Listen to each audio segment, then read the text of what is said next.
Welcome to the House of Representatives. Your safety is our top priority. Please take a moment to familiarize yourself with our emergency exit plan. First, remember that illuminated exit signs will always show you the way. Please remain calm and follow these signs in an orderly manner. Now, for your specific location. If you are on the plenary floor, exits are at both ends, leading to the north and south wing lobbies.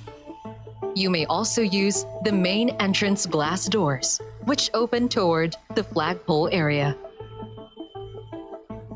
If you are in the middle gallery, your primary exit is through the main entrance glass doors, located near the flagpole area.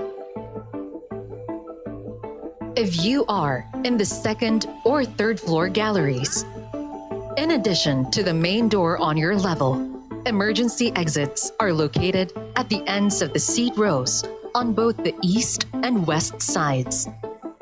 All these exits will lead you to the main hallway stairways, going down to the main entrance and out to the flagpole area. A quick guide. If you are on the south side of the gallery, turn right as you go through the emergency exit. If you are on the north side, turn left. Both will lead you towards the main hallway stairways.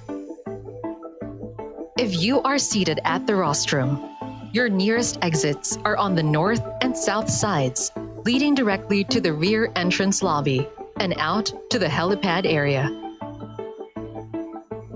Finally, if you are unable to leave the plenary hall, do not panic. Essential safety items, a hard hat, whistle, bottled water, and flashlight are readily available under your table for your immediate use. Thank you for your attention. Your safety is our shared responsibility.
Session is resumed.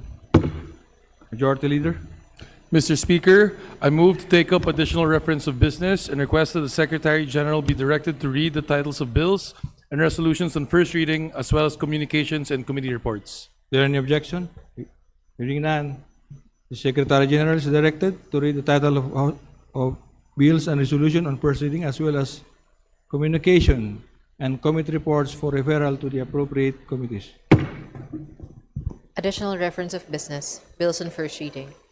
House Bill 9264, an act mandating LGUs to grant hazard pay to all local government employees whose work entails inherent risk or danger to their health and safety, regardless of employment status, and providing funds therefor, by Representative Olivares. To the Committee on Local Government.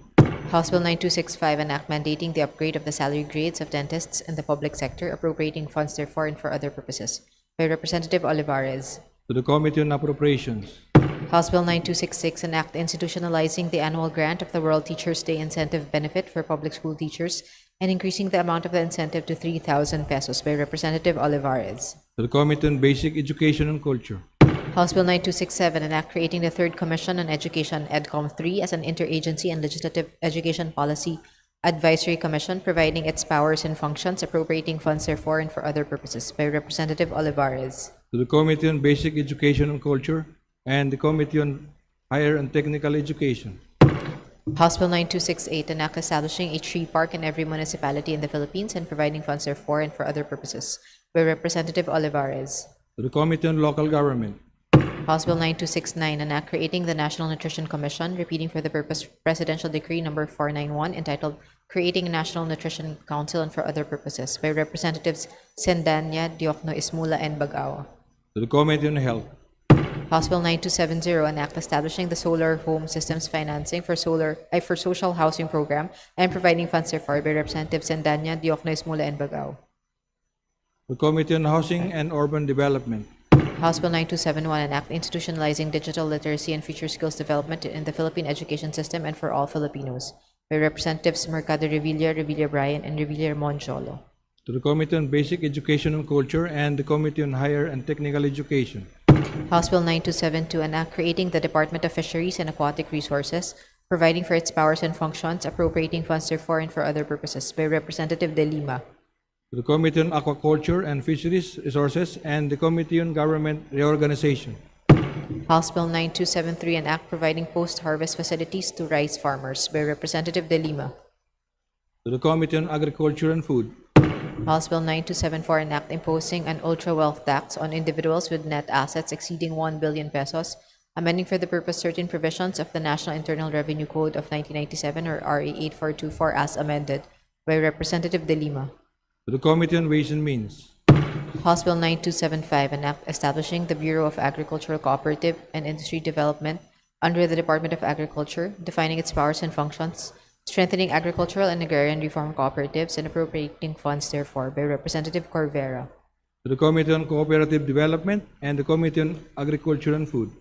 House Bill 9276, an act excluding system loss charges from the value-added tax based on electricity, amending for the purpose Section 106 of the National Internal Revenue Code of 1997 as amended, and for other purposes, by Representative Corvera. To the Committee on Ways and Means. House Bill 9277, an act mainstreaming green infrastructure and nature-based solutions in national development, establishing implementation and financing mechanisms, and for other purposes, by Representative Corvera. To the Committee on Disaster Resilience. House Bill 9278, an act strengthening the issuance, validity, and regulation of PWDs identification cards, prescribing penalties for abuse thereof, and amending RA 7277 as amended, by Representative Corvera. To the Special Committee on Persons with Disabilities. House Bill 9279, an act streamlining access to government financial assistance, reducing documentary requirements, and expediting processing, and for other purposes, by Representative Corvera. To the Committee on Social Services. House Bill 9280, an act providing for expanded paternity leave benefits, amending RA 8187, otherwise known as the Paternity Leave Act of 1996, by Representatives Tino, Elago, and Co. To the Committee on Labor and Employment and the Committee on Civil Service and Professional Regulation. House Bill 9281, an act creating the Philippine Recycling Label, providing its specifications and coverage, prescribing penalties, appropriating funds therefor, and for other purposes, by Representative Oreta. To the Committee on Ecology. House Bill 9282, an act providing for a Bill of Rights of Air Passengers, by Representative Di Macuja. To the Committee on Transportation. House Bill 9283, an act upgrading the capacity and capability of DOH regional hospitals to provide rehabilitative services and providing funds therefor, by Representative Di Macuja. To the Committee on Health. House Bill 9284, an act declaring the Verde Island Passage Marine Corridor as a maritime protected area and an ecotourism zone, creating for the purpose the Verde Island Passage Management Board, defining its powers and functions, providing funds therefor, and for other purposes, by Representative Di Macuja. To the Committee on Tourism. House Bill 9285, an act establishing fair investigation and accountability for road crashes and for other purposes by Representative Di Macuja. To the Committee on Transportation. House Bill 9286, an act requiring broadcast media to allocate adequate free airtime for public service announcements on vital public issues and concerns by Representative Di Macuja. To the Committee on Public Information. House Bill 9287, an act instituting the Former Prisoners Employment Program, providing for its implementation and appropriating funds therefor by Representative Yap Christopherson. To the Committee on Labor and Employment. House Bill 9288, an act strengthening access to justice for indigenous cultural communities and indigenous peoples by establishing indigenous peoples justice desks and special calendars in the regular courts, providing for coordination with customary justice mechanisms and the National Commission on Indigenous Peoples and for other purposes by Representative Yap Christopherson. To the Committee on Justice.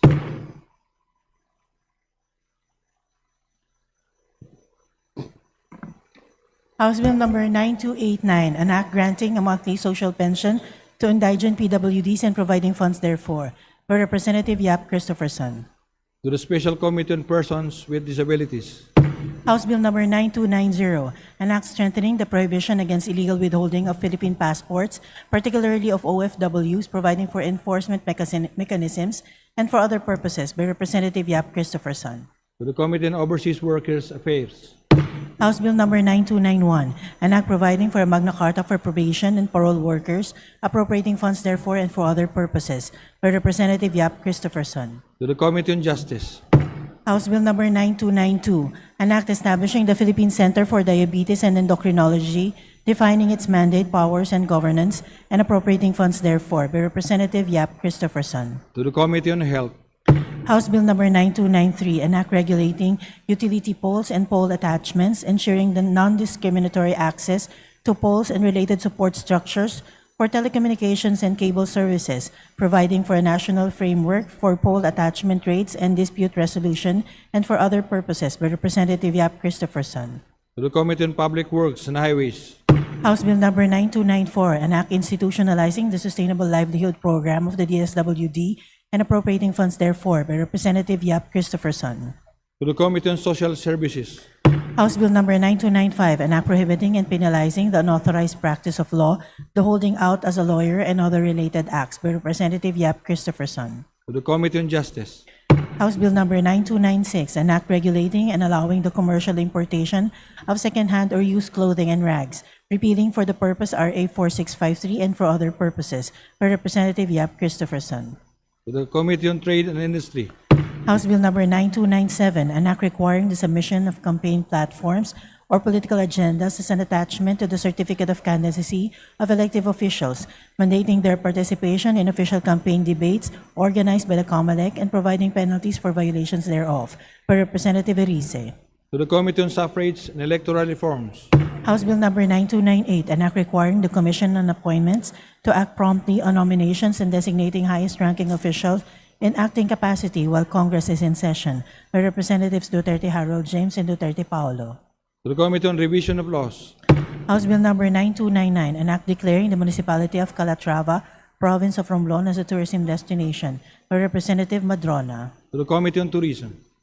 House Bill number 9300, an act institutionalizing a national system for stroke care continuity through strengthening local government support, rehabilitation referral, community-based support mechanisms, and sustainable financing, and providing funds therefor by Representative Emano. To the Committee on Health.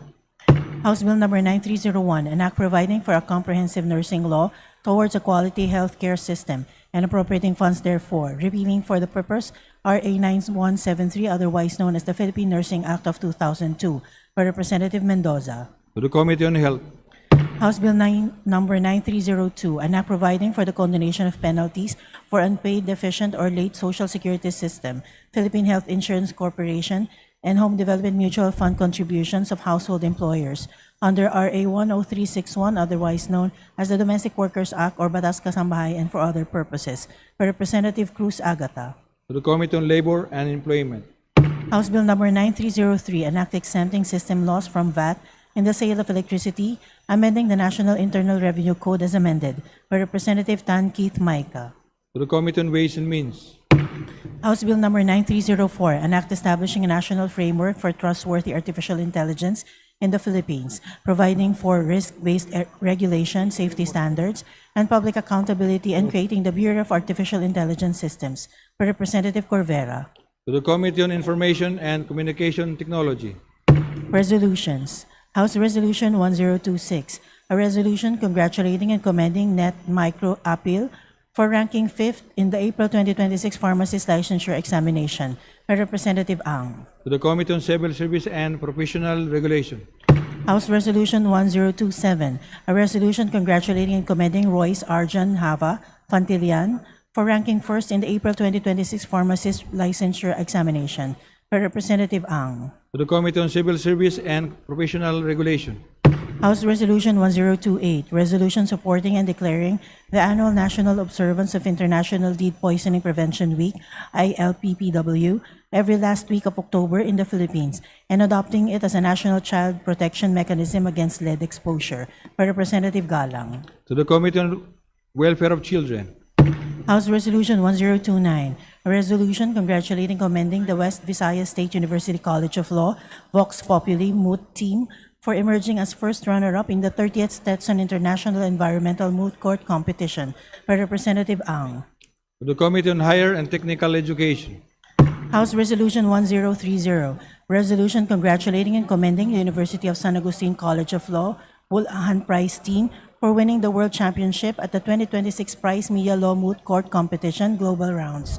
By Representative Ang. to the Committee on Higher and Technical Education, Communication. Letter dated May 13, 2026 of the BSP Bank Officer 6, Office of the General Counsel and Legal Services, transmitting to the House of Representatives duly certified copies of certain BSP issuances. to the Committee on Banks and Financial Intermediaries, Committee reports. Committee report numbers 314 and 315, submitted by the Committee on Youth and Sports Development on House Resolution numbers 1035 and 1036 respectively. Committee report numbers 316 and 317, submitted by the Committee on Local Government on House Bill numbers 2486 and 9348 respectively. Committee report numbers 318, 319, and 320, submitted by the Committee on Basic Education and Culture on House Resolution 1038, House Bill 9358, and House Resolution 1039 respectively. The aforementioned committee reports are all referred to the Committee on Rules. Majority Leader. Mr. Speaker, under the calendar of unfinished business, I move that we resume consideration of the House Bill number 8389 as contained in the committee report number 143 submitted to the Committee on Suffrage and Electoral Reforms. And for that purpose, may I request that the Secretary General be directed to read the title of the bill. Is there any objection? Hearing none, the Secretary General is directed to read the title of House Bill number 8389. House Bill number 8389, an act prohibiting political dynasties in national and local elective offices. Majority Leader. Mr. Speaker, the parliamentary status of the bill is that it is in the period of sponsorship and debate. I move that the chairperson, Representative Zia Alonte of the Committee on Suffrage and Electoral Reforms, be recognized. The gentleman from the Ditsan Ramain, Lanao del Sur, is recognized. Mr. Chair, may I request for a roll call? Ang tingin ko po Session wala is pa tayo suspended. 100. Thank you po.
Session is resumed. Majority Leader. Mr. Speaker, I move to suspend consideration House Bill 8389. Is there any objection? Hearing none, the consideration of House Bill number 8389 is now suspended. Majority Leader. Mr. Speaker, I move to resume consideration House Bill 9305. Is there any objection? Hearing none, the Secretary General is directed to read the title of House Bill 9305. May I request the Secretary General to read the title of the bill?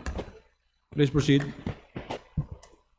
House Bill 9305, an act institutionalizing a national emergency response and resiliency framework and granting emergency powers to the President of the Republic of the Philippines, creating for the purpose of the Kalinga program to ensure economic stability, energy security, and continuity of essential services. Majority Leader.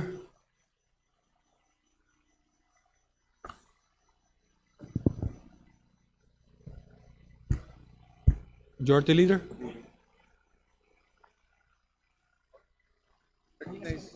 Mr. Speaker, I move to recognize the Honorable Miro Kimbo. The Honorable Attorney Miro Kimbo is recognized. Mr. Speaker, I move to suspend for a few seconds. Session. Mr. Speaker, I withdraw my motion. Please proceed. Good afternoon. Majority Leader. Mr. Speaker, I move to suspend session. Session is suspended.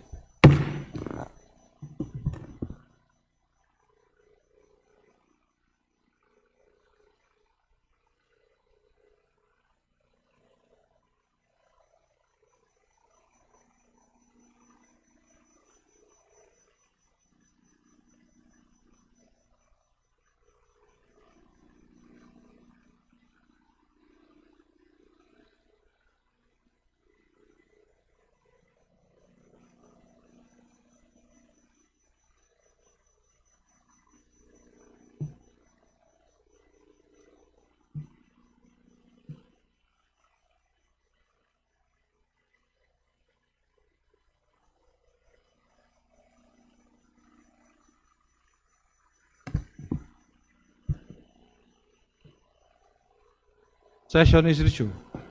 Majority Leader. Mr. Speaker, because of the requests of our DS J. Konghun, I would like to acknowledge his guest, the officials and members of Barangay Treasurers of Olongapo City. We would like to acknowledge Mr. Miss Jerpy Camille Ann Pioquinto of Barangay Mabayuan, Mary Jane Tamanyo of Barangay New Banikain, Jacqueline A. Vernes, Barangay New Kababae, Rachel Akimatang, Barangay New Asinan, Eloisa Florentino, Barangay Pag-asa, Adora F. Gada, Barangay Old Kabalan, Debbie Ann Gura, Barangay New Kalaklake, Romenlita M. Del Rosario, Barangay New Ilalim, Jerica A. Avillado, Barangay New Cabalan, Rowena C. Rufino, Barangay Santa Rita, Mary Ann Marty Heronila, Barangay Gordon Heights, Jonelle Austria, Barangay West Bahak, Army Denilia, Barangay Barreto. Mr. Speaker. To the guest, Honorable Deputy Speaker Jefferson J. Konghun of the 1st District of Zambales, the officials and members of the Barangay Treasurers of Olongapo City, welcome to the House of Representatives. Mr. Speaker, I would like also to acknowledge my personal guest from the Lone District of Iloilo City, my partners towards making Iloilo City one of the most livable city. I would like to acknowledge Miss Mary Ann Matiling, Mr. Charles Matiling, and Mr. Michael Siervo. To the guest, Welcome to House of Representatives, my to the friends. guest, Honorable Julian Jam Barunda of the Lone District of Iloilo City, welcome to the House of Representatives. Majority Leader. Mr. Speaker, I move to suspend session. Session is suspended. To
Session is resumed. Majority Leader.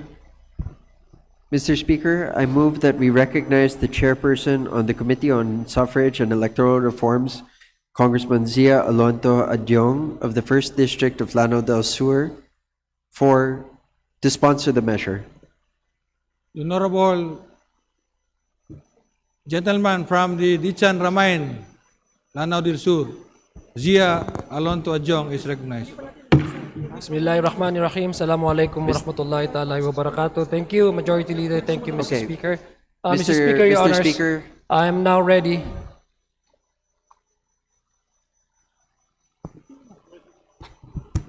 Majority Leader, Mr. Speaker, I move to withdraw the motion.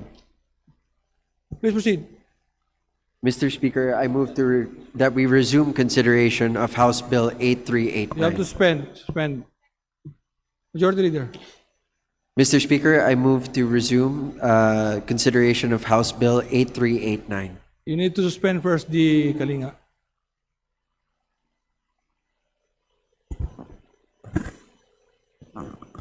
The consideration of House Bill number 9305 is now suspended. Majority Leader. Mr. Speaker, I move to suspend consideration of House Bill It's already 9305.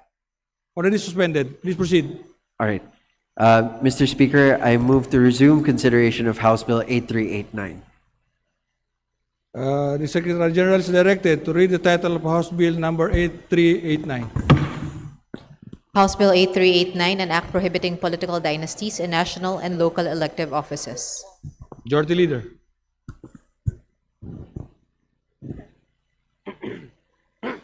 Status is under period of sponsorship and debate, Mr. Speaker.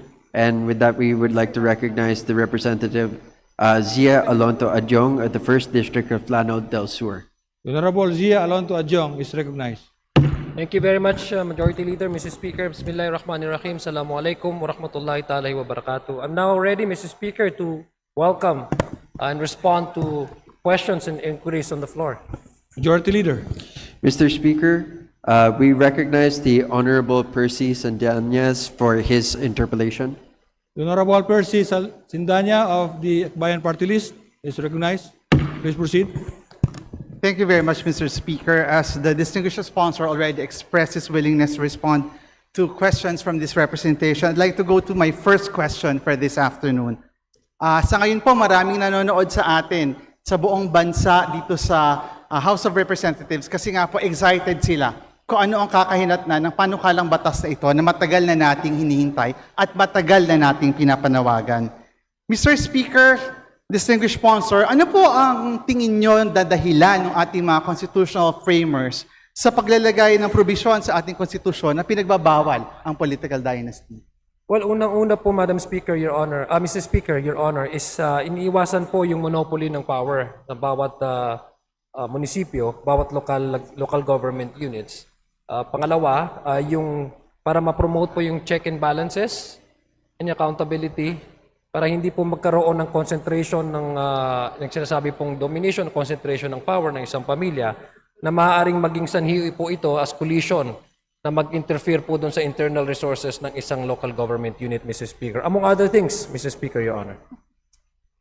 Mr. Speaker, Your Honor, during the 1987 Constitutional Commission's debates, si Commissioner Vicente Foz proposed and suggested a specific provision banning political dynasties.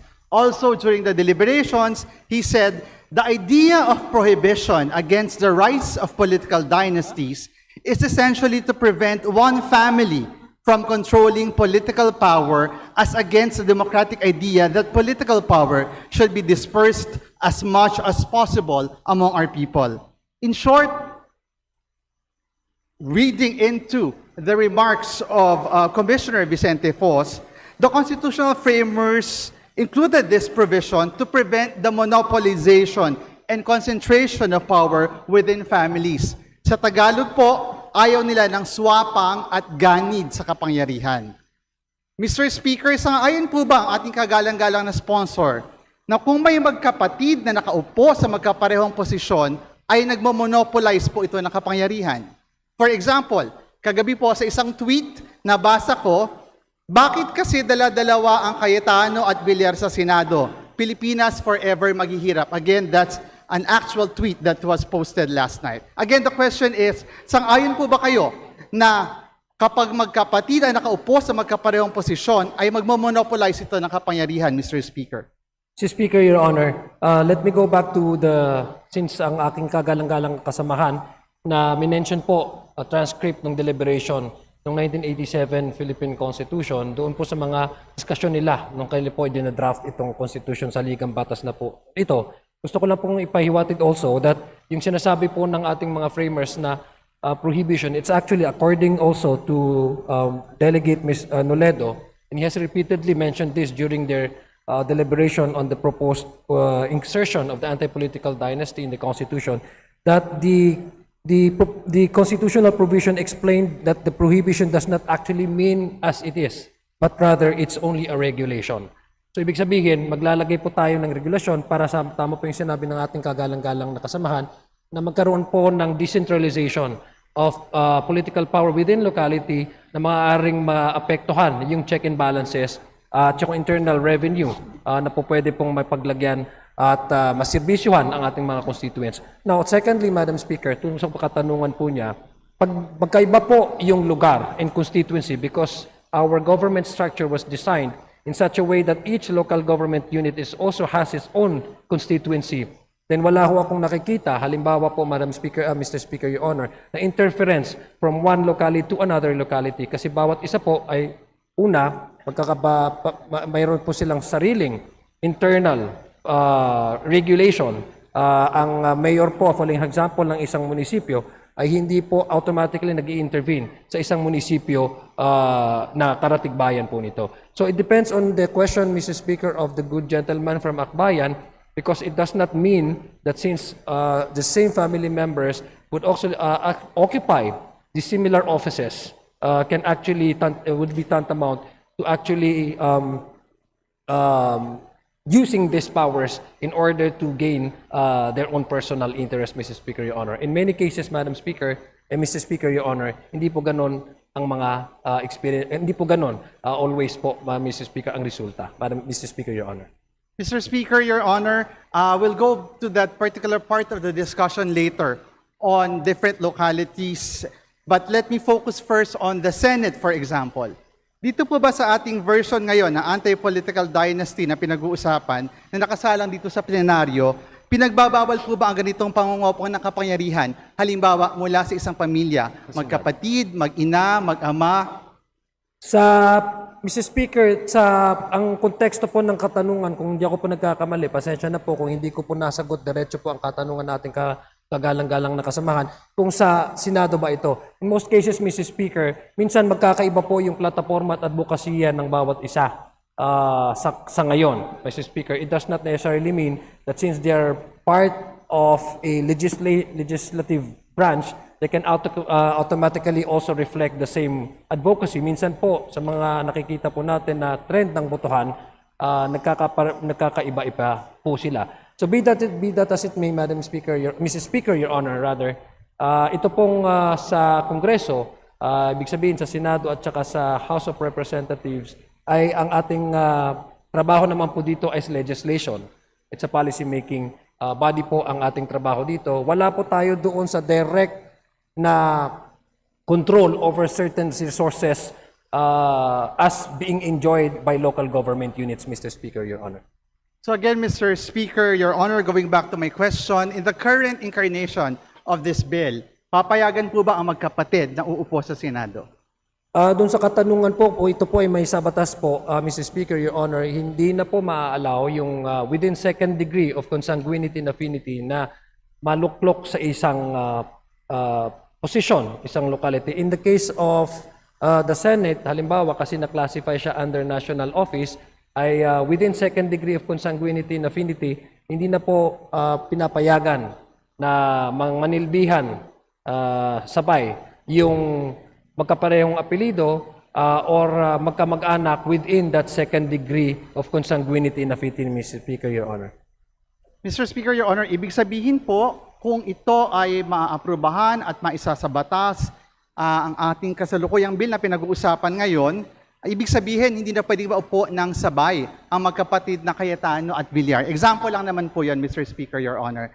Sa proposal po na Akbayan Party List, which was eventually, as far as we believe, not integrated fully into the current version, ipagbabawal natin ang pagtakbo at pag-upo ng mga magkakamag-anak hanggang fourth civil degree sa local at sa national.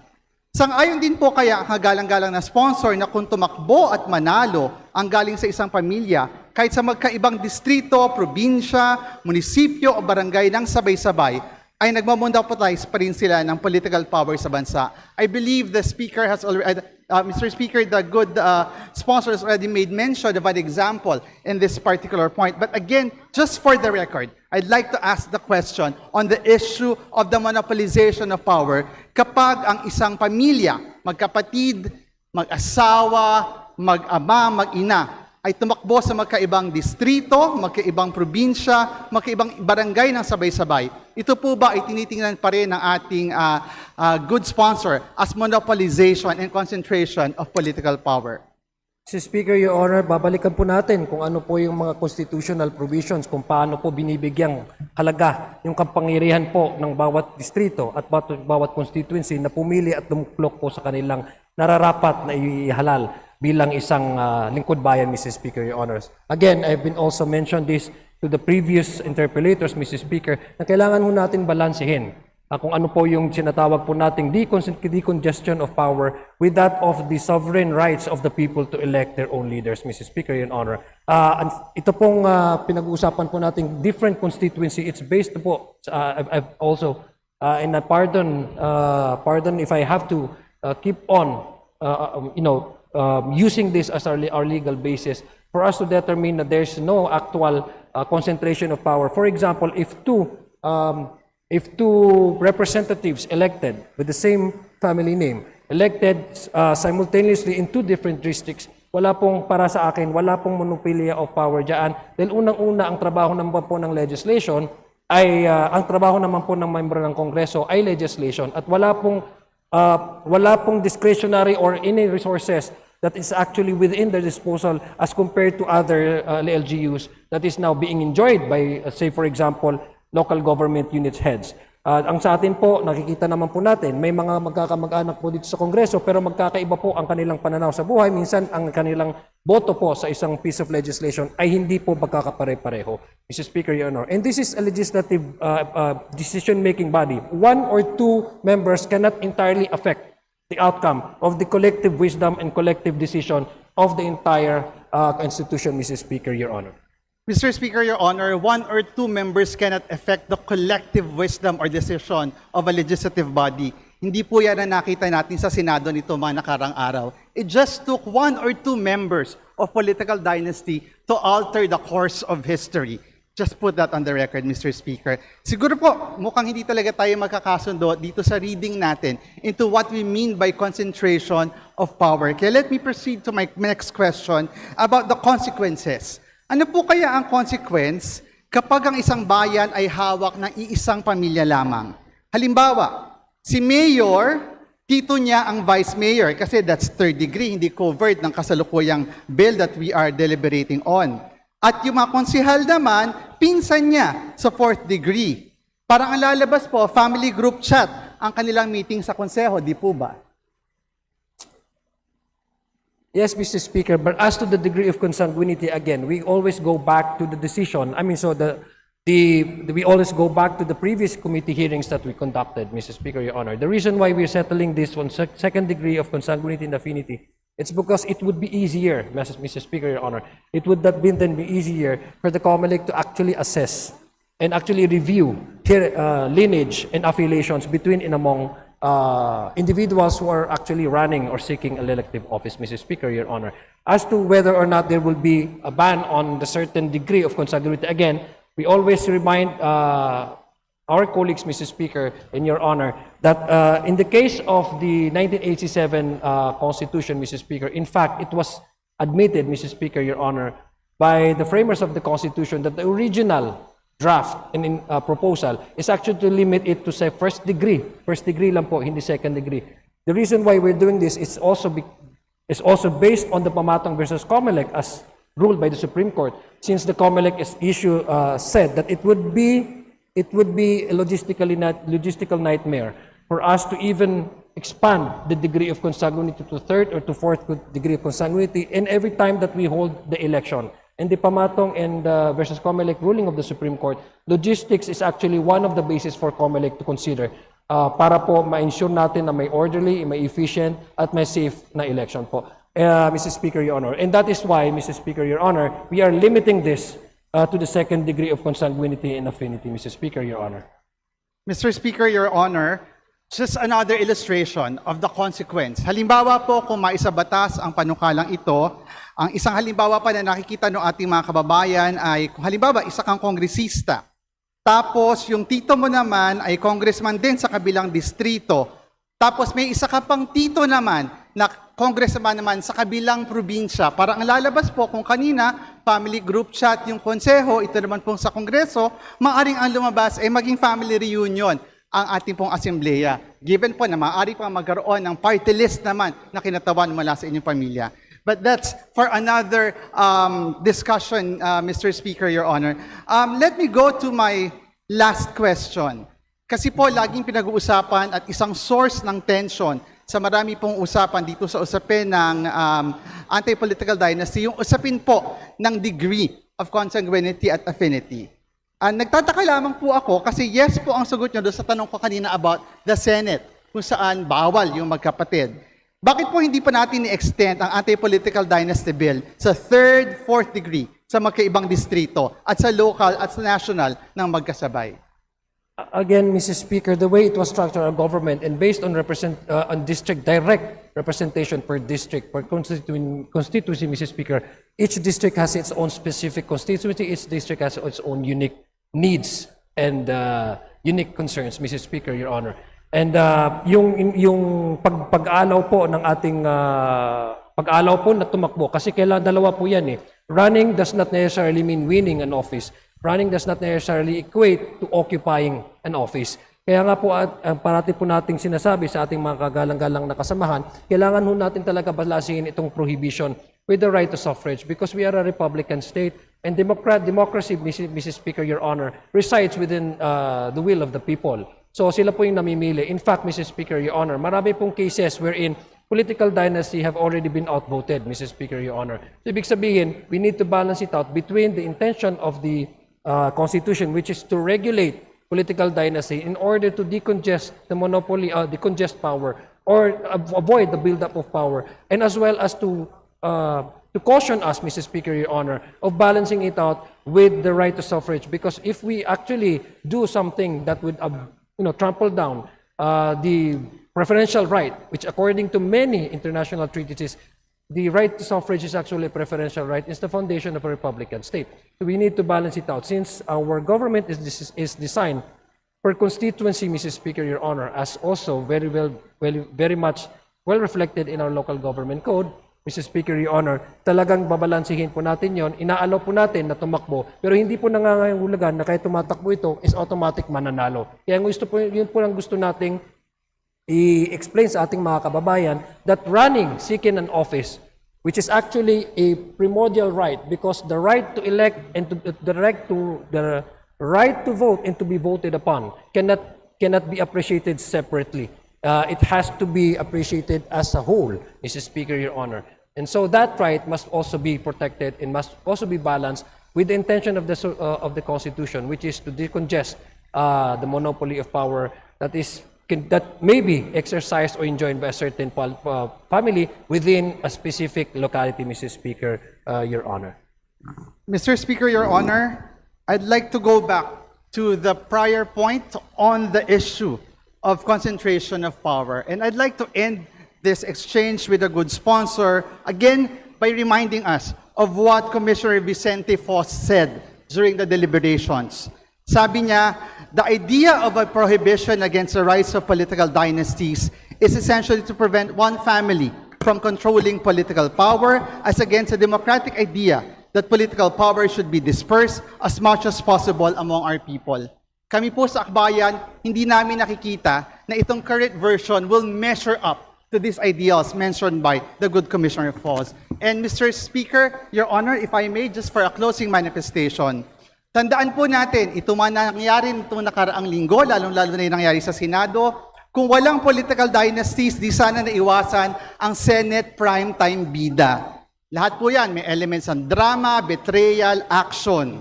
Ang starring mga pamilya nagkakampihan para sa posisyon as lead characters.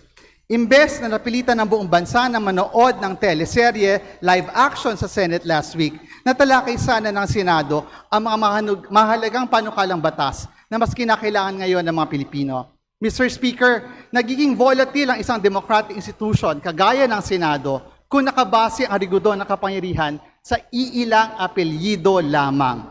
Hindi sa tunggalian ng prinsipyo, hindi sa integridad ng mga politiko, at mas lalong hindi sa kapakanan ng taong bayan. And after this process, Mr. Speaker, sigurado po ako, kung ito man ang pumasang panukalang batas, our people will still yearn for a real and truly meaningful anti-political dynasty legislation. Thank you very much, Mr. Speaker, Ginoong Sponsor. Maraming salamat po sa ating kagalang-galang na kasamahan, Congressman Percy. Majority Leader. Mr. Speaker, I move that we recognize Representative Antonio El Tino of Party List ACT Teachers for his interpellation. The Honorable Antonio Tino of the ACT Teachers Party List is recognized. Thank you. Mr. Speaker, magandang hapon po sa kagalang-galang na sponsor. Ay ilang mga katanungan po. Mr. Speaker, marami na pong nasabi tungkol sa mga problema sa nakasalang na bill, no, na hindi ito yung inaasahan ng mga kababayan natin pag sinabing anti-dynasty bill. No, dahil again, marami nang nagpaliwanag na pinapahintulutan nito, may pinagbabawal na tipo ng dynasty pero may pinapahintulutan din, no? At tama po ba, Mr. Sponsor, Ginoong Sponsor, sa esensya ay, yun na nga, katulad ng sinabi ng marami, pinapahintulutan nito ang tawagin natin extensive dynasties. Dahil pwedeng sabay-sabay sa ilalim ng panukalang ito, sabay-sabay ang isang pamilya o isang magkakamag-anak na sabay na umupo sa national at sa local, at kung sa local man, pwedeng sabay basta magkahiwalay ng governmental unit. Hindi po ba ganon, Mr. Speaker, Ginoong Sponsor? Yes po, Mr. Speaker, hindi ho natin tinatanggal yung kapangyarihan ng bawat LGUs or jurisdictional component po ng subdivision ng ating gobyerno na humalal o maghalal ng mga kandidato, Mr. Speaker, Your Honor. Pwede po bang maipaliwanag ng sponsor kung ano yung rationale or thinking behind this proposal? Kasi marami pong ibang mga kasabay na proposal nito na umabot sa committee, ang pinagbabawal, hindi lang yung pagsabay-sabay na magkakamag-anak sa loob halimbawa ng isang LGU, halimbawa sa isang munisipyo or sa isang syudad, pinagbabawal, no, na magsabay na maupo ang mayor at saka halimbawa konsehal na magkakamag-anak. Bawal yon. Pero bawal din na mayor sa isang bayan, mayor sa kabilang bayan na magkamag-anak, sa ibang bill bawal yon. Pero dito sa bill na to, hindi bawal. Ano po yung rationale? Ano yung explanation kung bakit ganito ang inaprubahan at nire-rekomenda ngayon ng komite sa plenaryo? Well, una po, meron pa po tayong legal na basihan tungkol po dito. Nandyan na po sa ating konstitusyon. Parati ko pong nami-mention ito sa ating mga nauna pong mga interpellators. Unang-una po, nandyan po yung sa nandyan po dun sa declaration ng state policies ng ating saligang batas na nagsasabing lahat po pagdating po sa issue ng human rights, dahil ito pong right to suffrage ay hindi lang po civil and political rights, ito po ay issue ng human rights. Pagdating po sa human rights, lalong itong issue ng suffrage ay human rights, at ito po yung basihan kung bakit natatawag po natin ang ating bansa na demokrasya. Dahil malaya pong pumipili yung ating mga ating mga electorate na pumili ng kanilang magiging pinuno. Yun pong isang basihan. Ang pangalawang basihan po, Mrs. Speaker, Your Honor, is that ang pagka-structure at pag-design po sa ating gobyerno, struktura ng ating gobyerno, ay magkakaiba-iba po ng constituency at magkakaiba-iba po ng jurisdiction. May isa pong division ng subdivision ng isang munisipyo na hindi automatic nag-effect maaaring mag-intervene ng ibang munisipyo. So ang sinasabi po natin dito, yung rule ay yung principle na right to elect and to be elected, alam naman po na ating kasamahan yan, ay supreme po ito. Na supreme po ito po yung sinasabi po nilang preferential right. In fact, sa Constitution, meron pong specific na artikulo dyan sa ating saligang batas na nagsasabi yung right to yung suffrage po.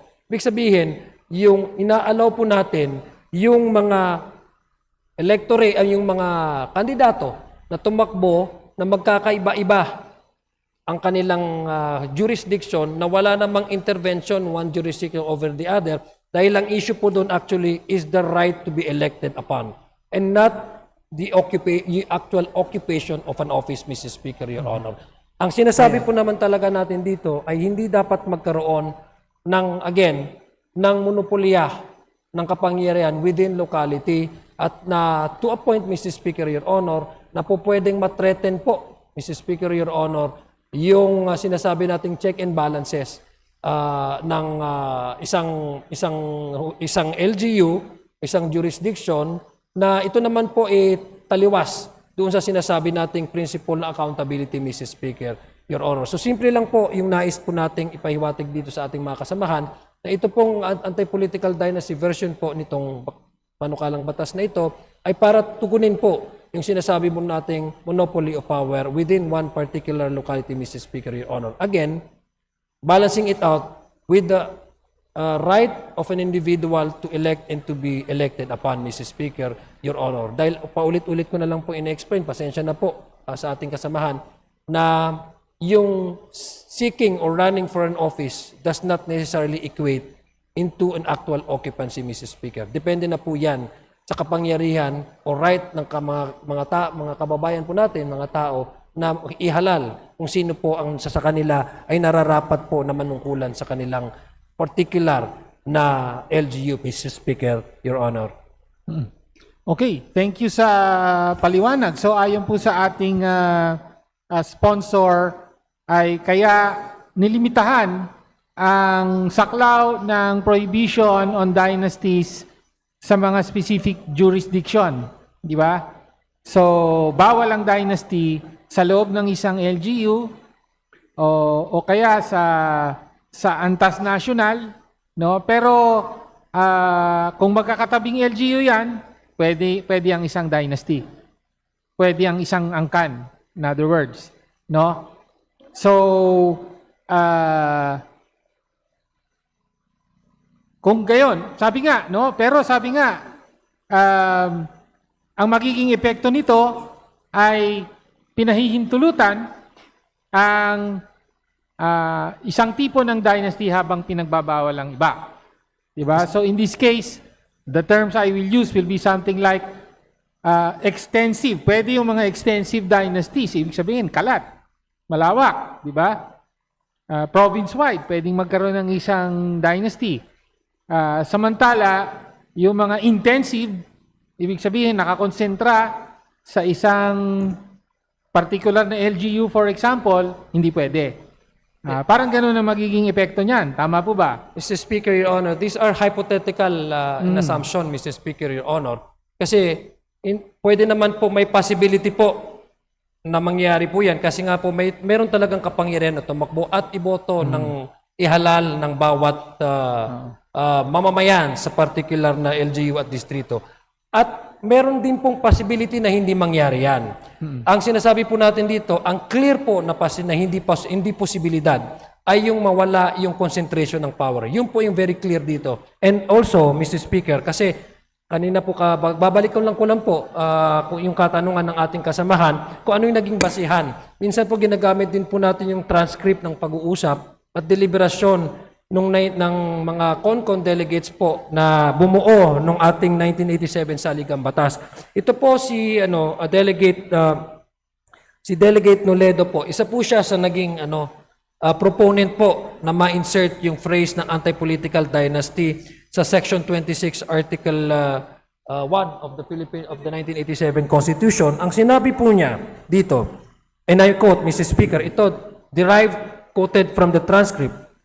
Mr. Noledo pointed out that the term prohibition does not actually mean prohibition, but only regulation. Ang sabi po niya. And he went on further. On whether he would agree that the right of suffrage should not be abridged and that the right to vote and to be voted upon actually derives from the same concern, Mr. Noledo agreed that the law should not infringe upon the right of suffrage, that the right to vote and to be voted upon should not also be abridged. So ibig sabihin po, Mr. Speaker, alam po ng proponent nitong anti-political dynasty na itong sinasabi prinsipyo na may the right to elect and to be elected upon ay iisa po yan at hindi po natin po pwedeng iputulin na i-apply natin separately. So yun po yung pinanggagalingan ng basihan kung bakit inaalaw po natin yung pagtakbo ng bawat district, bawat different LGUs po, Mr. Speaker, nung mga kandidato, whether they share the same family name or do not share the same family name, because of the right of the will of the sovereign people, which is through an election if they should decide to elect a specific candidate or not. It does not necessarily mean na pag ganito po yung mangyari, i-allow po natin sila, ay automatic lahat po sila mananalo. In fact, Mr. Speaker, in previous elections, marami pong tumatakbo na magkakamag-anak na magkakalaban, na hindi naman po sila talagang magkakasundo. In fact, different po yung kanilang partido. So, Mr. Speaker, experiences would also tell us that these hypothetical assumptions could probably happen. But what is clear, Mr. Speaker, is based on this proposed version of the anti-political dynasty, klaro po na wala na pong monopolya ng pamilya sa isang lugar, Mr. Speaker, Your Honor. Well, thank you, Mr. Speaker. For the points made by the sponsor, gusto ko lang pong i-point out na sa actual, hindi naman po hypothetical yung mga sitwasyong binabanggit ko. Dahil meron na talaga tayong ganong mga tipo ng dynasty sa ngayon. Di ba? Yung tinawag kong extensive. Ibig sabihin, meron tayong mga political dynasties na matatagpuan mo sa ang magkakamag-anak sa halimbawa sa isang buong probinsya, no? Na nandiyan ang governor, tapos mga kamag-anak niya, mayor sa iba't ibang mga bayan, kamag-anak din yung kongresista, tapos maaaring meron pang meron pang senador. Hindi hypothetical yon, no? May mga ganyan na tayong tipo ng dynasty. Pero syempre, mas marami yung mga dynasty na nasa isang lokalidad. Di ba? So, actually, doon nagsisimula yung maraming mga dynasty, di ba? Let's call them the startup dynasties na makakaupo ang isa, tapos eventually yung asawa, magkakaroon na rin ng posisyon sa, let's say, sa LGU. And eventually, yung mga iba pang anak, kamag-anak, and so on and so forth, may also occupy other positions. And then, expand later on. Pwedeng ganon. Pero hindi hypothetical yan. Meron ng mga ganyan sa konkreto.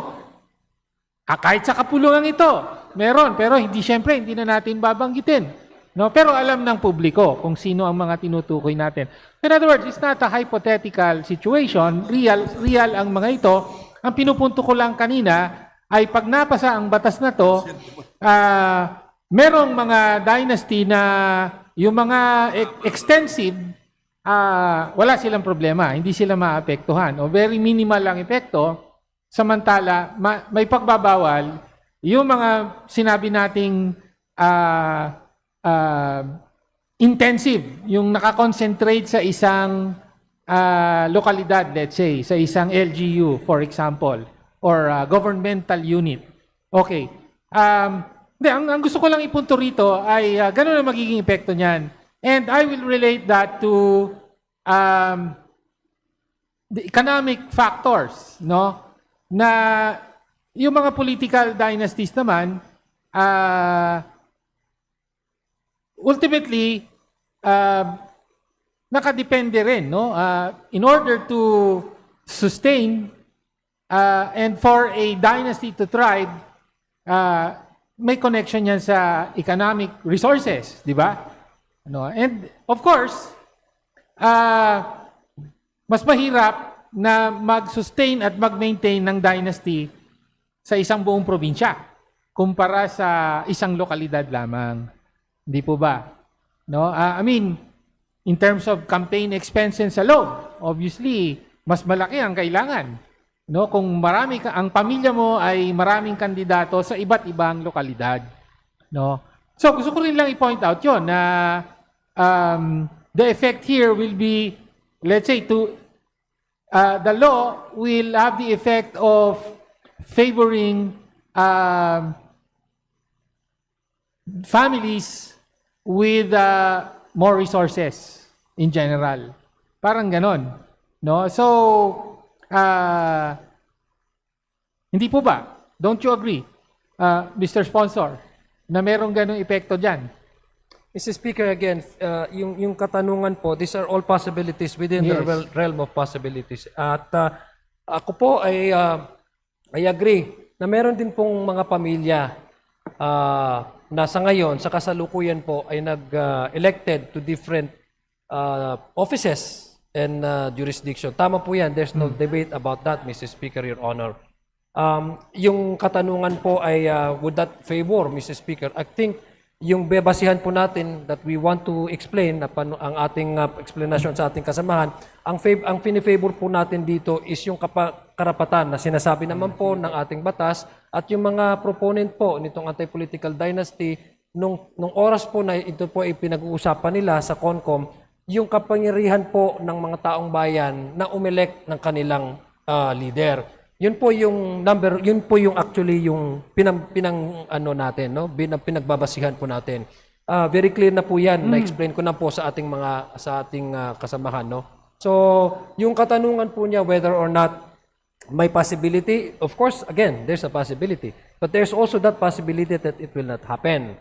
Kaya nga po sa election, anything can happen po, Mr. Speaker, no? Okay. Wala ho tayong actual na result na po pwedeng mangyari. Pangalawa po, Mr. Speaker, Your Honor, parati po natin sinasabi ito, na itong panukalang batas is just one of the many solutions to the electoral related concerns and problems that we are facing, this country is facing, Mr. Speaker, Your Honor.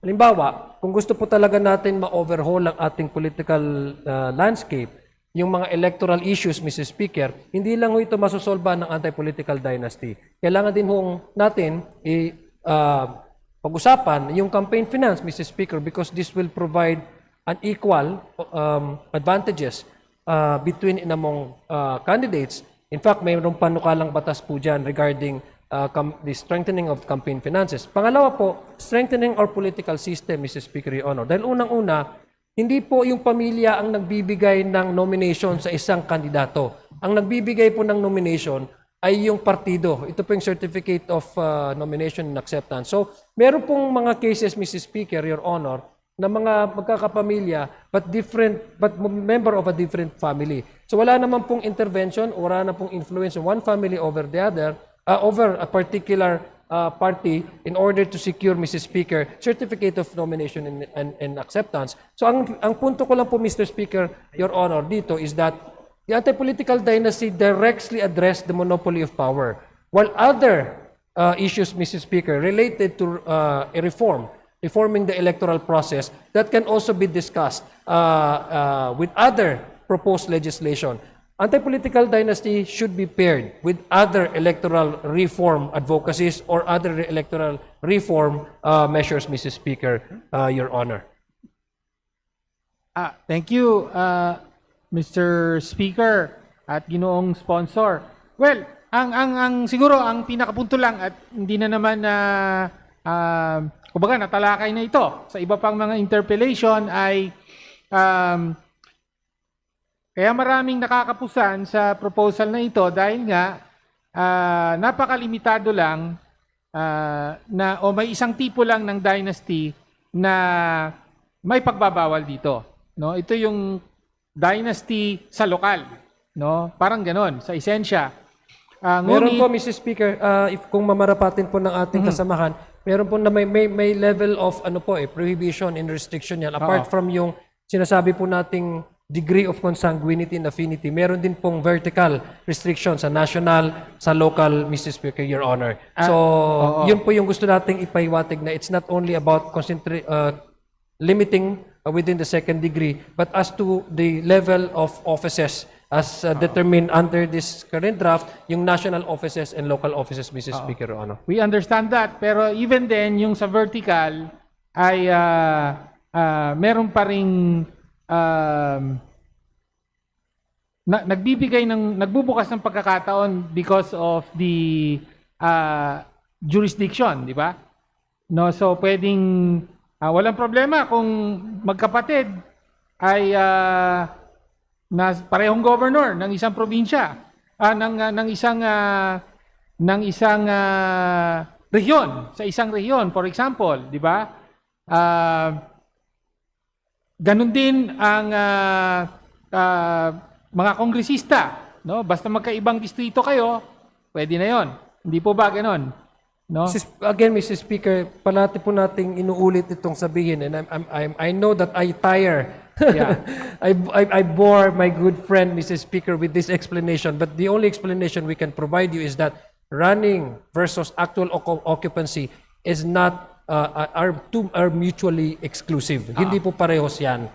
Ang inaano po natin, mayroon pong karapatan kasi na bumoto at iboto yung ating mga mamamayan. At sinabi naman po yan sa ating saligang batas, sinabi rin po yan sa mga batas sa saligang batas at mga batas international na ina-accept po ng ating naintindihan natin. Ang usapin naman dito ay pagbalanse ng right of suffrage, which, as explained by our sponsor, includes not just the right to vote, but also the right That's correct po. Essentially to run. Yeah, diba? tama po.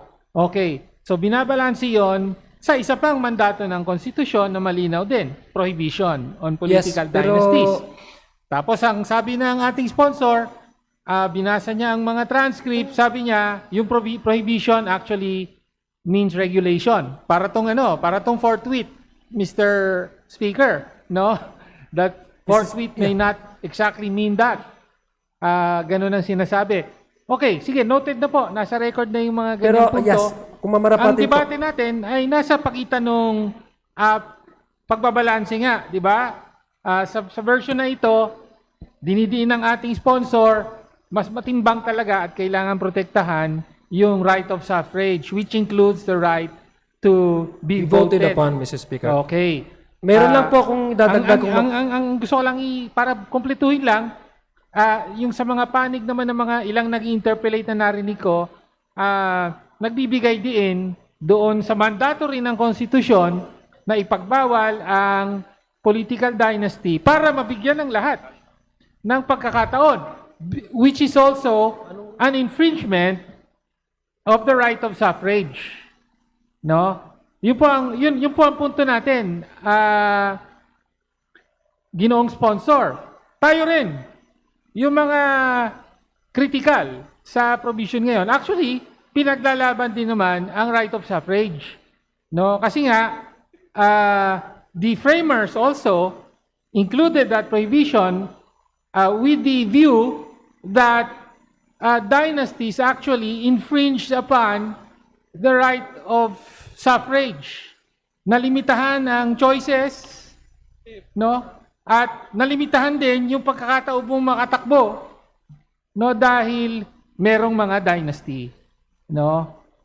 So, yun ang punto natin, Mr. Speaker, na actually, sa ating advokasya, para maging mas mahigpit ang political dynasty, no? Hindi actually ito paglimita sa right of suffrage, no? Kung hindi pagsuporta sa right of suffrage ng mas marami para mas marami ang makatakbo. Hindi yung ilan lang ang makatakbo at makaupo na siyang resulta ng ating sistema ng eleksyon at gobyerno ngayon. So yun po, in other words, Mr. Speaker, wala pong monopolyo ang isang panig sa pagtatanggol sa right of suffrage.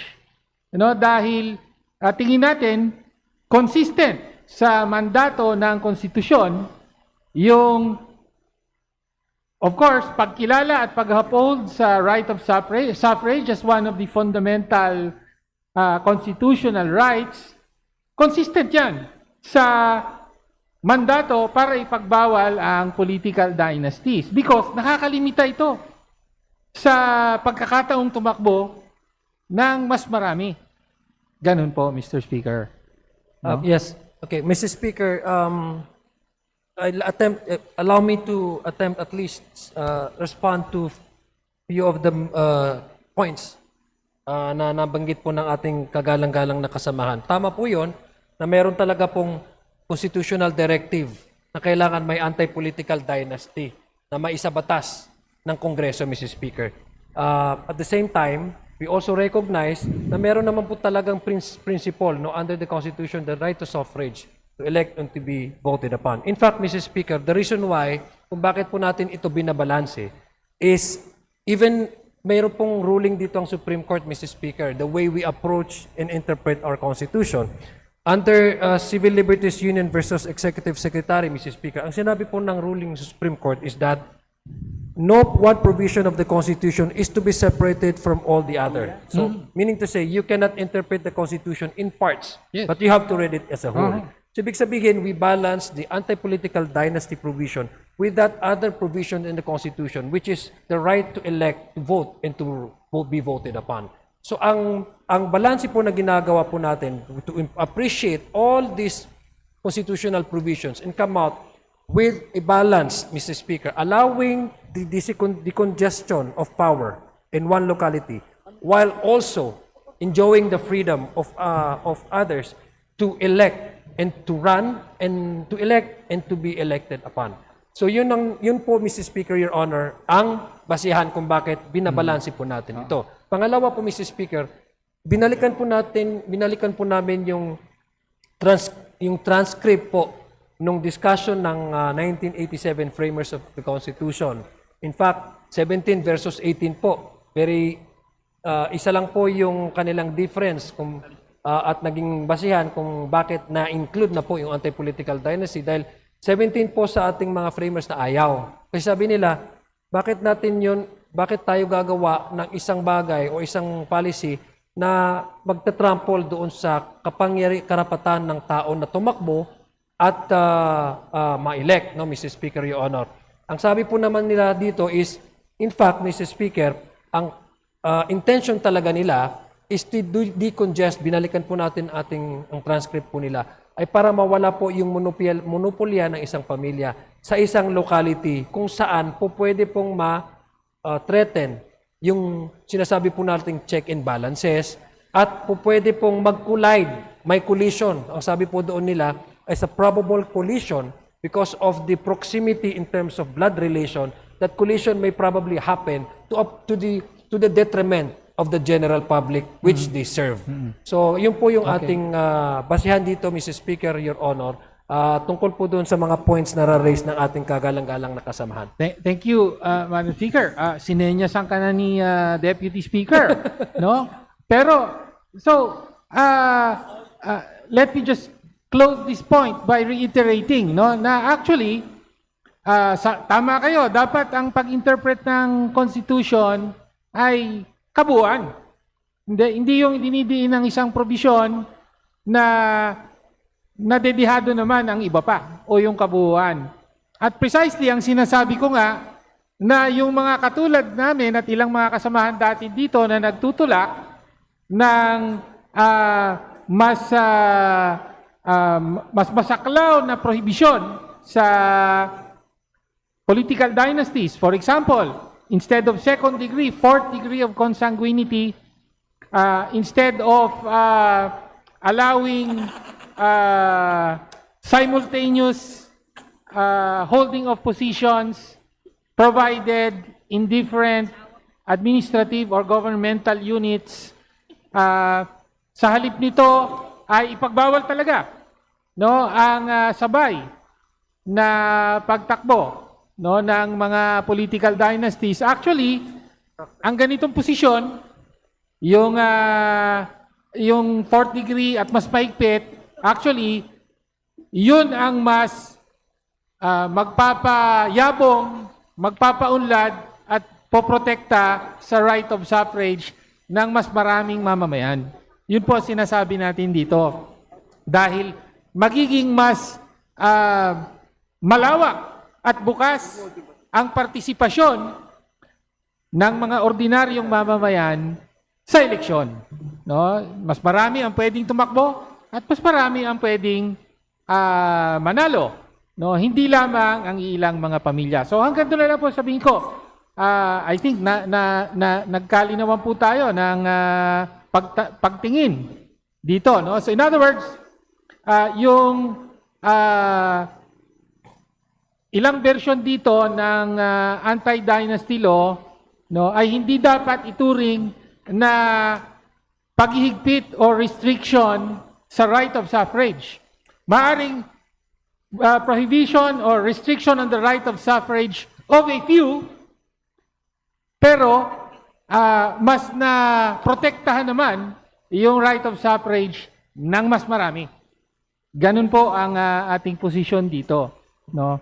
Now, let me move on to my other point and probably my final point in this interpellation. Kaugnay po sa elective positions as defined in the proposed bill. No, so binanggit po rito, President, Vice President, Senator at the national level, and then members of the House of Representatives representing a legislative district, and then number 3, Governor, Vice Governor, etc., down to the punong barangay level. No? Okay. Mr. Speaker at ginoong sponsor, conspicuously absent from this is with regard to letter Roman numeral 2, members of the House of Representatives. Ang nakalagay lang po rito, representing a legislative district. Alam naman natin po sa Kongreso, meron tayong members representing districts as well as party list representatives. So the very glaring absence in this bill is any mention whatsoever of party list representatives. I myself am a party list representative. No? So, bakit po wala rito ang party list? Bakit hindi nag-a-apply yung anti-dynasty bill na ito sa party list?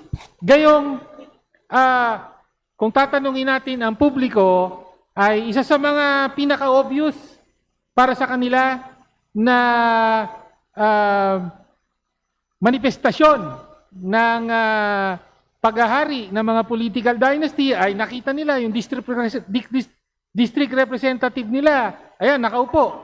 Tapos yung asawa niya nasa party list. No? Ngunit, bakit ang bill natin ay tahimik? Parang as though walang party list at all. No? So, hindi po ba napakalaking kakulangan yan? Mr. Speaker, Your Honor, maraming salamat po at na-brought out po. Actually, napag-usapan na po ito ng mga previous katanungan ng ating mga previous interpellators. In fact, isa po si ating kasamahan, kagalang-galang na Representative Tinio, na isa sa may akda ng Reform Party List Act. Ito po yung isang bagay kung bakit ang ninanais lang po natin is to set definition as to what constitute political dynasty in terms of determining the degree of consanguinity and affinity. Yung sa party list, Mr. Speaker, Mr. Speaker, I agree with him na kailangan talaga pong magkaroon ng usapin pagdating po dito sa extension ng sinasabi, no? Extension could be an extension of power from one family to another by virtue of a party list representative. Pero ito po yung separate discussion po na maaari papag-usapan po natin. In fact, Mr. Speaker, Your Honor, kasama po yan sa LEDAC priority nitong administration na ito. At part po doon sa pag-uusapan natin, Mr. Speaker, Your Honor, hindi lang ho to strengthen, to reform the party list, including probably, Mr. Speaker, yung sinasabi pong political dynasty component that can also be addressed once we tackle, Mr. Speaker, the Anti-Political Dynasty Reform Act, Mr. Speaker, which, again, the good gentleman from the teachers' party list is also one of the authors, Mr. Speaker, Your Honor. Yes. Okay. So parang ang sinasabi po ng sponsor, Mr. Speaker, ay, well, isang tabi na muna natin yung usapin ng party list when it comes to political dynasty. It's not... Pag-usapan na natin, hindi naman, pag-usapan na natin doon sa party list law reform bill. Yes, kasi Mr. Speaker, medyo komplikado po yung pinag-usapan po natin ng party list. Ang gusto po talaga natin as yung ma-reform at ma-improve po yung party list, including that of the concern of the good gentleman from Okay, I understand that view. Pero pwede rin naman dahil nga ang sabi rito, this is a bill on prohibiting or regulating political dynasties. Pwede rin namang isama rito. Mr. Speaker, Your Lalo Honor, pa para hindi nakatali yung kasi pwedeng mangyari halimbawa na isa batas to pero hindi na isa batas yung party list di paano yan? Meron pa tayong meron pang butas, di ba? At sasabihin tuloy ng taong bayan, ano ba kayo? Nagpasa na kayo ng anti-dynasty law. Iniwan nyo pa itong butas na to. So in other words, will the sponsor be open to already including party list? Mr. Speaker, in the definition of elective positions, in other words, including it in the coverage of the bill. Mr. Speaker, again, I do respect and I understand the position of our dear colleague, but the reason why we have to separate the discussion and intensively discuss about the reform party list proposal, Mr. Speaker, is that in the case of the party list, it is not the electorate directly electing a particular candidate. It's the party that chooses their nominees, Mr. Speaker, Your Honor.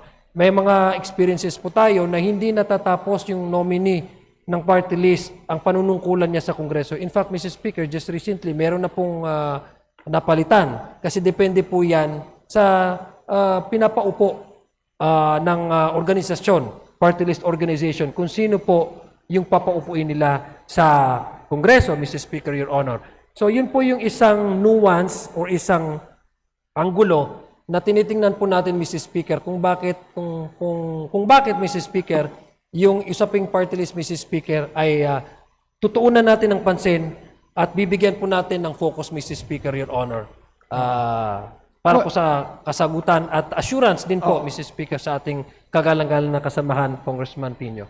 Well, noted po yung sagot ng sponsor, Mr. Speaker, pero sa totoo lang, noted no, na ang kaibahan ng party list ay hindi sila direktang, yung nominee hindi direktang hinahalal ng electorate kung hindi nominated nga ng party. However, yung mga nomination, nakabatay at sumusunod din sa kanong tinatakda ng batas.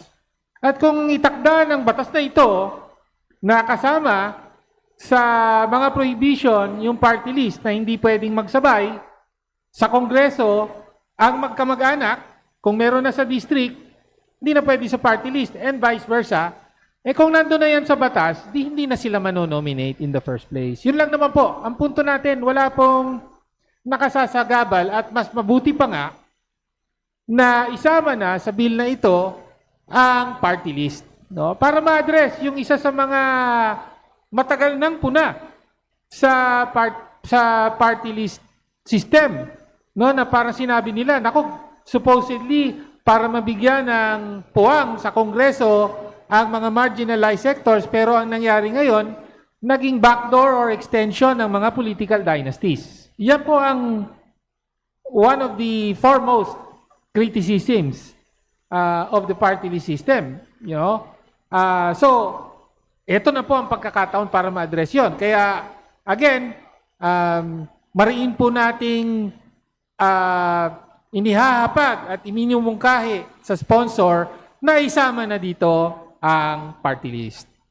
Mr. Speaker, Your Honor, kaya nga po kung mamarapatin po ng ating kasamahan na pag-usapan po ang kanyang panukalang batas, Mr. Speaker, mas para po sa akin, mas maganda po na magpa-provide po ng other solutions when it comes sa mga issues na mention po niya. Unang-una, Mr. Speaker, kaya nga po kailangan nating i-reform ang ating party list at yun naman panukala at kasama sa LEDAC priority. Makikita po natin doon, Mr. Speaker, yung regular, kung may facility ba itong mga party list organizations, kung meron ba talaga silang duly constituted members, Mr. Speaker, kung how long and how often do they actually convene as a party list organization. Kasi doon po natin makikita, Mr. Speaker, kung ano po yung legitimate na party list organization na kung saan ang kanilang pong mga nominee ay talagang representante ng kanilang advokasya na isinusulong, Mr. Speaker. These are the things, Mr. Speaker, which I believe that can actually address possible extension of one particular nominee that has a relative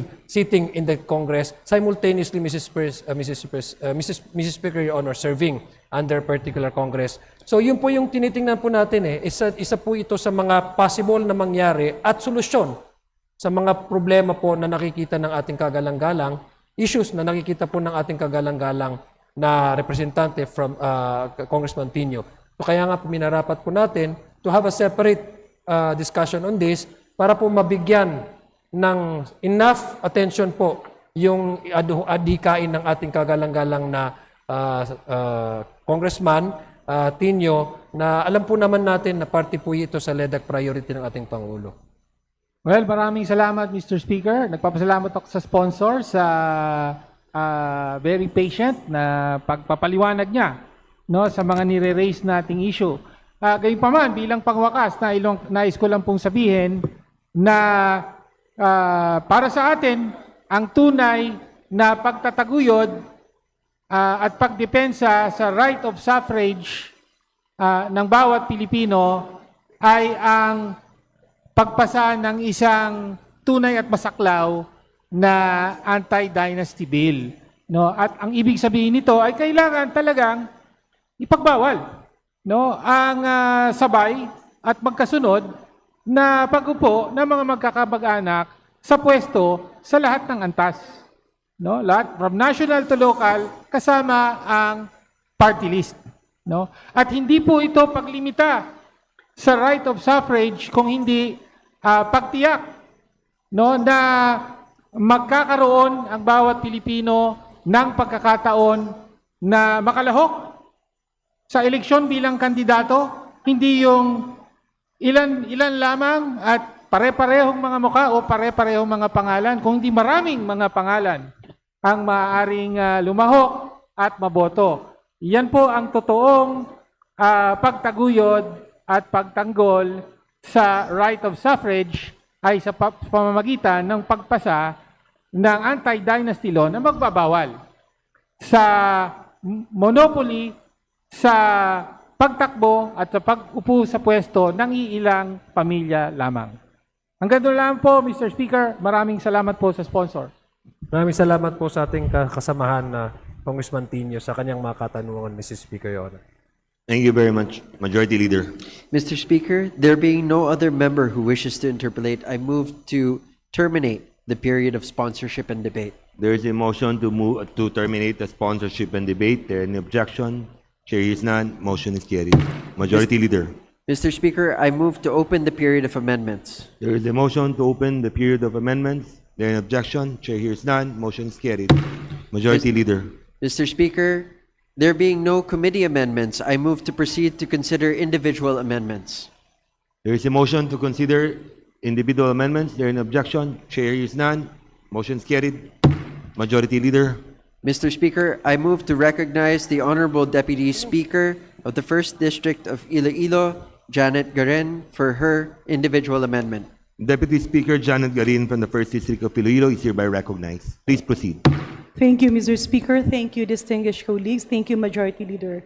If the honorable sponsor is willing to yield to some proposed amendments. Yes, Mr. Speaker, Your Honor.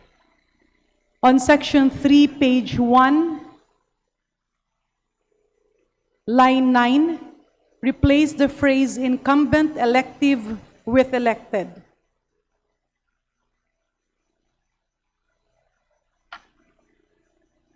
Mr. Speaker, we accept the proposed amendment. We accept, Mr. Speaker. Thou say. Majority Leader? Mr. Speaker, I move to approve the proposed amendment. There is a motion to approve the proposed amendment. There is objection. Chair is none. Motion carried.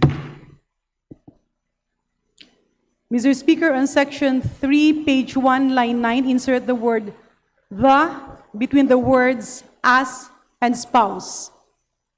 We accept, Mr. Speaker. Mr. Speaker, I move to approve the proposed amendment. There is a motion to approve the proposed amendments. There is an objection. Chair is none. Motion is carried. On section 3, still on section 3, Mr. Speaker, page 1, line 17, insert a comma between the words vice mayor and. Mr. Speaker, we accept.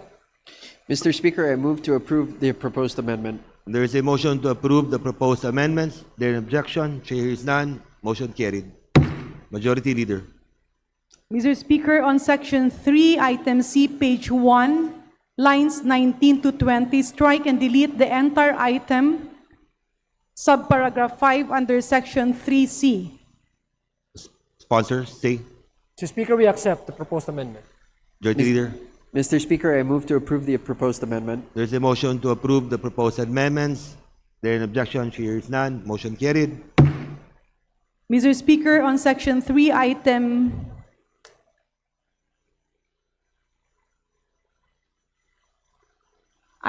D, on page 2, line 4, insert a hyphen between the words common and law. The sponsors say. We accept, Mr. Speaker. Majority Leader. Mr. Speaker, I move to accept the proposed amendment. There is a motion to approve the proposed amendment. There is an objection. Chair is none. Motion approved. Mr. Speaker, let me withdraw that motion. Instead of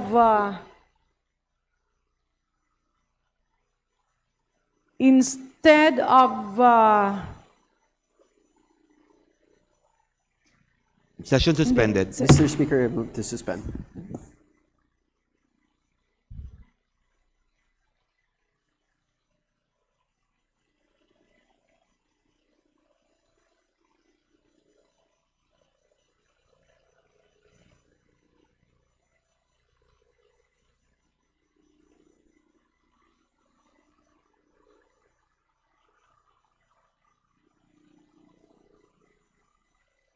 Session resumed. Majority Leader. Mr. Speaker, we'd like to recognize the Honorable Janet Garin for her proposed amendments. Mr. Speaker, if the Honorable Majority Leader and the sponsor would agree to withdrawing the previous motion. Okay. And for my subsequent proposal that on section 3, item E, page 2, line 4, insert a hyphen between the words common and law. Yes, Mr. Speaker, we accept, Mr. Speaker. Majority Leader. Mr. Speaker, I move to approve the proposed amendment. There is a motion to approve the proposed amendment. There is an objection. Chair is none. Motion is carried. On section 3, page 1, line 19, delete paragraph 5, which states punong barangay and members of the Sangguniang Barangay at the barangay level. What does sponsor say? We accept, Mr. Speaker, the amendment. Majority Leader. I move that we approve the proposed amendment. There is a motion to approve the proposed amendments. There is an objection. Chair is none. Motion carried. Mr. Speaker, on section 4, page 2, line 5, add a hyphen after the word applicability period. Majority, what does sponsor say? We accept the proposed amendment. Majority Leader. Mr. Speaker, I move that we approve the proposed amendment. There's a motion to approve the proposed amendment. There any objection? Chair is none. Motion carried. Mr. Speaker, on section 4, page 2, line 6, remove the word thereafter. What does the sponsor say? May I, which section 4, line? Section 4, page 2, line 6. Okay, we accept, Mr. Speaker. Majority Leader, Mr. Speaker, I move to accept the proposed amendment. there's a motion to approve the proposed amendments. There any objection? Chair is none. Motion is carried. Mr. Speaker, in section 5, page 2, line 10, remove the comma after the word spouses. What does the sponsor say? We accept the proposed amendment. What does the majority say? Mr. Speaker, I move to approve the proposed amendment. There is a motion to approve the proposed amendments. There any objection? Chair hears none. Motion is carried. Diaz-Garin. Mr. Speaker, on section 5, page 2, lines 10, 12, 14, and 16, replace the term second degree with second civil degree of consanguinity or affinity. What does the sponsor say? We accept, Mr. Speaker, the proposed amendment. What does the majority say? Mr. Speaker, I move that we approve the proposed amendment. There is a motion to approve the proposed amendments. There any objection? Chair hears none. Motion is carried.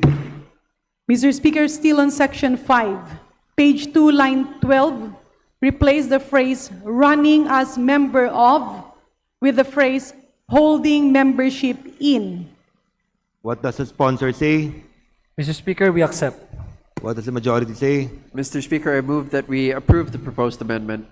There is a motion to approve the proposed amendments. There any objection? Chair is none. Motion is carried. Diaz-Garin. Still on section 5, Mr. Speaker, page 2, line 18, delete subsection E, which states that if a person is an incumbent or candidate for any elective barangay office, the spouse and the above relatives are prohibited to simultaneously hold any elective position in the same barangay. What does the sponsor say?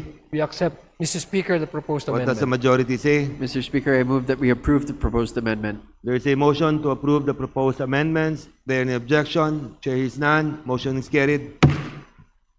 Diaz-Garin. On section 7, page 2, lines 35 to 37, and page 3, lines 1 to 12, replace the entire section and the entire section 7 with a new section that reads as follows. Section 7, effect of political dynasty relationship. In cases where the elections result in a political dynasty relationship, the COMELEC shall suspend the proclamation of covered relatives and decide based on the following. A, when two or more relatives are elected to positions with multiple seats within the same political unit, such as senators and members of the Sanggunian, the candidate obtaining the highest number of votes shall assume office. Semicolon. Or B, when two or more relatives are elected to distinct positions within the same political unit, the candidate elected to the higher office shall assume the same. And on the next paragraph, the rules on succession shall apply, if applicable, semicolon, otherwise, comma, the candidate who obtained the next highest number of votes shall be proclaimed and assume office. On the next paragraph, Mr. Speaker, nothing herein shall preclude any elected official from voluntarily withdrawing their candidacy as the case may be. Period. What does the sponsor say? We accept, Mr. Speaker, the proposed amendment. What does the Mr. majority leader Speaker, say? I move that we approve the said amendments. There is a motion to approve the amendments. There any objection? Chair hears none. Motion is carried. Thank you, Mr. Speaker. No further proposed amendment. Thank you. Thank you, Diaz-Garin. Majority Leader. Mr. Speaker, I move that we recognize the Honorable Leandro Leviste for his proposed amendment. The honorable gentleman from Batangas is hereby recognized.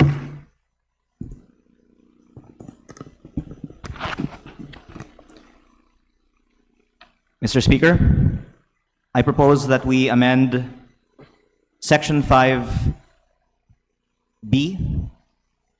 within the same legislative district or as party list representative. What does the sponsor say? We reject, Mr. Speaker. What Mr. does the majority Speaker, leader say? I move that we divide the House. Mr. Speaker, may I ask that the sponsor explain his objection to the amendment to include party Point lists of order, Mr. in the Speaker. I don't political need dynasty to, bill? I don't need Mr. to Speaker, I explain move my to- objection. Session Mr. has been Speaker. Move to suspended. suspend.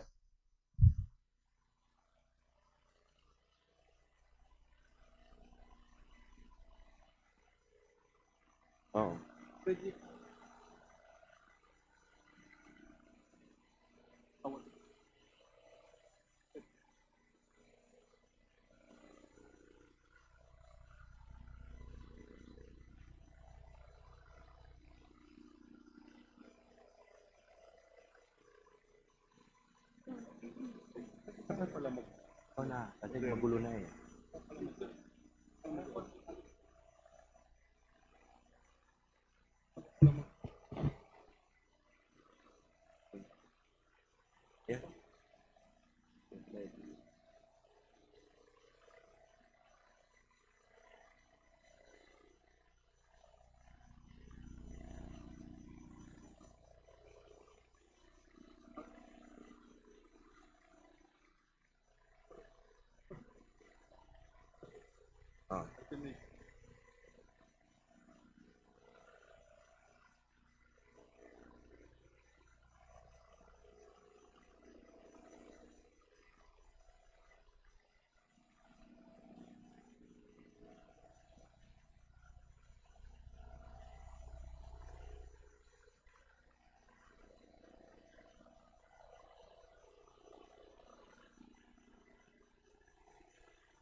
Pero pag reject ni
session resumed. Mr. Speaker, may I just reiterate what is the proposed amendment? Majority Leader. Mr. Speaker,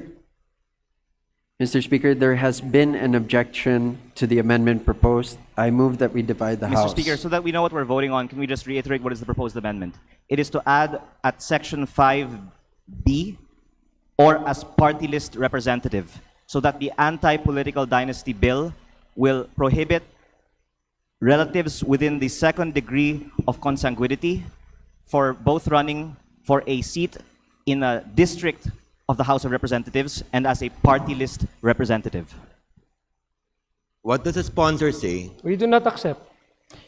What does majority say? Mr. Speaker, there being an objection to the amendment proposed, I move that we divide the House. An aye vote will sustain the amendment, while a nay vote will defeat the amendment. The majority solicits a nay vote.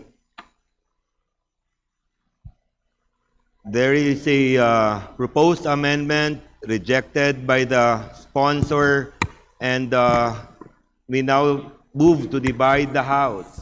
All those in favor, say aye. Aye. Aye. Those who are against, say aye. The nays have it. Mr. The Speaker, can we proposed ask for a amendment is roll call hereby vote? rejected. Mr. Majority Leader.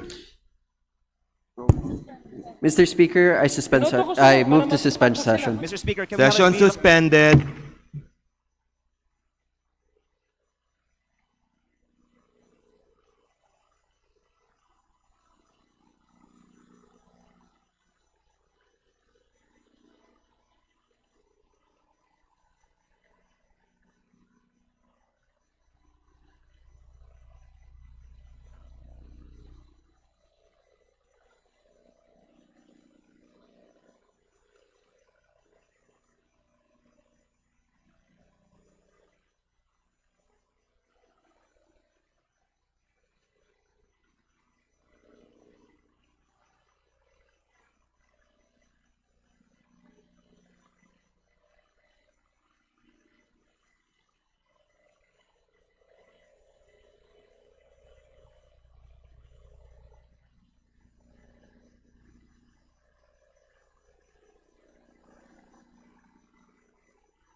Kasir, ikaw na dyan. Kasi magulo na. Hindi magulo ako.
Okay.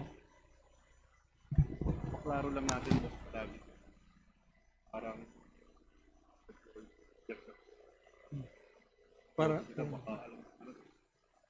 kanina.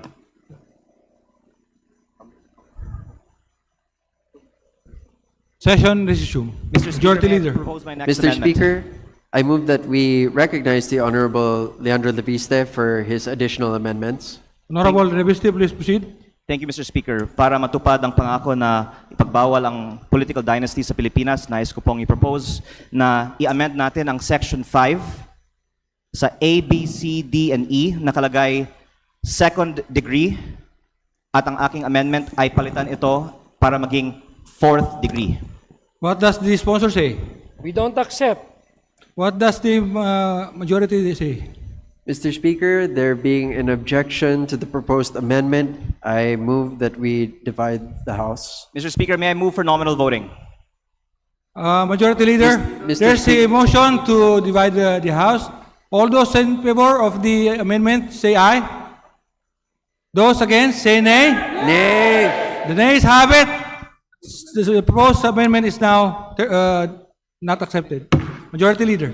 Mr. Speaker, is there a further amendment from the good representative from Batangas? Thank you, Mr. Speaker. I would just like to manifest my disappointment that we are Well, Mr. Speaker, not point of order. passing This is a period of true amendment. We anti-dynasty don't bill. accept. Majority Leader. But that being We don't said, Mr. accept Speaker, I move to manifestation, Mr. suspend Speaker. session. I will yield Session to is suspended. the next member.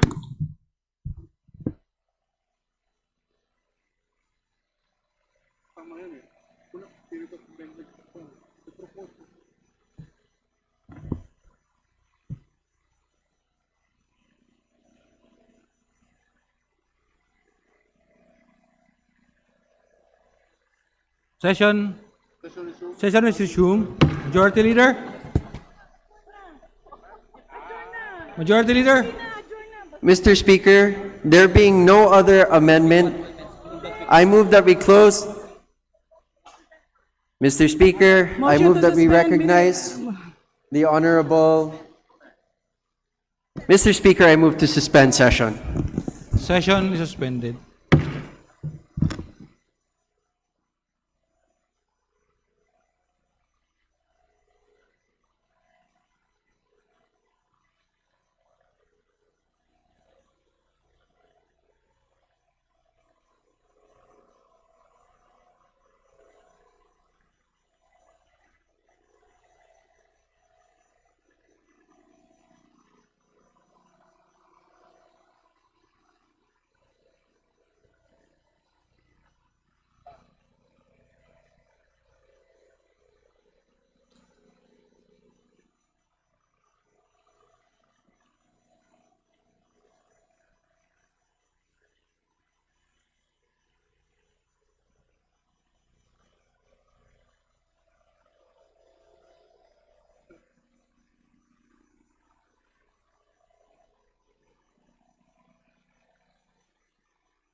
Ongoing yung kwan. Kailangan mo pa yan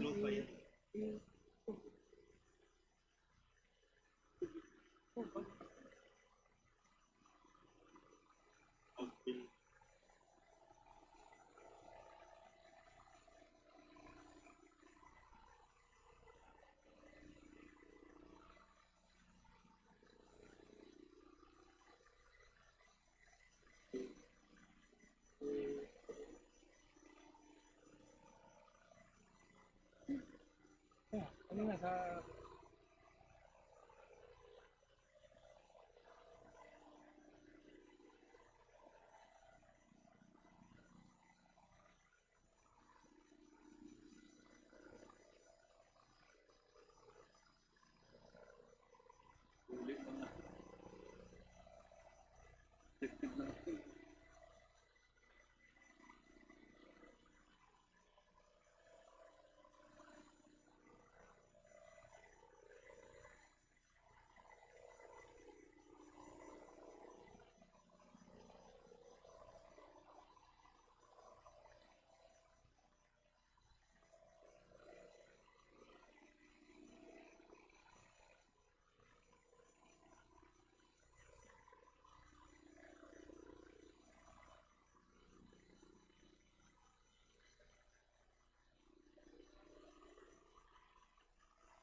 Hindi.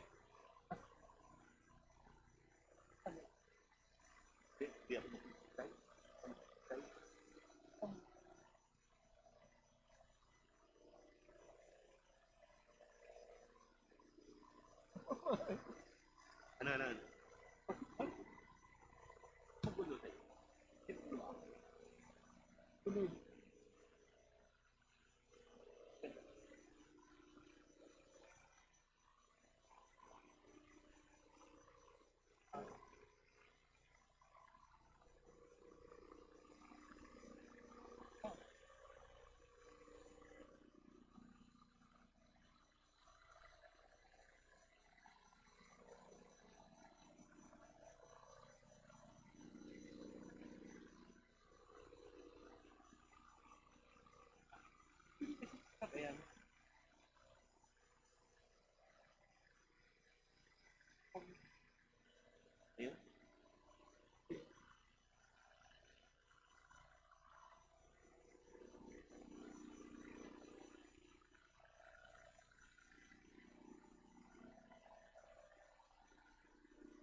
Session resumed.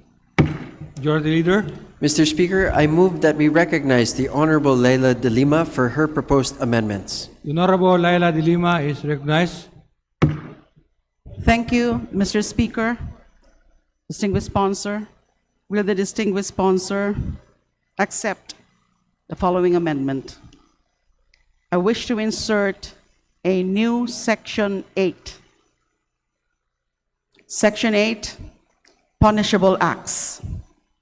The following acts shall be punished as an election offense in accordance with the provisions of the Omnibus Election Code. Letter A, willful concealment or falsehoods made in the sworn statement required under Section 6 of this Act. B, submission of spurious, forged, or falsified documents required under this Act. C, malicious or frivolous filings to trigger the anti-political dynasty prohibitions contained in this Act. D, using, threatening to use, threatening to use, or causing the use of force, violence, coercion, intimidation, or extortion to compel the filing or non-filing of certificates of candidacies or any agreement made in accordance with Section 7 of this Act, whether or not the offender shall have attained their purpose.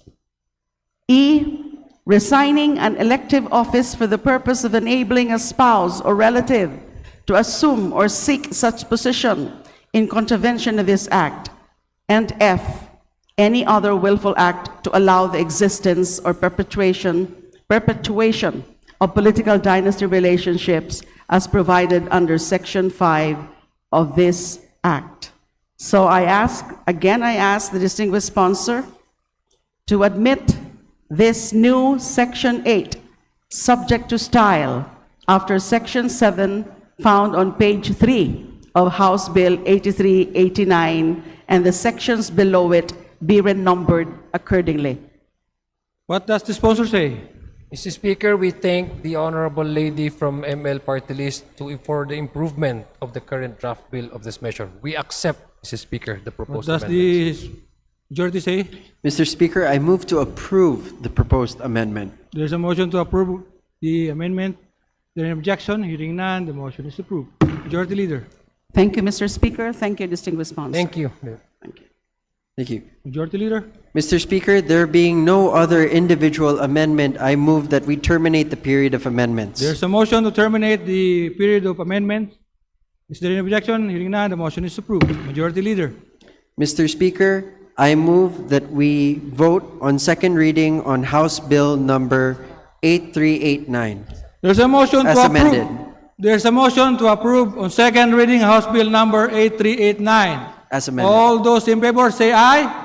Aye. Those against say nay. The ayes have it.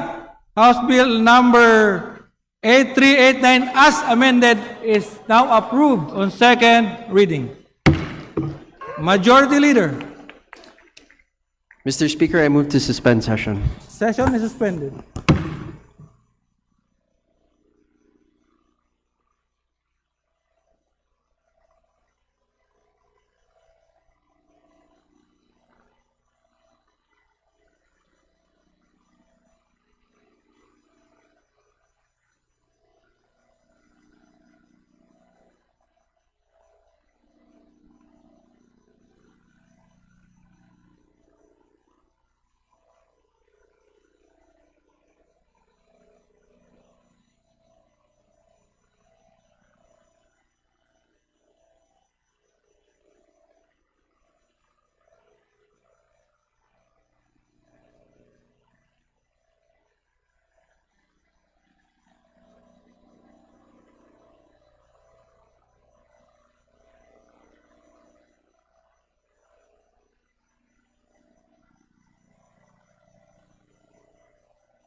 Hindi kasi yung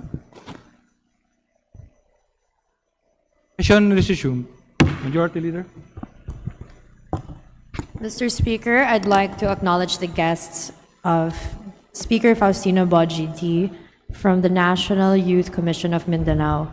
They are ASEC Bianca Patrice Go, ASEC Joaquin Carlo Racho, Gerber Nisi Valderrama, Eliza Ann Cabisuelas, and Faith Grace Diocampo.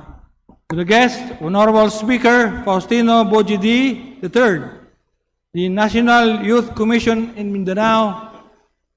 Welcome to the House of Representatives.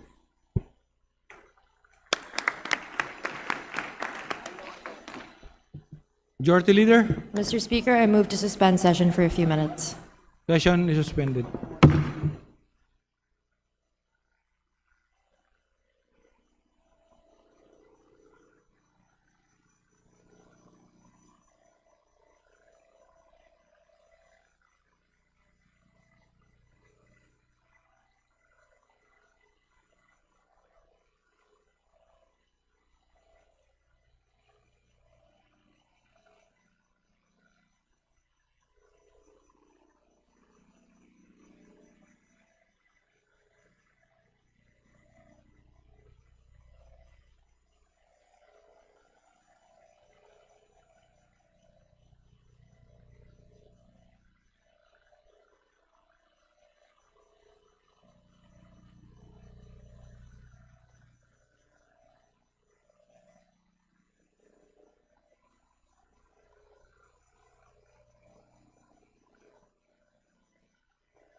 Brian, okay na?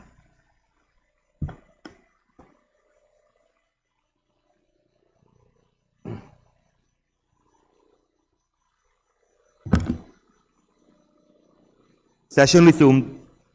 Majority Leader. Mr. Speaker, we are in receipt of the proclamation issued by the Commission on Elections declaring Pinoy Workers' Party List as winner under the party list system in the national and local elections the 12th of May 2025, and to entitle its nominee, Carl Joseph F. Legaspi, to sit as its representative in the House of Representatives of the Congress of the Philippines. Mr. Speaker, pursuant to the aforementioned proclamation, I move to allow Carl Joseph F. Legaspi, representative of Pinoy Workers' Party List, to take oath in open session. There any objection to the motion? Chair is none. Motion is approved. The Secretary General is directed to call the representative of Pinoy Workers' Party List to take his oath before this body. May I request all members present and even those in the galleries to please rise to witness the oath-taking of our new member. May we also invite our Speaker, Faustino Bojidi III, to the rostrum to administer the oath of office of Representative Carl Legaspi.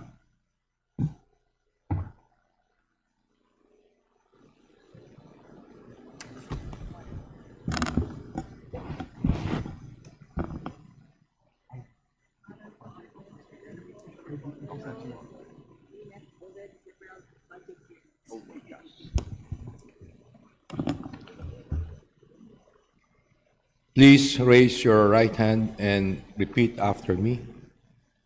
I, please state your name. I, Carl Joseph Fernandez Legaspi, Of Pinoy Workers' Party List, having been elected as representative, having been elected as representative, hereby solemnly swear that I will well and faithfully discharge I will well and faithfully discharge to the best of my ability the duties of my present position and all of others all others I may hereafter hold under the Republic of the Philippines,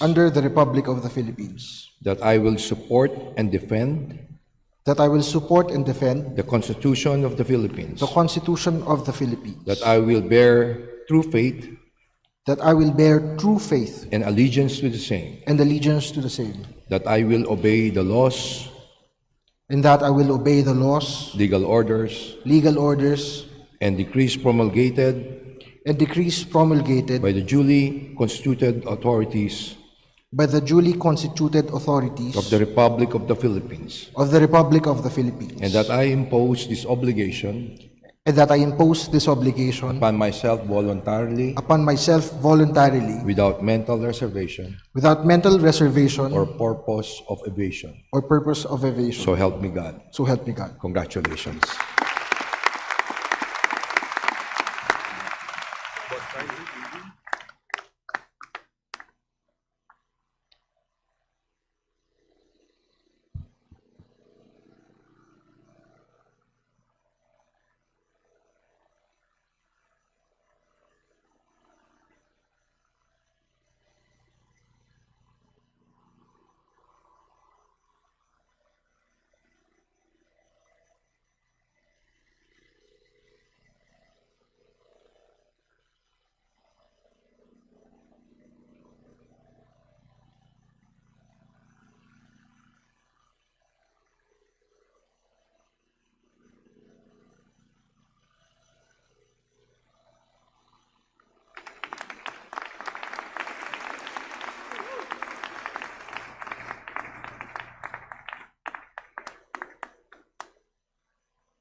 Majority Leader.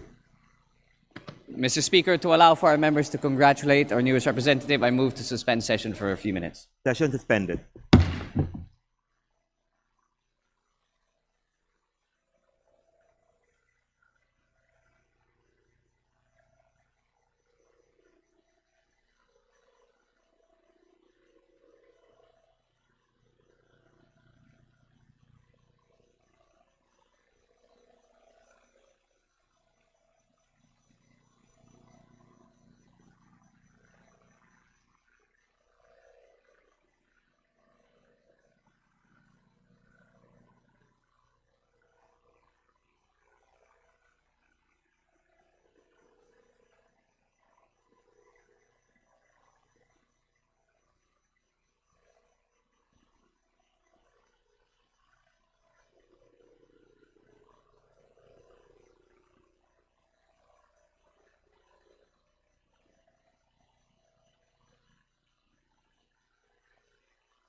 Session resumed.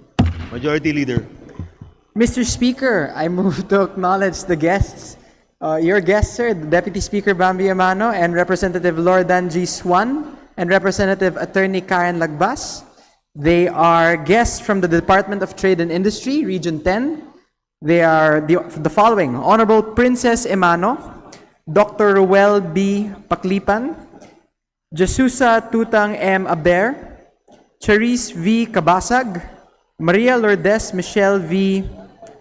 Kinompot, Anthony R. Abutanmo III. Mr. Speaker.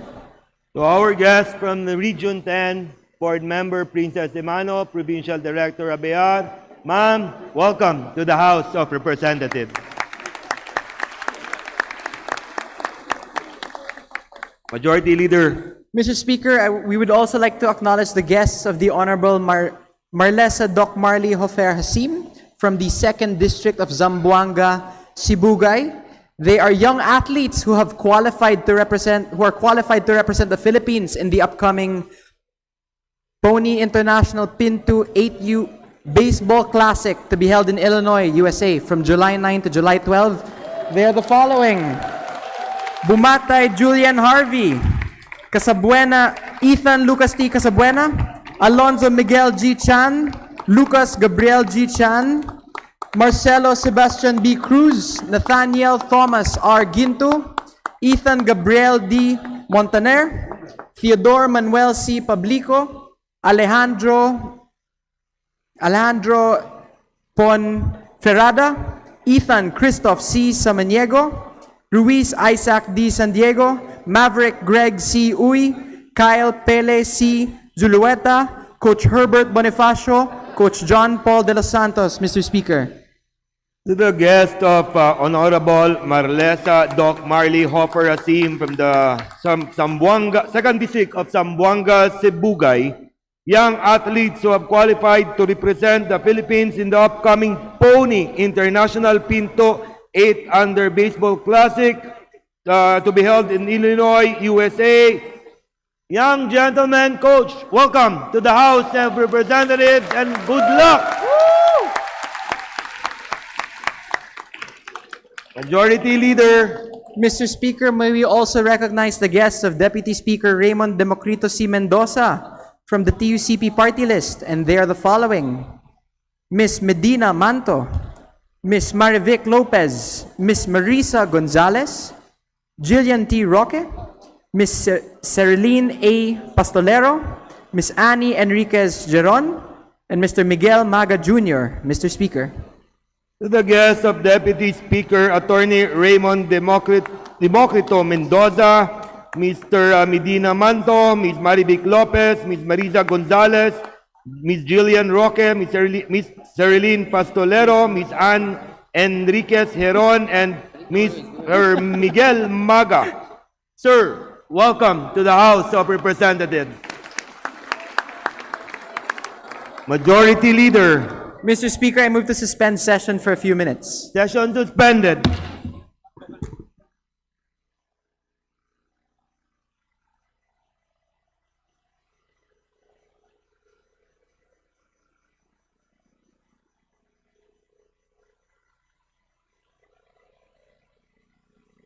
Session resumed.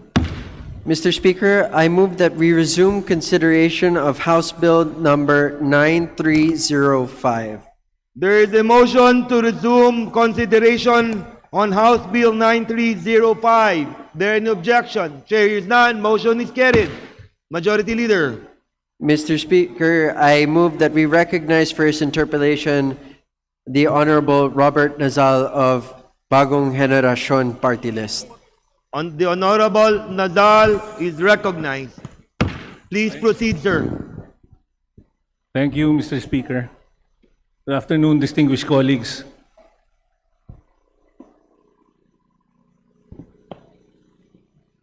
Good afternoon.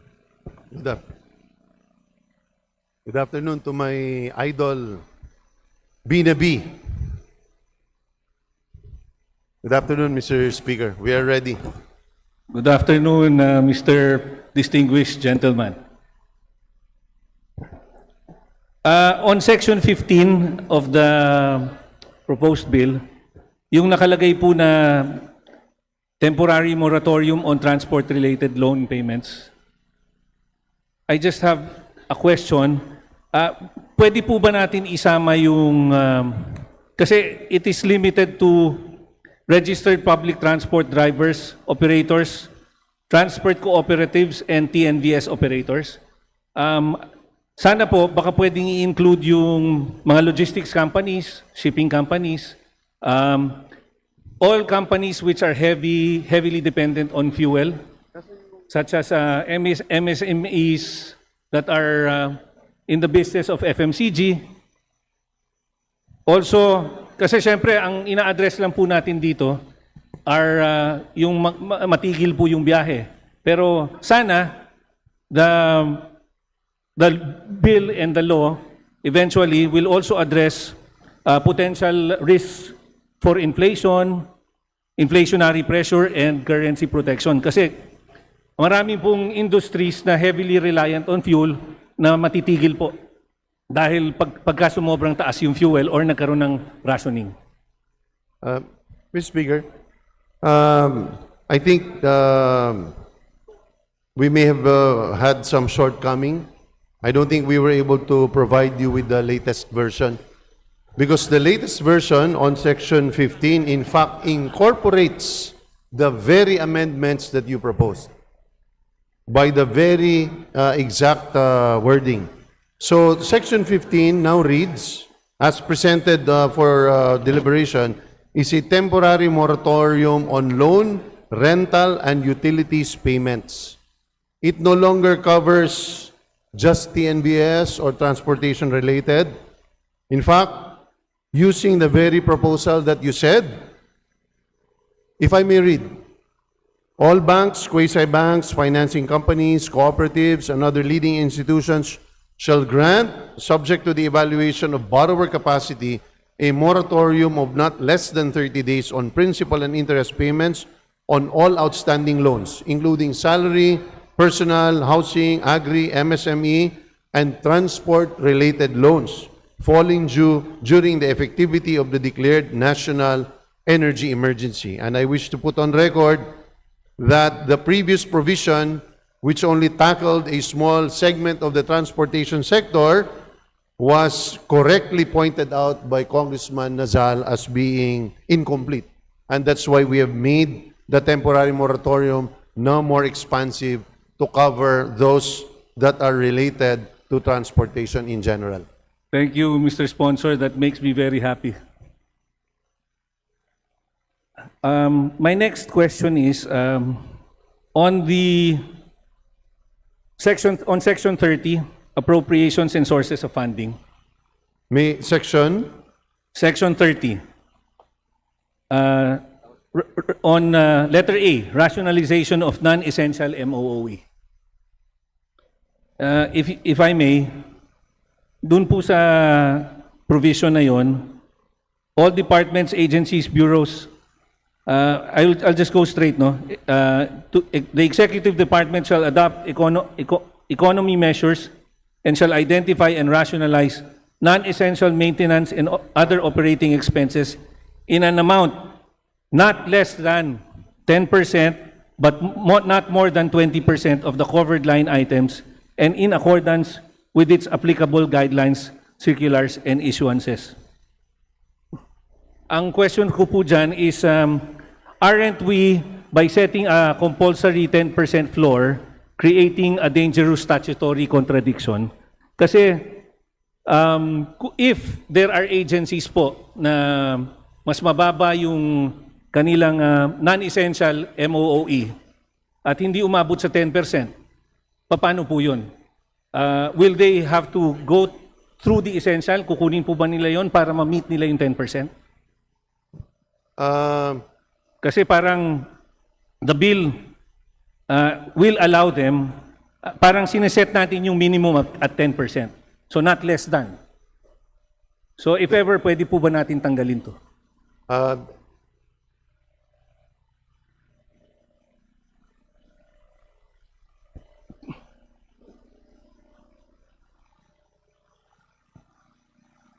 The recommendation of DBM on why 10% was placed as the minimum is based on actual utilization over the last 2 years. So in terms of non-essential, let's not forget that what we are considering is a period of emergency, a national emergency as declared by the President, as supported by all the cabinet secretaries. In short, there is something that needs to be urgently done and addressed. So it will require extraordinary activities on the part of the executive, including the generation of savings, so that we could use that to help and carry out immediate relief activities so that we can cure or we can limit the effect of inflation just in the transportation sector.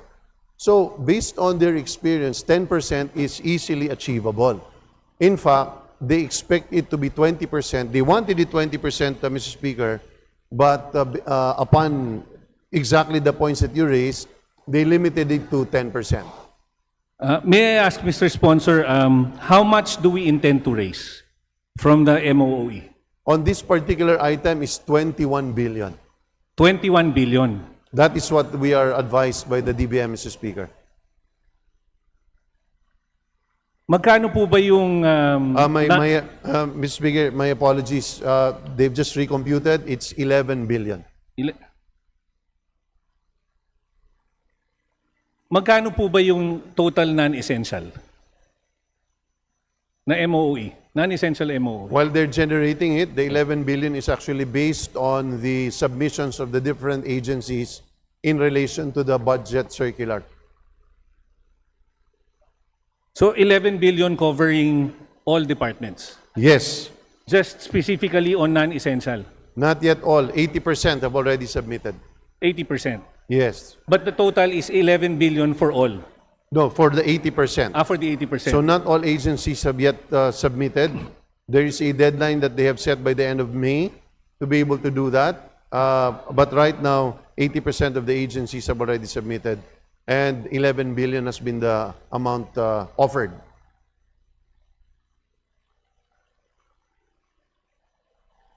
Huh?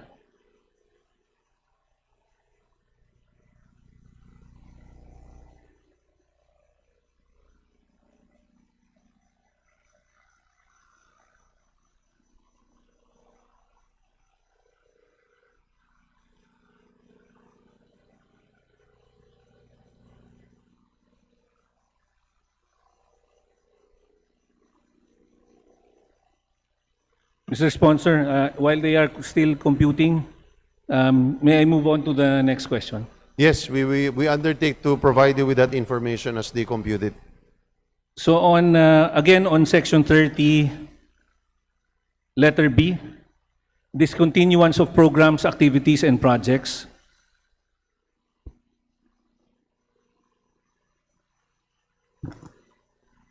So I'll just read the portion. Before the gentleman continues, may we request order in the plenary? So under the FY 2026 General Appropriations Act, whether released or unreleased, where the corresponding allotments remain unobligated, or where such programs, activities, and projects can no longer be effectively implemented during the emergency period. Nakita niyo po yun? Yes, that is line 16 and 17 and 18 on page 26. Yes.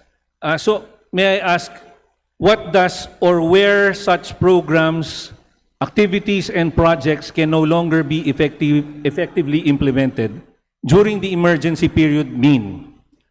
Does it mean na kahit obligated po, pero can no longer be implemented, can be discontinued? Yes, yes. Obligated, but discontinued? Pwede, Mr. Speaker. Pero doesn't it contradict yung second paragraph po in letter F sa release conditions? No amount shall be made subject to any funding action under this section if the same has already been validly obligated.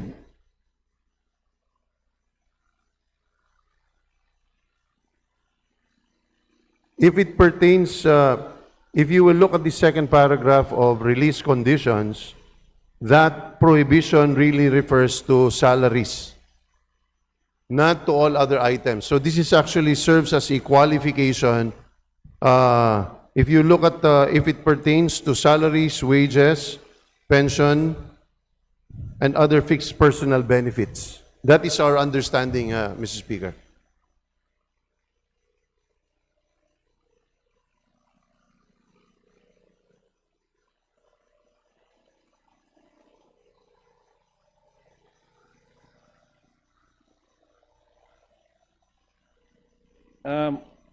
Okay. Hindi ho ba delikado yung yung stating when we stated na or where such programs activities, isn't it parang masyadong blanket, too much of a blanket statement?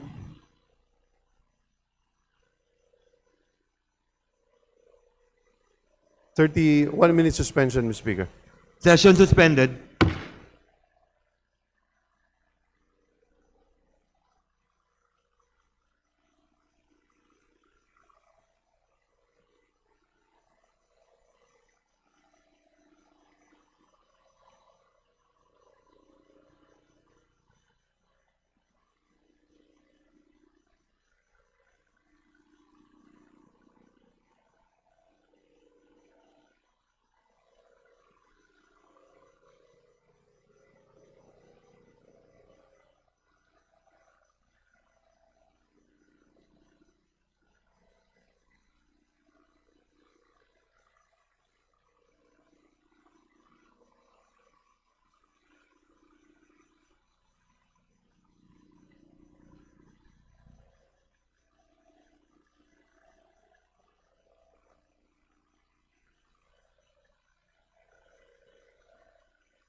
Session resumed. Mr. Speaker, upon consultation with the Department of Budget and Management, your position is correct. Your position is correct. Insofar as items that can be discontinued, if they are obligated, you cannot touch them anymore. So can we remove that phrase?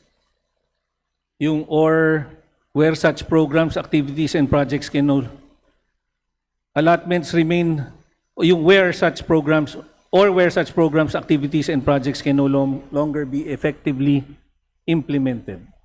That is in relation to line, what line is that, Mr. Speaker? We're in page 26? Line 22. Line 22 and 23.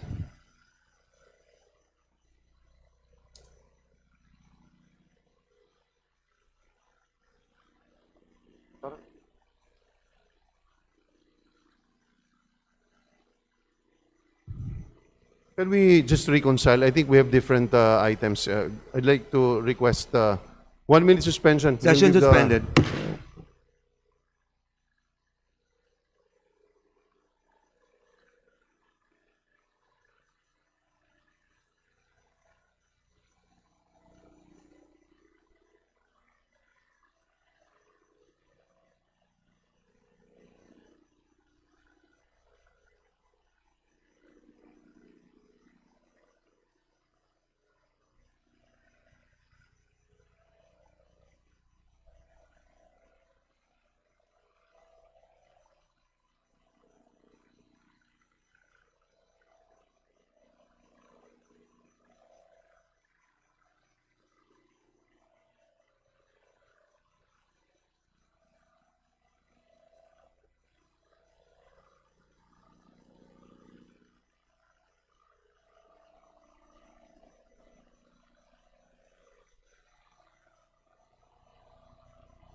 Session resumed.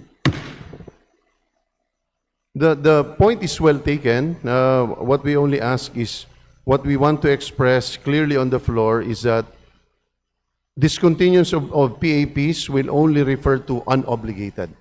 So a correction will be made at the appropriate time to follow where the corresponding allotments remain unobligated. Instead of or, we can actually just put a comma, meaning where such programs, activities, and projects can no longer be effectively implemented, if only to stress that it only refers to unobligated, instead of or. Can't we just delete that whole phrase altogether?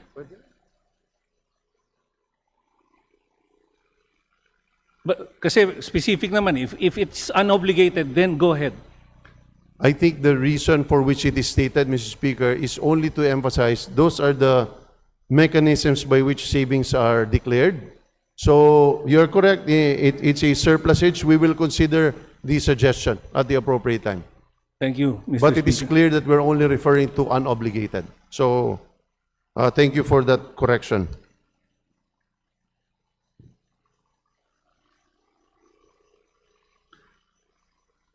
Yes. Mr. Sponsor, what about items under FISARO or for issuance of SARO? Are these considered unobligated?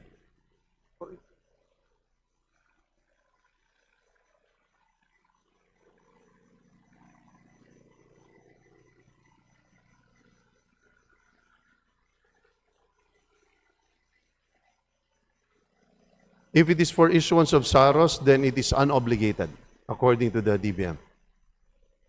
So it is considered unobligated if wala pang for issuance of SARO? Yes. Okay.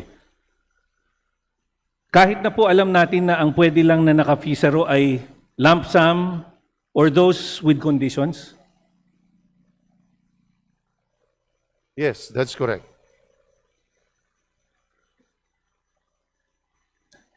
How about paano po yung mga naka-FISARO na hindi na right now under the 2025 budget, for example, 2026 budget, paano yung mga naka-FISARO na hindi naman siya considered as lump sum? Naka-line item siya. Wala ring conditions. Marami pong ganun.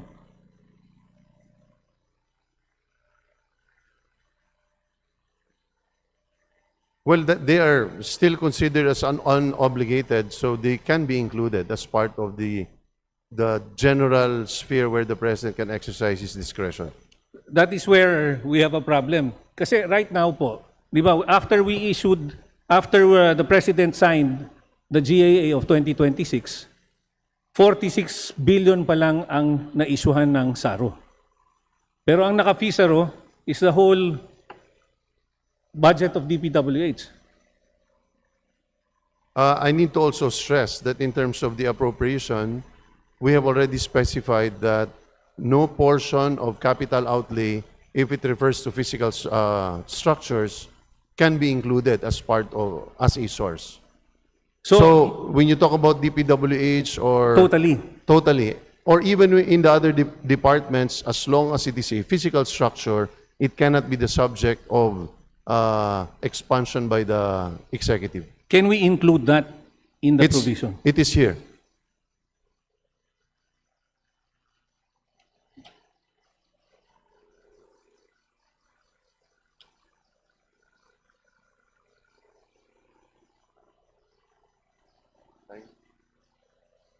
In page 26, line 29, 26. Starting with line 25. For this purpose, discontinuance may include capital outlay PAPs that are not immediately necessary for the delivery of essential public services or for the implementation of emergency response, etc. Under the provided that buildings and structures outlay, infrastructure outlay, public infrastructure outlay shall be excluded from the coverage of such discontinuance. So your fear, although founded, is supported by this limitation. In fact, the limitation again is placed because when you pointed it out during the hearing. Thank you for that clarification, Mr. Sponsor.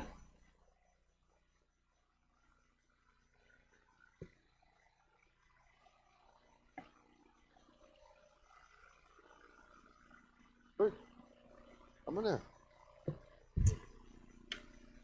Okay, for pool savings, under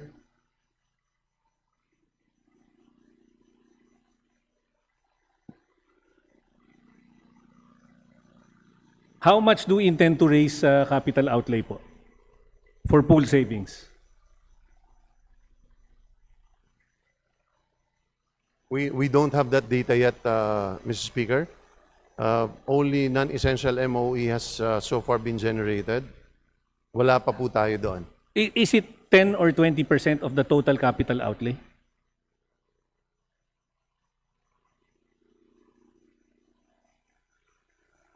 We don't have a floor there, Mr. Speaker. We don't have a minimum savings. But certainly, that will be very much limited considering the limitation on But do we have a the target items. in terms of how much we intend to raise? They don't have that data yet at the moment. For 2026 po kasi,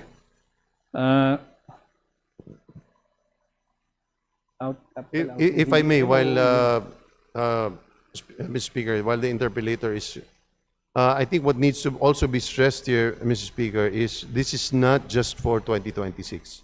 So effectively, what we're trying to do, in the same way you were arguing in the past, that we want to create a framework. So, yes, be that as it may, unfortunately, we don't have the data yet relative to other savings that can be pulled today.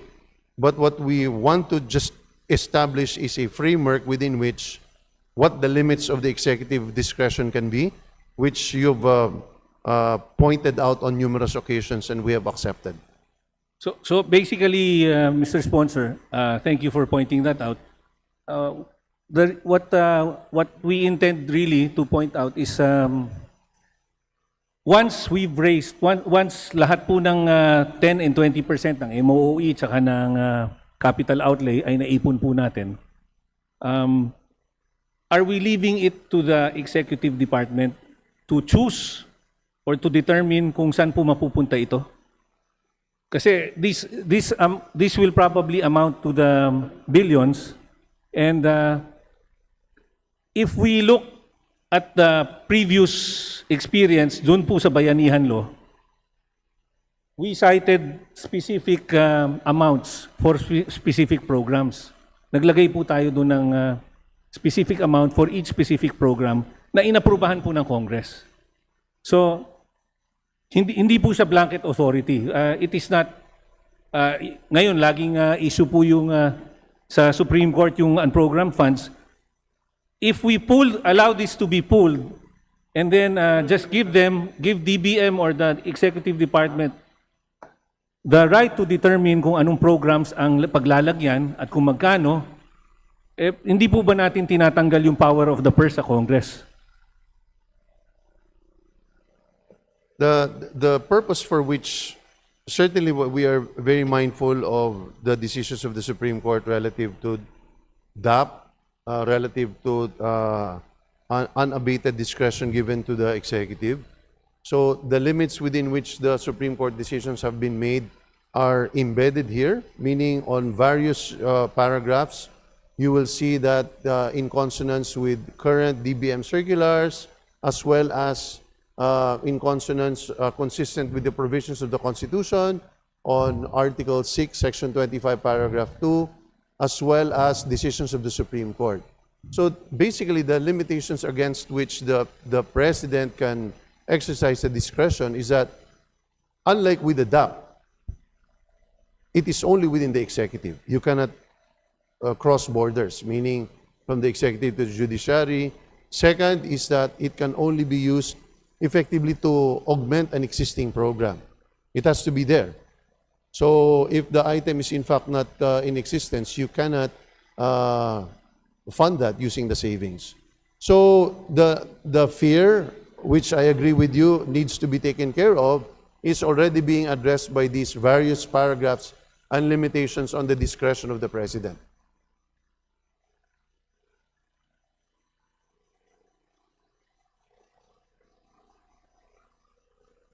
If we go back to the DAP decision po, no? So for this purpose, in Araulo versus Aquino, it is the President who proposes the budget, but it is Congress that has the final say on matters of appropriations. So for this purpose, the appropriation involves two governing principles, namely a principle of the public fisc, asserting that all monies received from whatever source by any part of the government are public funds, and number two, a principle of appropriations control, prohibiting expenditure of any public money without legislative authorization.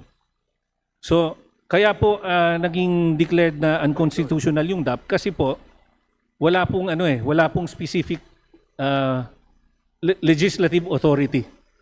It was like a blank check. So, ganun din po yung unprogrammed appropriations. Ganun rin po ang nangyayari.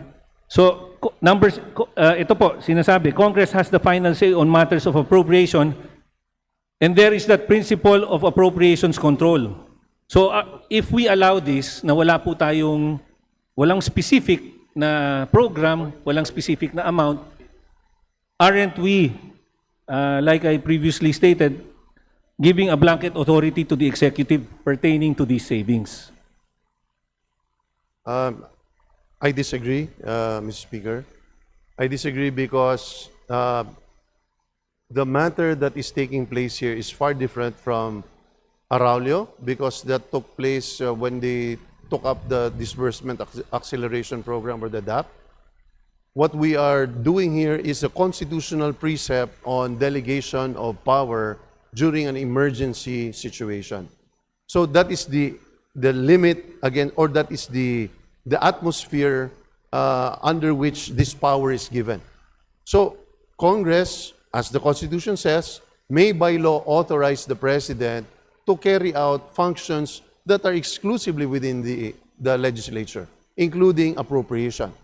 So for a limited time frame, within limits set by Congress and by law, Congress can validly delegate it. So that's the huge divergence between DAP and Araulo and Kalinga, as well as Bayanihan.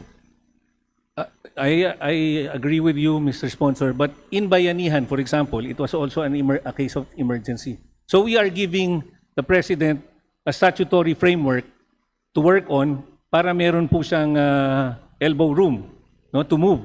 But in the same way, similar to Bayanihan, nabigyan din po natin yung Presidente ng elbow room to move, pero doon nakaspecify po yung amounts, nakaspecify din yung program. So yun lang naman po ang gusto sana natin siguraduhin, gusto natin ilagay, ipasok dito sa ating bill, kasi pwedeng-pwede naman po nilang lagyan kung anong specific programs, lagyan nila ng limits, di ba? And then kung kailangan, total na ipon po naman nila yung pera, pwede naman pong dalhin sa Kongreso at magpasa po tayo ng supplemental budget or an appropriations bill that will help the President without removing the power of the purse from Congress. You're correct. You're correct. But there's delegation of legislative power does not only take one form. It could be as specific as you want. What the Supreme Court nearly requires are two things. It must be complete. It must be sufficient. So Congress from time to time will make this delegation as limited as it can by putting in all the necessary conditions, yet giving the trigger or the discretion to the executive. Or Congress can sometimes be, in a sense, for lack of a better word, Mr. Speaker, can be liberal. Meaning as long as it falls within the limits, as well as the decisions or the guardrails set by the Supreme Court, that will still be valid. And in this case, what we are creating is a framework. We cannot at this point in time yet set aside specific funds for specific programs precisely because we don't know yet how much money will be available. So it is not a surrender. It is a valid delegation. There is a sufficient standard.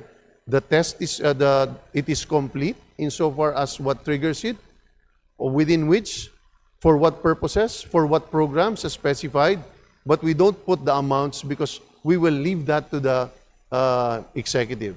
But if only to assure you also, Mr. Speaker, is that the executive is required to regularly disclose to Congress how disbursements are made, and Congress may, at any point in time, withdraw this authorization when it decides so.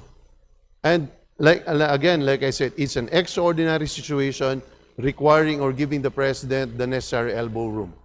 In my proposed bill, Mr. Sponsor, we set, the bill I proposed set an amount of 100 billion. Can't we at least set a ceiling or set a limit on magkano yung ibibigay natin na appropriation sa executive?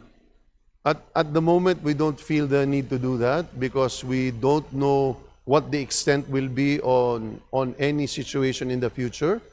Meaning, probably today we feel more at ease. If we had passed this 2 months ago, all the more we would have felt that we could not put a ceiling because we did not know how long it will last. Again, I go back to the fact that this is a framework. So we cannot put a specific limit on a framework because we don't know what the situation will be each time an energy emergency takes place. We already did it, Mr. Sponsor, during the Bayanihan na nag-set nga tayo ng limit in the framework. Because, Mr. Speaker, the biggest difference with Bayanihan and today is Bayanihan was a one-time activity. In fact, we had to pass another Bayanihan to supplement. So, because of our experience with Bayanihan, we want to, instead of having a cyclical coming back to Congress, and we want to create that framework which the executive will have, under which we can constantly review, instead of having a one-time activity. So, it's a different approach, learning from the Bayanihan experience. Kaya nga po medyo mahirap rin kasing magbigay lang tayo ng just a total blanket or a blank check or blanket authorization. Kasi if we do not set a limit, paano po ang safeguard dito? What if the savings, let's say for example, amount to 500 billion or 1 trillion? Ano pong gagawin natin? Can that be, aren't we giving the executive a blank check? No. Para po siyang para siyang unprogrammed funds uli. No, absolutely. Absolutely, I cannot conform to that, Mr. Speaker. It is not a blank check because, in fact, the limits or the area within which they can generate savings are already very, very limited when we remove public infrastructure. So the amount of savings today that they can, just based on even on a maximum basis, cannot reach those amounts. So more or less po, Mr. Sponsor, we have an indication kung magkano ma-raise nila. At the moment, not yet. At the moment, not yet. But like I said, is that we need to give them the necessary framework to be able to carry out these urgent actions. Meron naman kasi they can do projections. And if they are saying that, for example, this war or the crisis will last for around 1 year, if it lasts for 1 year or 6 months, ganito po yung ma-generate nila. Pagka lumampas ng 6 na buwan, ganito. Siguro, why don't we put a time frame? Hindi ba? If the war will last, if the energy crisis will last for a certain period, ganito ang probable na ma-raise natin, ilagay po natin yung possible amount, yung projected amount. Pwede po ba yun? Why don't we do that? Well, there is a limit, no? In so far as when the emergency can take place, meaning there are very, very specific triggers. It goes through a set of steps before it actually takes place. It has to go through 11 cabinet secretaries. There has to be a factual determination by the Department of Energy before a trigger or even a reason can actually be, can justify the action of the President. Secondly, the time is limited. It is limited in so far as other activities are concerned. It is limited within the duration of the emergency period. Secondly, that emergency period can be withdrawn or limited also by Kalinga, by the Kalinga Council. Thirdly, Congress can withdraw or shorten that emergency period. And third, by the adjournment of Congress, the emergency powers also automatically is extinguished or stops being effective. So these are the limits in terms of the duration. There is likewise a limit on the application because you need an item to augment. You need an existing item. And I think that's the biggest departure from DAP. Because DAP, practically the executive, could use savings and fund it for even non-existing items. Items that did not go through the ringer of the legislative mill or the power of the purse. So we deem these limits sufficient. Again, the power, it's going to be a balance between regulating the action of the executive to make sure that they don't abuse it, but at the same time, we need to give them the necessary elbow room so they can quickly address the various problems that they face during an energy emergency crisis. Because if we did not give them the power and it remains with Congress, the presumption is it will be too slow, and by the time we're able to act, it will be too late. So that's really the balancing that we've done. That's why more than half of your suggestions we have incorporated in recognition of the standards that you feel like need to be put in place. Do we more or less have an amount of how much we intend to raise, coming from both obligated, from unobligated, from all the discontinuance, from all the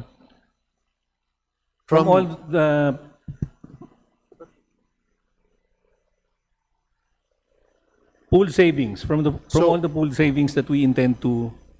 From the demand side, meaning from the needs, as expounded by the different departments on what they need to be able to implement, the Yes. figure was at 261 billion. 261. But on the supply side, meaning the DBM, in Yes. terms of scavenging for funds, they have not reached that portion yet.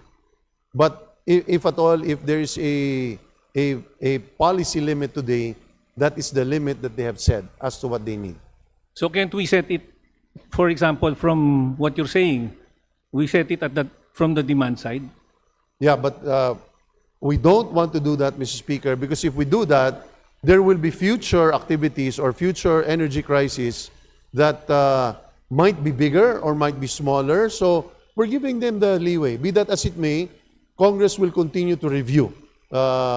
We just feel like at this point in time, while it is well to put a limit, it is prudent, but it will run contrary to our desire to give the executive that necessary leeway.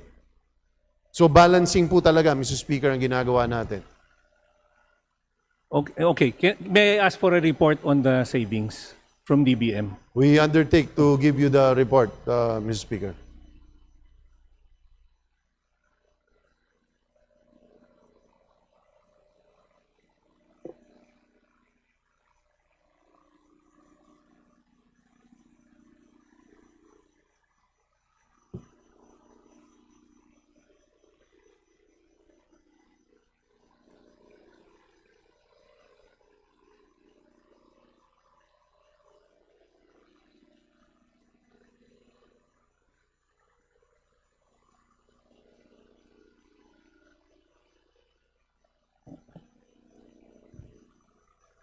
Thank you, Mr. Speaker, for the interpellation. Deeply appreciate the attention and the contribution, invaluable, given by Congressman Robert Nazal of Party List Bagong Henerasyon, the party list I will vote for in the next elections. Last na, Mr. Sponsor. So, how can the legislative framework ensure that the executive branch does not on debt savings?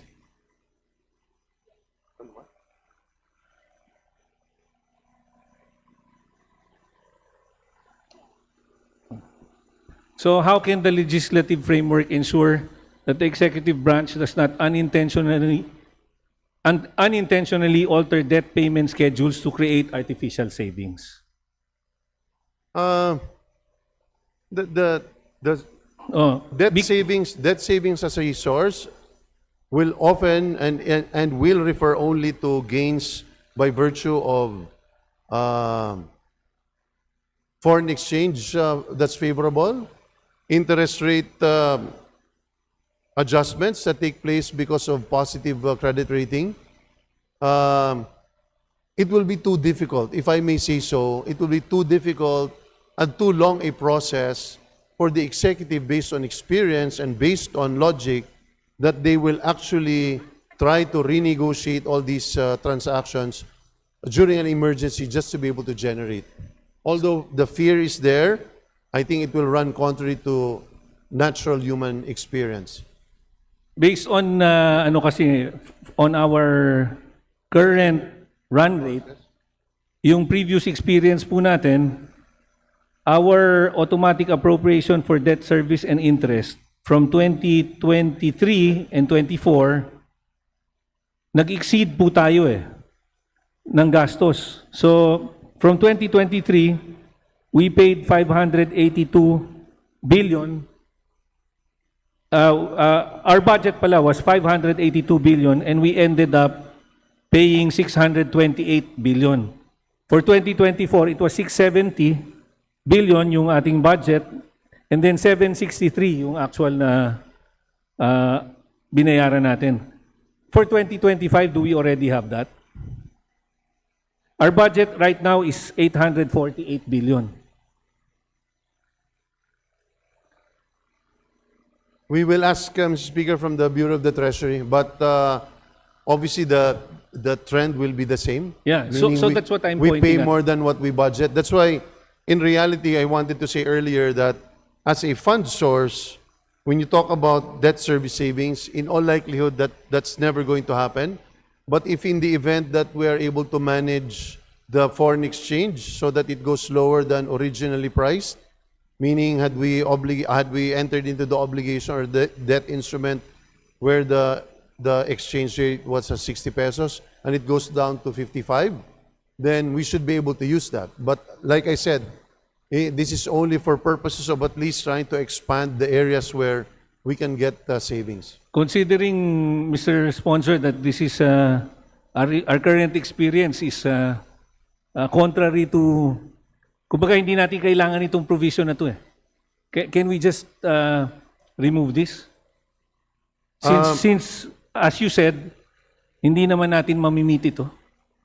Well, I did not say that we will not meet it, but all In I'm the saying future, is, you're saying this can happen. But we don't know. But we don't know what happens in the future, Mr. Speaker. Again, we go back to the fact that this is a framework. Yes. We don't know what happens in the future if the economy, we finally become a rising middle income economy, and if the exchange rate is by some, and we see it, meaning if there is some changes in the foreign exchange that is favorable to us, we just want to give the executive again that framework against which they can dip and they can collect savings. So if today it's not possible, we don't know next year, 2 years from now, 10 years from today, we don't know if that will be possible or if in fact it can be viable. So ayaw nating isara yung pinto po doon. Today, parang malabo, pero tingin ko next year, 3 years from today, hindi natin alam.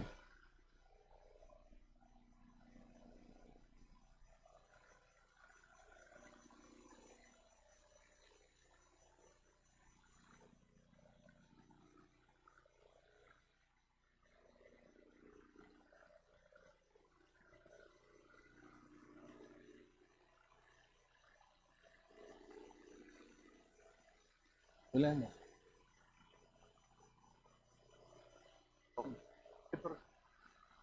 Okay.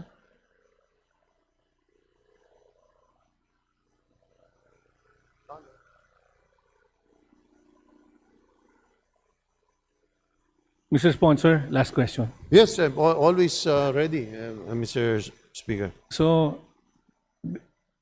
yung excess revenues and new revenues, new collections, it was indicated po dito sa bill na kukunin din natin ito. So, that means does that mean wala na pong unprogrammed, lahat ililipat na for for use of for Kalinga? Mr. Speaker, what we're doing here is that we are providing the executive the discretion. So we can expect, Mr. Sponsor, that there won't be any, once this is passed, wala na pong unprogram. Kasi kukunin na natin lahat yon and dito siya magagamit. It will be up to the President, meaning the President can use excess revenue collections to fund unprogram, or he can use, if there's an emergency, to fund this. So like I said, it is a framework during an emergency or during a crisis, we're simply giving the President all the necessary armaments to be able to address it. So we don't know how the President will behave relative to that. So anyway, the matter on program is also pending before the Supreme Court. So we will leave it at that.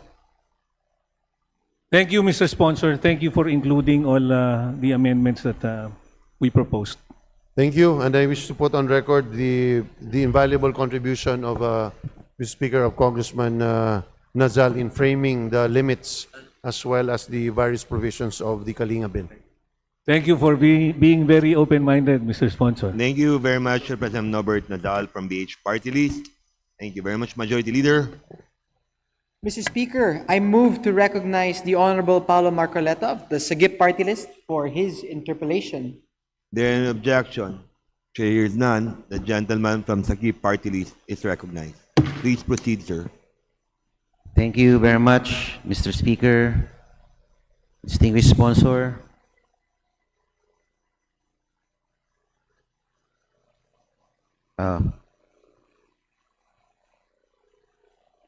Gladly, Mr. Speaker, with deep privilege to be interpellated by my friend and the better Marcoleta, if I may say so. It is with great honor to stand along with the dashing and debonair Deputy Speaker, my idol since the 14th Congress. Does that mean you're terminating your interpellation? No, although most of my questions were already asked by the Honorable Nasal. So I have a reduced set of questions, distinguished sponsor, Mr. Chair. Mr. Speaker, distinguished sponsor, while going over the draft bill, I would say that the bill is essentially an ayuda bill to address or to mitigate the impact of the existing fuel crisis. So it's primarily an ayuda-based legislation. Mr. Sponsor, Mr. Speaker. With due respect, I cannot conform to that position because, in fact, the ayuda portion of the bill is not even 20% of the bill. But if I may just explain, with the indulgence of my colleague, is that what we're really trying to establish here is a framework to be provided to the executive in times of energy emergencies in the future. So hindi lang po para sa taon na ito, kundi sa mga hinaharap pa. That's why nilalagay po natin, hindi nga tayo naglagay po, existing frameworks lang tayo ng assistance. Yun ang una. Kasi ang the first thing that needs to be done is obviously to stop the bleeding. What we want to do is in any crisis, particularly oil, we know for a fact that the oil crisis, there is only one basic sector that is really hit, and that is transportation. So, but if we are unable to address transportation immediately, that disease spreads to other parts of the economy, going to food because of logistics, and when food inflation increases, or that is the biggest component of economic inflation. So, what this does is actually not set aside funds. What it does is actually make the first aid or the emergency room activity more structured, less politicized, because we are requiring them to come up with a interoperable database on different sectors, fisherfolk, farmers, jeepney, TODA, TNVS that are reliable and that are accurate and truthful, which will also show the economic status of each one. So each time there is an energy crisis that takes place again, government's reaction is very automatic. But the other aspects, Mr. Chair, I'd like to point out really refers to granting the administrator or the executive the power to use its savings to be able to address emergency measures, but at the same time to give them also power to suspend taxes. We placed here the power to suspend taxes not only on excise, but also on value-added tax, so that the executive will have more leeway to see and how to dampen the effect on our ordinary individuals or ordinary folks. So yun po, hindi lang po siya ayuda. Thank you very much for that reply, distinguished sponsor. What I mean by raising that question is that by giving ayuda, hindi ko naman po sinasabi ng ayuda hindi importante. Ngunit ito po ay temporary relief lang para sa ating mga nasasakupan. Ang gusto ko po sanang sagot ng ating distinguished sponsor ay kung paano natin malulutas ang supply disruption ng ating langis, dahil ito po ang pinagmumulan ng problema natin. Nung nagkaroon po ng digmaan sa gitnang silangan, essentially yung supply natin, yung supply chain ng langis ay nagkaroon ng problema. So, tinitignan ko po yung bill.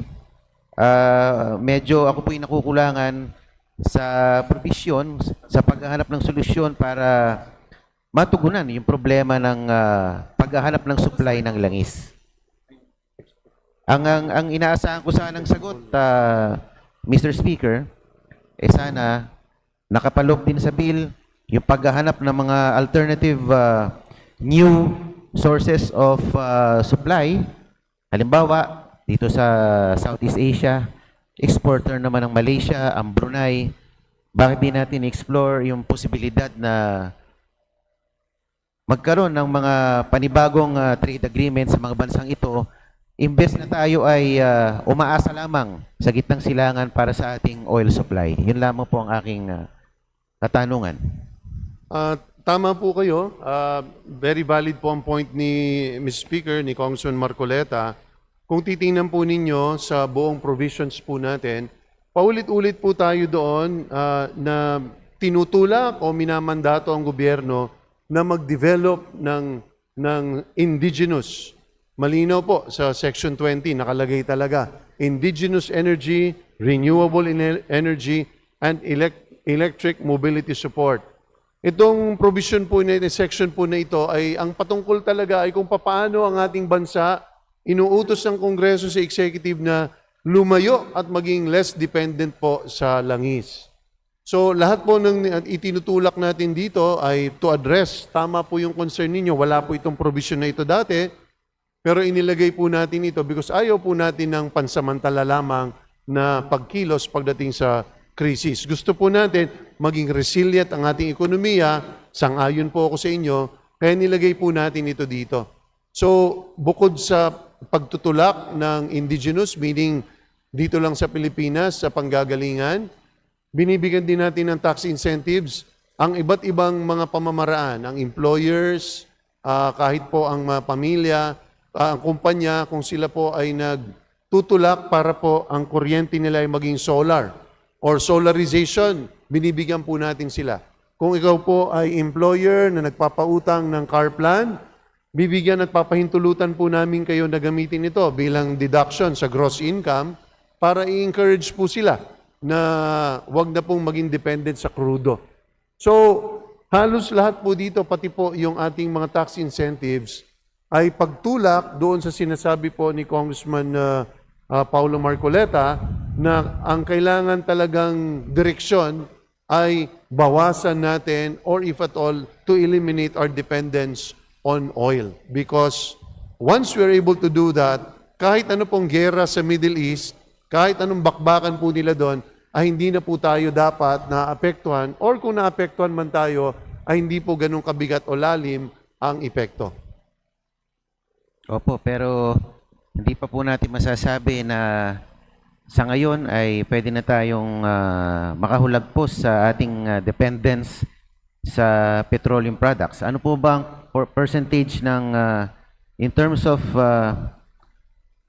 fossil-based petroleum consumption ng vehicles as opposed to EV?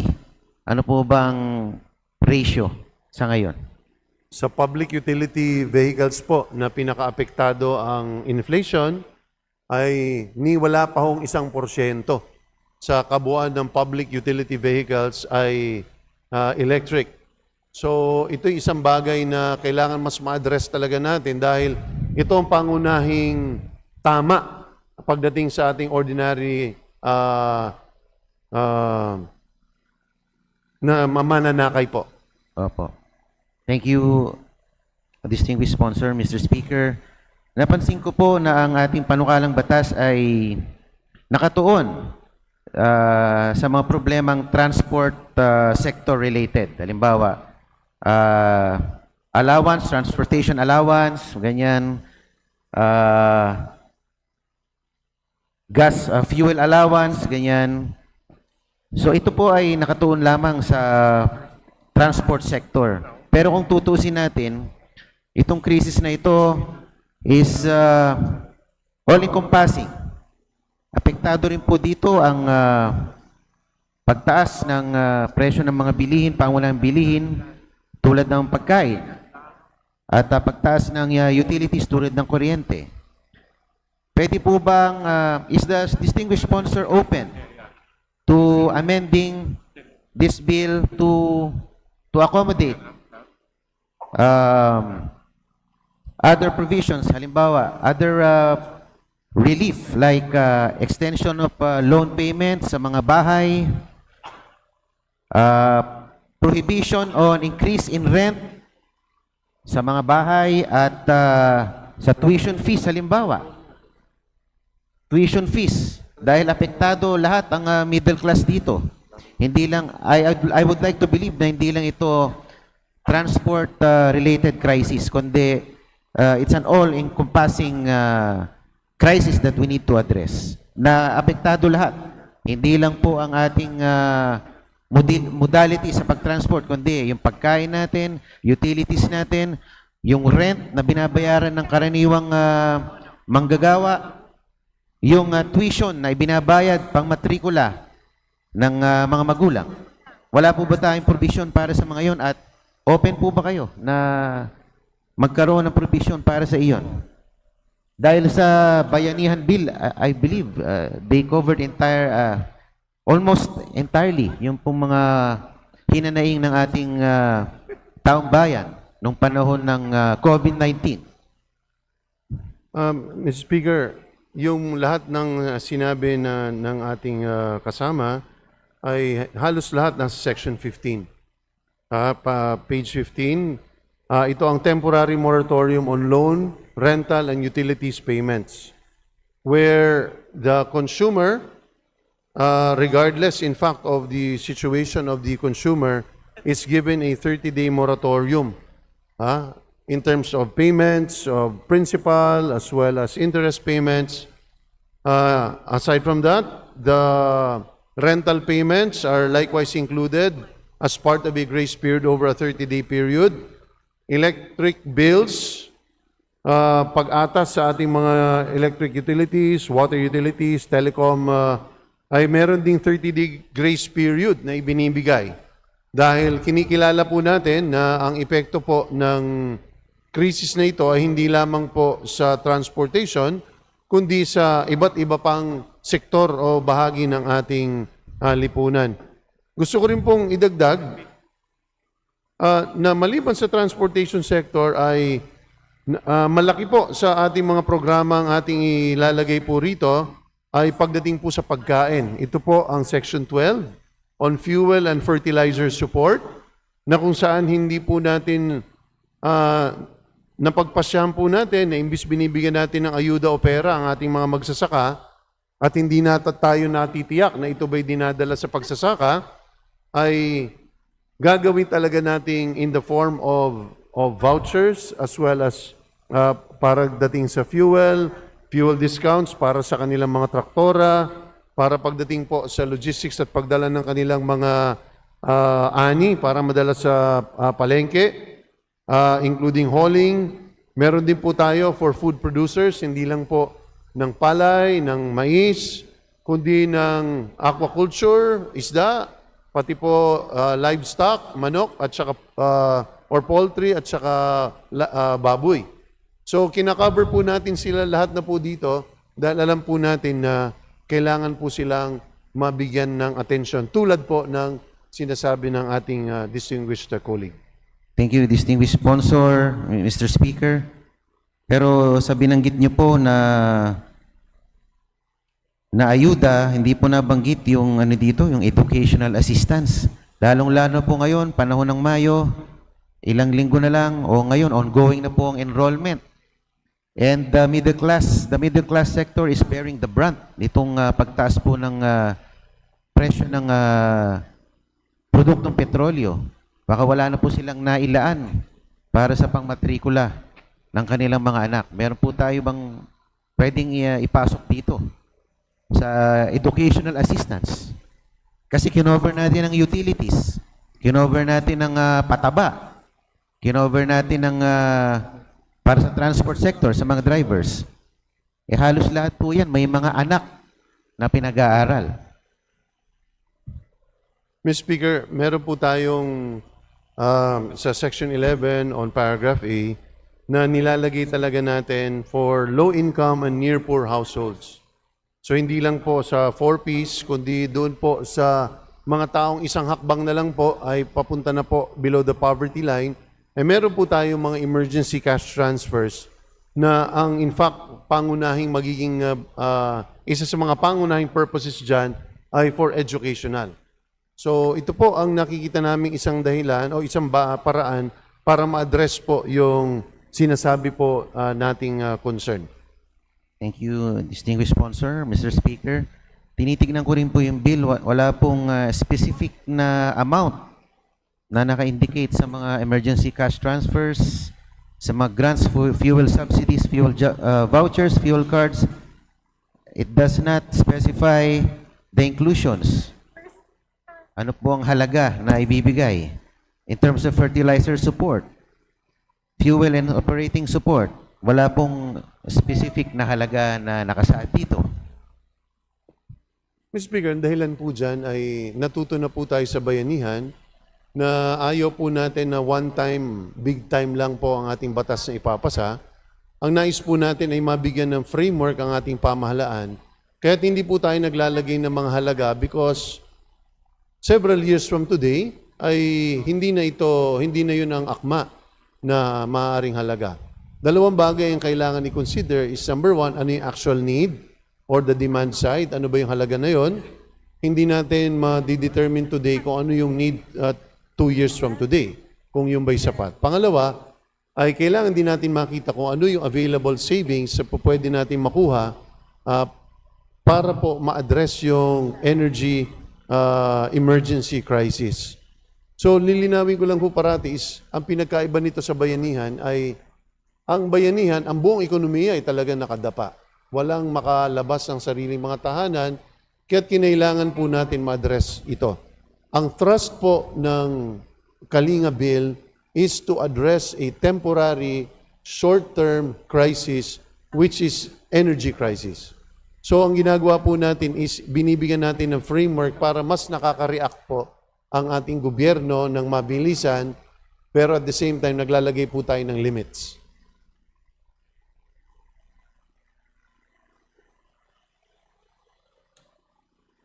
Pwede naman po natin, distinguished sponsor, Mr. Speaker, na hindi naman natin sasabihin na one time lang tong assistance.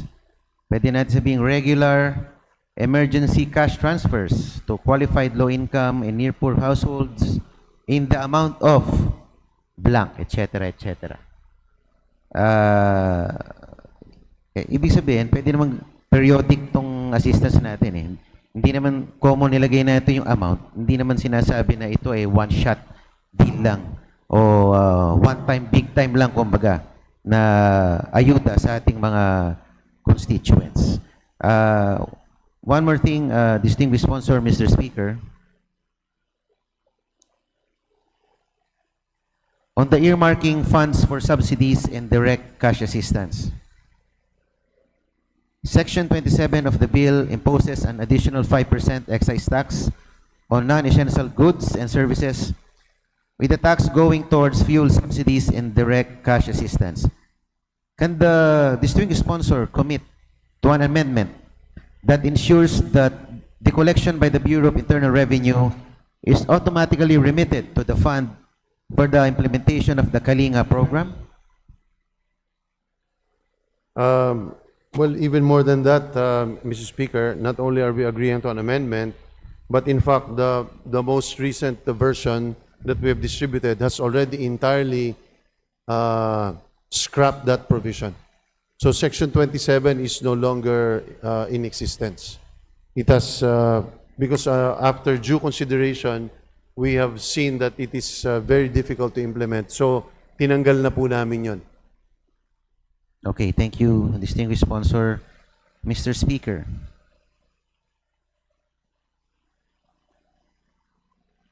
Since the bill is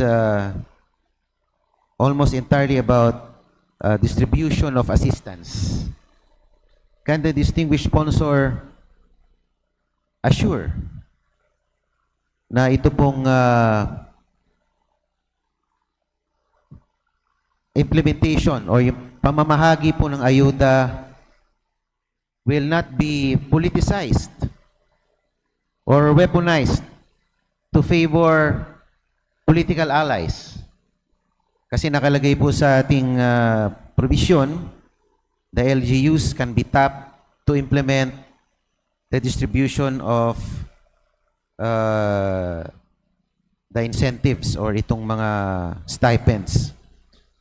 What safeguards are in place that will make sure that the Kalinga program will not be politicized or weaponized to favor only political allies and to marginalize perceived political adversaries? That's a very valid point, Mr. Speaker. In fact, we have placed in Section 8 as a mandate to the executive that it comes up with finally a verified database system that is interoperable, that has common beneficiary registries, and at the same time instructing the executive to develop a system of distribution that will not entail beneficiaries having to be gathered where they have to listen to politicians, so that the executive will now use the existing flow or existing electronic transfer systems. So I agree with you, Mr. Speaker, that we need to ensure that this will not be politicized, and these are the basic items that we have placed, if only to avoid it from being politicized. Thank you, distinguished sponsor. Dahil gusto ko rin kasing sabihin na kami, ang aking constituents ay umiinda pagka iniipit ang release ng mga pondo. Katulad po ngayon, yung AX ko, pati yung tupad ay were put on hold. At pagka ginagawa po kasi yun, yung pag-ipit o pag-hold ng pondo, hindi po yung representante o yung partido ang nasasaktan, yung pong mga constituents. Kaya sana po hindi po maulit ito. Habang ito ating binabalangkas, maging universal yung aplikasyon nito at wala pong sisinuhin kung ikaw kaaliado ba o kalaban sa politika. Dapat po, basta't nangangailangan yung bayan na yun, kailangan matugunan po ng kaukulang ayuda. Sangayon po ako dyan. In fact, na-raise na po yan ng Mr. Speaker ni Congressman Marcoleta noong nakaraan. Sabi nga po natin is part and parcel of this very specific section is really mandating the executive to come up with a database system that is not subject to political intervention. At kung ano man ang distribution system na gagawin, ay dapat electronic para automatic kapag nagko-qualify ka dyan sa interoperable, verified database system, wala na pong nakikialam. Diretso na po yan. Kung yan man po ay galing sa DA, yan man po ay galing sa Bureau of Fisheries, galing sa DSWD, diretso na po ito sa beneficiaries, hindi na po dumadaan sa politiko. Opo, hindi na po kailangan tawagan si Secretary Rex Opo. or si Speaker Opo. para i-release ang mga pondo. Opo, dahil hindi rin po siya magiging epektibo sa totoo lang po kung mamimili tayo. Dahil ang gusto natin pigilan dito is inflation. Ayaw natin tumaas ang presyo ng bilihin. Kapag mamimili ka at merong maghihirap na tao, lalo kung nasa transportation sector yan, maapektuhan din tayong lahat. So that's why we really have to make the response non-political as much as we can. Thank you for that reply, Mr. Speaker, distinguished sponsor. On preventing the pass-through nature of the windfall profit tax, Section 26 of the bill introduces a 15% windfall profit tax on covered petroleum products based on net profits. This is a commendable provision since it allows the generation of internal revenue without incurring new debt. Can this representation be assured that this provision for a tax will not be a pass-through tax ultimately imposed upon consumers? And can the legislation provide for a guardrail that will protect our consumers from an additional tax on products and services? Yes, the point is very well taken. We will make sure that this will not be something that will be passed on to the consumer. But more importantly, I think what is important here is if petroleum companies are able to partake of great profits during times of crisis, since we are not regulating prices because of the oil deregulation at the moment, then whatever income they make, they have to share with the national government, which in turn can use these for energy emergency action or programs that will be needed. And following that question, Mr. Distinguished Sponsor, can the good sponsor of this bill include or welcome an amendment that will explicitly prohibit the inclusion of this tax in retail pump pricing? With this, any violation to this prohibition should be treated as price manipulation. We should hold entities liable for administrative and criminal penalties under the law. I agree that it should have a penal provision. We likewise discussed that. Your point is well taken. But we were informed by the BAR that there are already the necessary measures and penal provisions under the National Internal Revenue Code that can be applied. The question you raised was a question we also raised, but the BIR said that there is no need because those penalties, as mentioned by the distinguished colleague, is already set forth in the National Internal Revenue Code. Thank you very much, distinguished sponsor. Mr. Speaker, I think this is the final question. I hope it's not the final nail on the coffin. On renewable energy corporate tax incentives to help lower the utility and consumer product prices. Section 24 of the bill provides an incentive to business enterprises for a 50% special deduction from gross income for ordinary and necessary expenses incurred when shifting to renewable energy products and systems. Can the certified business enterprises who will benefit from this incentive be required to recompute and lower retail prices of products or services based on the effect of shifting to renewable energy products and systems? Considering that business enterprises will enjoy the generous incentive of the deduction, the legislation should ultimately have an effect that will help ease challenges to the cost of living. The purpose here, Mr. Speaker, is when we provide the 50% deduction from gross income, is essentially to encourage all these businesses to incur capital outlay. Meaning, otherwise, they would not be spending for these. But since we want our economy to get away from oil, we are encouraging companies, gumastos po kayo. Gastos kayo dito para sa energy saving, particularly solarization. And in exchange, kahit mapapagastos kayo, hindi scheduled, ay bibigyan kayo namin ng pagkakataon para magkaroon kayo ng deduction. So, if we penalize them or we impose additional taxes for additional income that they will make, might run contrary to the very reason why we're giving the incentive.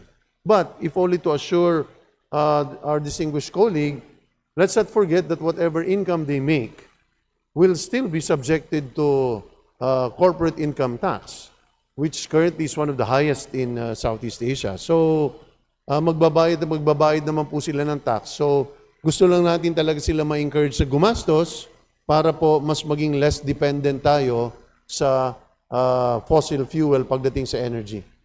Opo, ang binabanggit ko po hindi po yung pag-impose ng additional tax, kundi yung pagbababa or pag-adjust ng mga presyo ng kanilang mga retail products. Kasi meron nga silang incentive eh. So, inaasahan ko na bababa rin yung presyo ng kanilang mga produce. At this point in time, I think that's going to be, if I may, Mr. Speaker, that's going to be an administrative activity on the part of the DTI, the BIR, in terms of the e-vehicle law. There are already incentives that are put in place there, and we don't want to disrupt that. What we're simply trying to do here is really develop a framework of incentives so that we can incentivize them to leave or go to solarization. Thank you, distinguished sponsor. Mr. Speaker, I have no more questions. Thank you. Thank you very much, distinguished colleague. Thank you very much, Majority Leader. Mr. Speaker, I move to recognize the Congressman from the 1st District of Batangas, Congressman Leandro Leviste, for his interpellation. The gentleman from Batangas is recognized. Good evening again, Mr. Speaker. Good evening, Leon. Mr. Speaker. Mr. Chair, in our hearings, the DBM said that with a 20% cut on non-essential MOOE, they would generate around 25 billion pesos in savings. Is that correct? That is correct. May I clarify if there's been any update on these plans? On the amounts? Yes. So far with the agencies reporting, because the system is the implementing agencies will submit their reports in compliance with the DBM circular. So far what they've been able to generate is 11 billion in terms of commitment. And what percent is this cut in non-essential MOE? Is it still 20%? Earlier we were informed that it was close to 80%. There's going to be an 80% cut in non-essential MOE. No. 80% of the agencies have submitted their commitment to reduce non-essential MOE. But the target there is 20 billion. And I am informed that a number of the large agencies have yet to submit their reports, which their deadline is the end of this month. So this is on the purpose of reporting, but in the purpose of what is the requirement, there is no moving from the requirement of at least 20%. That's a floor. Yes. Meaning that's the minimum that they should do. Yes. If they can do more, why not? May I then clarify the purpose of having in Section 30A, line 33 of the bill, that the cut in non-essential MOE will be 10%, at least?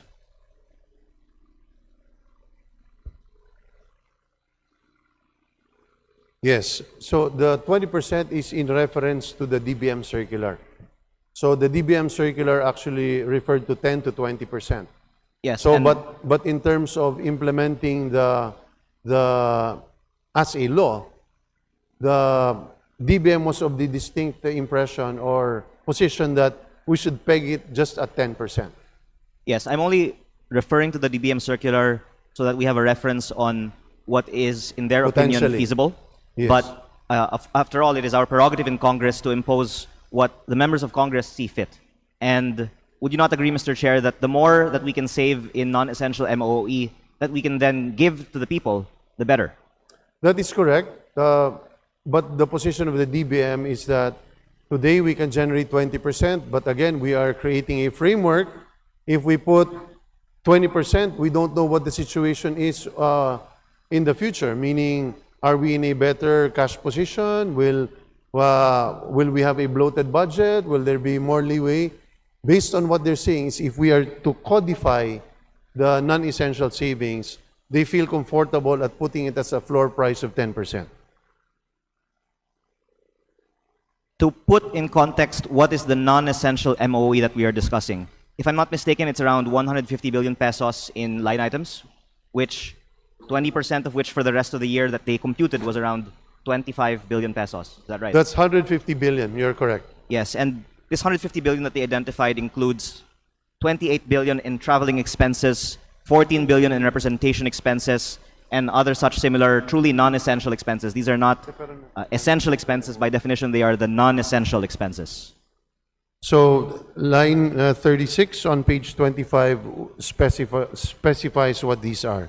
Yes, and foreign and local traveling, expenses, training, seminars, workshops, scholarships and conferences, representation expenses, fuel, water, electricity, and other utility expenses, supplies and materials expenses, professional services, consultants and technical assistants, and general services, advertising expenses, printing and publication expenses, and other similar MOOE items. Yes, thank you, Mr. Chair. And that is a total of 150 billion pesos. We are informed, yes, that is correct. Of which, as mentioned, traveling is around 28, and representation is around 14, and there are seminars and these other expenses that you have discussed. And I would like to ask if it would be reasonable that we ask agencies to impose a larger cut on their non-essential MOE, considering that I think it appears on its face unnecessary that amidst an economic crisis, we maintain at most 90% of the 150 billion pesos of non-essential MOE. Well, first, many of these items have already been expended, considering that the crisis took place in the last part of the first quarter. They've been already obligated or in fact spent. Secondly is the DBM is of the position that the 20% based on their circular today is really just the floor. In fact, some agencies are submitting more than that based on what they are receiving from the field. So agencies are encouraged to even come up with a higher amount. But obviously, I think many agencies will feel like it's going to be a tug of war, because many of the agencies will feel like that what may seem non-essential is very essential to them, particularly in terms of training, in terms of talent development, of talent retention. But as we said, there is an emergency, there is a national crisis, then certain things will have to be prioritized, and this is effectively not being prioritized at the moment. Yes, thank you, Mr. Chair. And I'm trying to be constructive, and I think that this is a point that everyone would agree on if asked that amidst the crisis, is it really essential that we spend 28 billion pesos on traveling expenses? And rather than cutting the traveling expenses budget, for example, if it's 28 billion, by 2.8 billion, can we cut the traveling expenses of 28 billion pesos by a little more than 10%?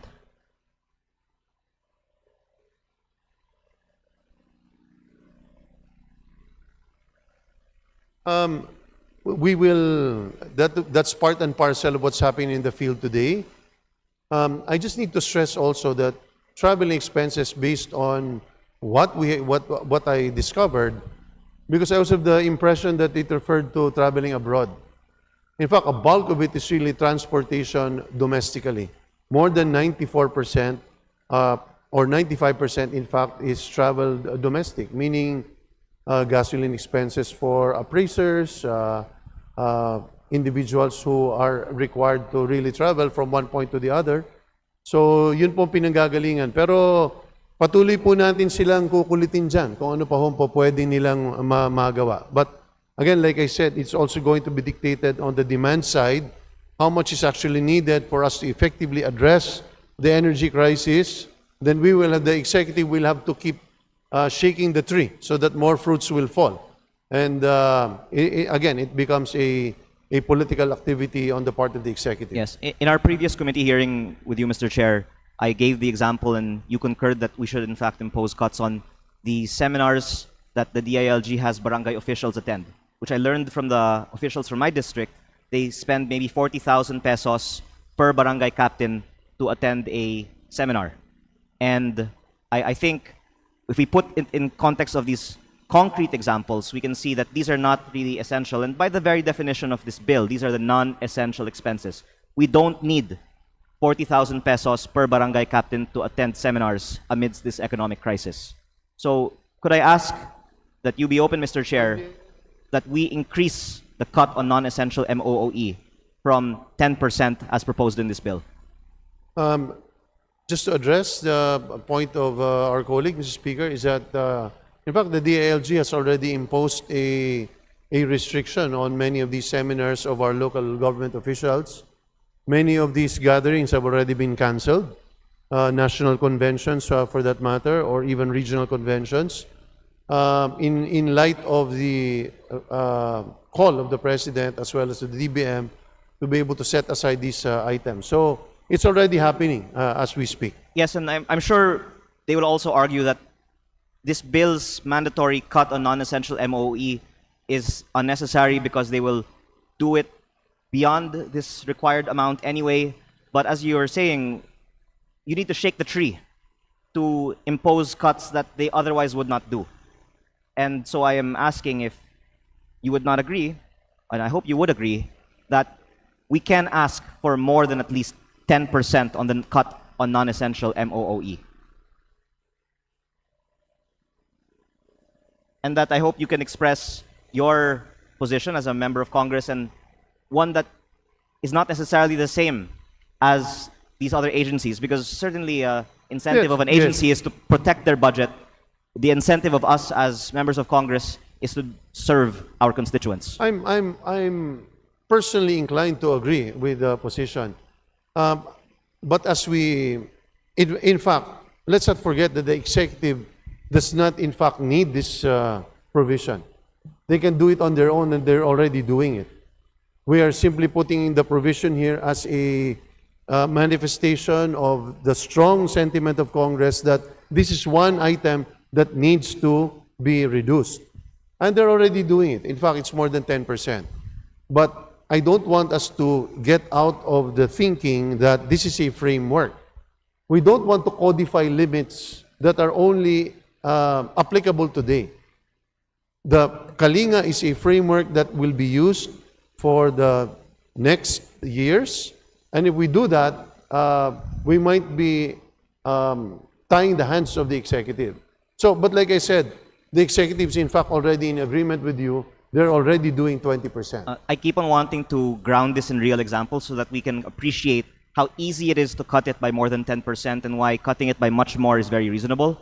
I don't want to go into the details of how Congress spends its 18.58 billion pesos MOOE for 2026, but I think we have first-hand experience that certainly there is room to cut the MOOE of agencies across the Philippine government, starting here in our own House of Representatives.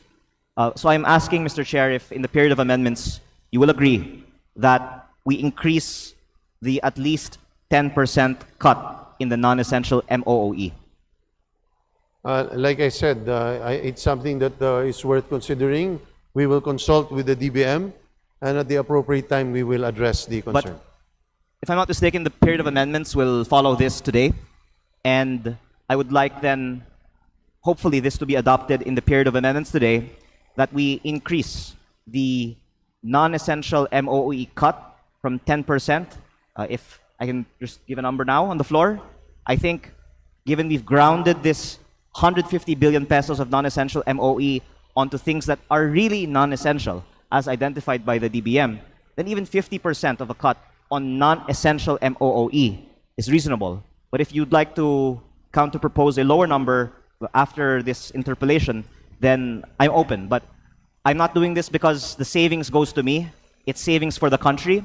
And I hope all of us would agree that we should cut as much of the non-essential MOOE as we can. And I hope we can discuss what the precise number should be after this interpellation. Doesn't need to be now on the floor. Like I said, we will consider it at the appropriate time. Thank you, Mr. Chair. I would like to ask again about the suspension on the VAT and excise tax, but maybe I can also discuss this matter with Chairman Kimbo outside of this interpellation, because I'm hopeful that at least on the increase in the cut on the non-essential MOOE, he can agree today to increase it by some amount more than 10%. I'm absolutely open to it. We will confer with the DBM on what is going to be realistic, considering that a huge sum of that MOE has already been spent by the executive. Yes, but the percentage is for the remaining expenditure for the year. Whatever Yes. is remaining expenditure. I'm absolutely open to that. Thank you, Mr. Chair. Majority Leader. Mr. Speaker, there being no member who wishes to interpolate, I move to close the period of sponsorship and debate. Is there any objection? Hearing none, the period of sponsorship and debate is now closed. Majority Leader. Mr. Speaker, I move to open the period of amendments. There's a motion to open the period of amendments. Is there any objection? Hearing none, the motion is approved. Mr. Speaker, there being no committee amendments, I move to proceed with individual amendments. And may I recognize... Is there any objection? Hearing none, the motion is approved. Majority Leader. Mr. Speaker, I would like to Representative Arthur C. Yap from the Murang Kuryente party list for his individual amendment. The Honorable Arthur Yap is recognized. Please proceed.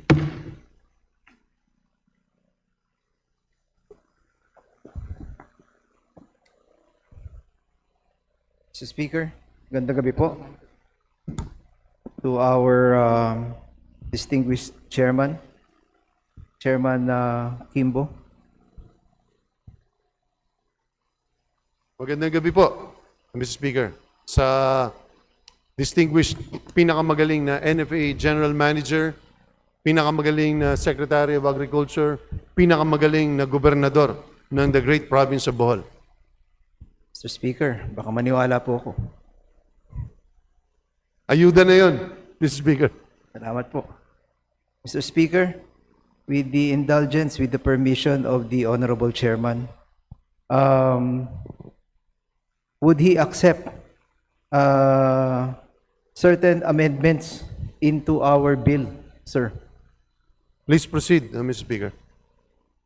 Mr. Chairman, Mr. Speaker, Roman numeral 1 under section 3, number 1, on page 3, line 28, replace the word farmers with agricultural, Mr. Speaker.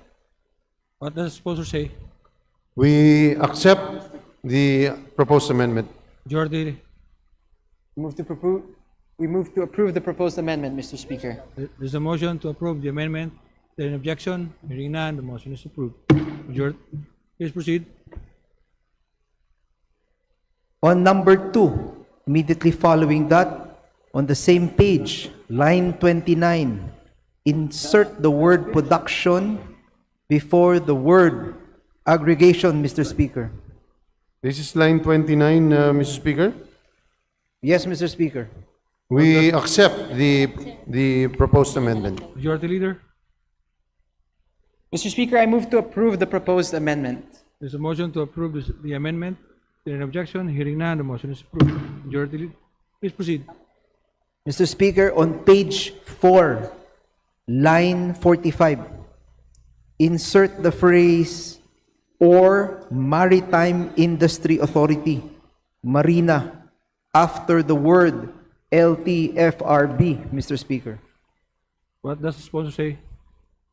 Considering, Mr. Speaker, that it was actually out of inadvertence that we failed to put Marina as one of those issuing CPCs, we accept the proposed amendment. Majority Leader. Mr. Speaker, we join the sponsor in accepting the proposed amendment. I move to approve the proposed amendment. There's a motion to approve the amendment. There an objection? Hearing none, the motion is approved. Please proceed. Mr. Speaker, under Section 5, Declaration of a State of National Emergency, subsection C, on page 6, line 32, replace 30 days of supply with the phrase 7 days of supply for LPG, 15 days for other refined oil products, or 30 days for crude oil. The new provision will read as follows. C. National fuel inventory levels falling below 7 days of supply for LPG, 15 days for other refined oil products, or 30 days for crude oil, as determined and certified by the DOE. Mr. Speaker. What does the sponsor say? We accept the proposal, considering that the original phrasing is too general and in fact does not distinguish the sensitivity of each and every fuel category. So we accept, Mr. Speaker. Majority Leader. Mr. Speaker, I move to approve the proposed amendment. There's a motion to approve the amendment. There an objection? Hearing none, the motion is approved. Please proceed. Mr. Speaker, under Section 12, Fuel and Fertilizer Support, on page 13, line 6, replace the section title with Fuel, Fertilizer, and Agricultural Financing Support Measures. Mr. Speaker. What does the sponsor say? We accept, Mr. Speaker. Majority Leader. Mr. Speaker, I move to approve the proposed amendment. There is a motion to approve the amendments. There an objection? Hearing none, the motion is approved. Please continue. Mr. Speaker, on the same page, line 22, insert a new subsection which shall read as follows. Letter C, financing support through low-interest loans, credit guarantee programs, credit risk-sharing facilities, and insurance support mechanisms, including yield-based, parametric, index-based remote sensing-enabled, and climate-resilient insurance, and other financial assistance necessary to sustain agricultural production and agri-based MSME operations. Mr. Speaker. What does the sponsor say? We accept the proposed amendment. Majority Leader. Mr. Speaker, I move to approve the proposed amendment. There is a motion to approve the amendments. There an objection? Hearing none, the motion is approved. Please continue. Mr. Speaker, under sections 16, line 14, on page 16, line 14, insert the word CDA after the word authority. Mr. Speaker. Sponsor. We accept the proposed amendment. Majority Leader. Mr. Speaker, I move to approve the proposed amendment. There is a motion to approve the amendments.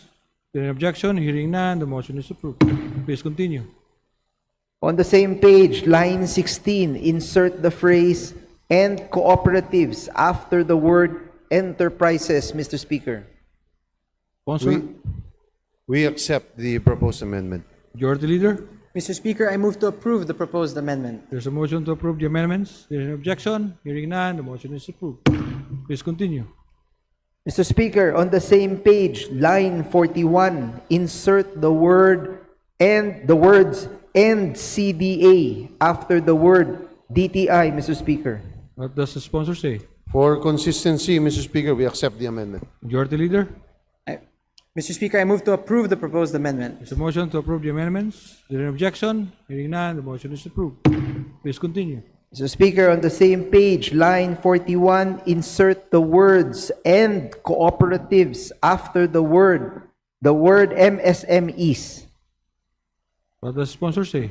Again, for consistency, we accept the proposed amendment. Majority Leader.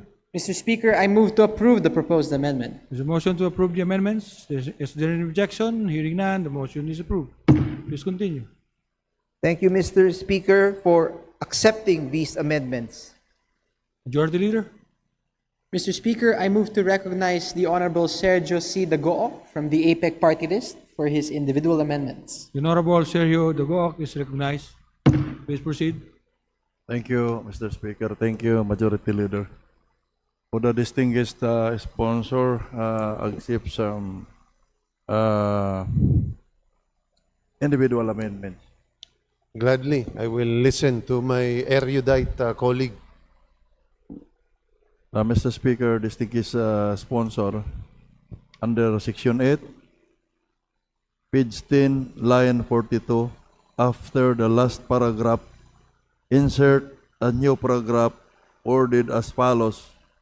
All concerned agencies and local government units shall comply with the requirements of the section and ensure that the beneficiary data management and verification system is fully operational with initial beneficiary list validated, cross-matched, and made available to implementing agencies within 15 days from the declaration of a state of national emergency pursuant to Section 5 of this Act, provided that any agency or local government unit that fails to comply with this deadline without justifiable cause shall be subject to the penalties provided under this Act, and the Council is hereby authorized to issue show-cause orders and administrative directives to compel immediate compliance. What does the sponsor say? We accept the proposed amendment, subject to style. There are matters here which we feel like needs to be harmonized, but we accept. Thank you. Subject to style and formatting. Majority Leader. Mr. Speaker, I move to approve the proposed amendment. There's a motion to approve the said amendments. Is there any objection? Hearing none, the motion is approved. Please continue.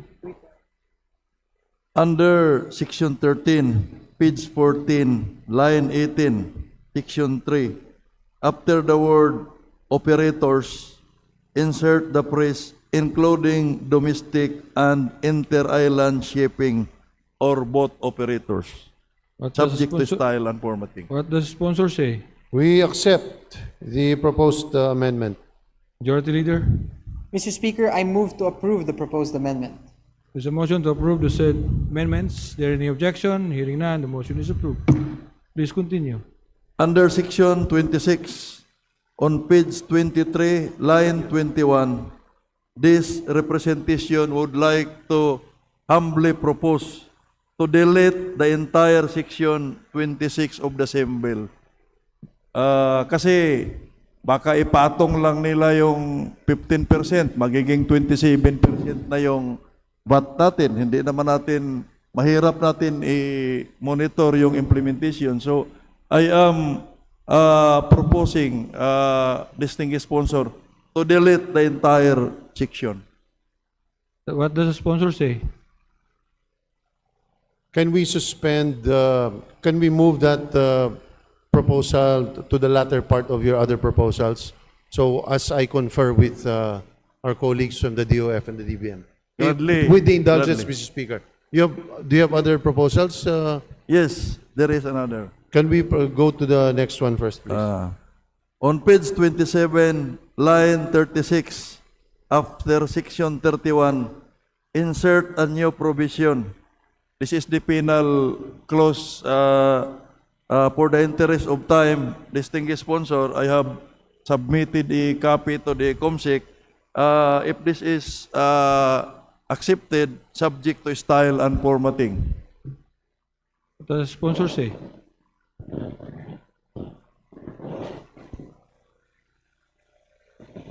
We regret that we cannot accept the proposal for the reasons that we will need to harmonize many of these penalties relative to other existing provisions, and that we feel like it will be too coercive on the part of, and it may result into a cruel or unjust penalty. I accede to the distinguished sponsor, Mr. Can Speaker. we, Mr. Speaker, can we go back to the previous proposal on Section 26? Please proceed. Yes, Mr. Speaker, distinguished sponsor. My proposal is to delete the entire section. What does the sponsor say? We accept the proposal. Majority Leader. Mr. Speaker, I move to approve the proposed amendment. There's a motion to approve the said amendments. Is there any objection? Hearing none, the motion is approved. Mr. Speaker, ako po'y nagpapasalamat sa ating butihing sponsor. Lalong nadagdagan yung kagalang-galang na pagtingin ko sa kanya. Maraming salamat, distinguished sponsor. Thank you, Mr. Speaker. Maraming salamat po. Majority Leader, Mr. Speaker, I move to suspend session for a few minutes. session is suspended.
Session resumed. Majority Leader. Mr. Speaker, I move to recognize Representative Iris Marie de Mesa Montes from the 4K party list for her individual amendments. Mr. Speaker, There any objection? Chair is none. Motion is carried. Honorable Montes is hereby recognized. Mr. Speaker, may this representation be allowed to propose some amendments? Gladly, Mr. Speaker. Under Section 23, on page 21, line 5, after the word suspension, insert the phrase or reduction. The new Section 23 title shall read as follows: Suspension or reduction of value-added tax and excise tax on petroleum products. We accept, Mr. Speaker.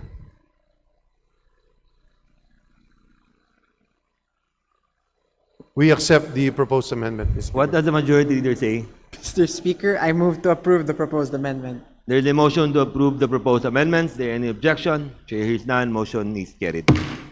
Majority. Yes, continue. Please continue. On the same page, line 7, after the word suspend, insert the phrase or reduce. For consistency, we also accept, Mr. Speaker. What does the majority leader say? Mr. Speaker, I move to approve the proposed amendment. There is a motion to approve the proposed amendments. There any objection? Chair hears none. Motion is carried. On the same page, lines 18 to 26, replace the paragraph with a new paragraph, which shall read as follows: The suspension or reduction of the applicable VAT and or excise tax rates under sections 106 and 148 of the NIRC of 1997 as amended may be extended for another period not exceeding 30 days when the conditions warrant, provided that the aggregate period of the suspension or reduction shall not exceed 60 days. Provided further that the VAT and excise tax on petroleum products imposed under sections 106 and 148 of the NIRC of 1997 as amended shall revert automatically without need for further legislative or executive action upon the lifting of the declaration of national emergency or expiration of the suspension or reduction period, whichever comes. What does the sponsor say? We accept, Mr. Speaker. What does the majority leader say? Mr. Speaker, I move to approve the proposed amendment. There is a motion to approve the proposed amendment. There any objection? Chair hears none. Motion is carried. Please continue. On the same page, line 28, after the word suspension, insert the phrase or reduction. What does the sponsor say? We accept, Mr. Speaker. What does the majority leader say? Mr. Speaker, I move to approve the proposed amendment. There is a motion to approve the proposed amendment. There any objection? Chair hears none. Motion is carried. Please continue. On the same page, line 38, after the word suspension, insert the phrase or reduction. What does the sponsor say? For consistency, we accept. What does the majority leader say? Mr. Speaker, I move to approve the proposed amendment. There is a motion to approve the proposed amendments. There any objection? Chair hears none. Motion is carried. Please continue. On the same page, line 41, after the word suspension, insert the phrase or reduction. What does the sponsor say? We accept, Mr. Speaker. What does the majority leader say? Mr. Speaker, I move to approve the proposed amendment. There is a motion to approve the proposed amendments. There any objection? Chair hears none. Motion is carried. Please continue. That would be all, Mr. Speaker. Thank you. Majority leader. Mr. Speaker, I move to recognize the Honorable Paolo Marcoleta from Sagip Party List for his individual amendments. The Honorable Paolo Margoleta from Sagip Party List is recognized.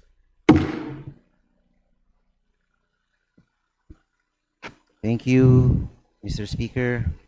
Distinguished sponsor, may I propose an amendment pursuant to my earlier interpellation regarding the inclusion of educational relief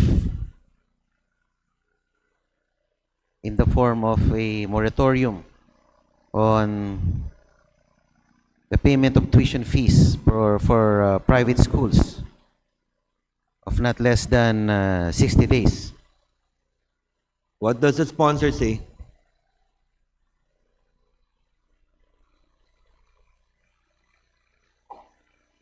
Gusto gusto ko rin po sana moratorium on increase on tuition fees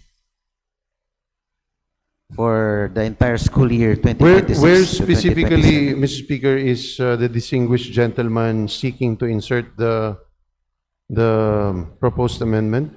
Perhaps it would be apt to include it under Section 11, under household relief and consumer protection. I think for consistency, Mr. Speaker, it's best to take it up in Section 15 on temporary moratorium on loan, rental, and utilities payments.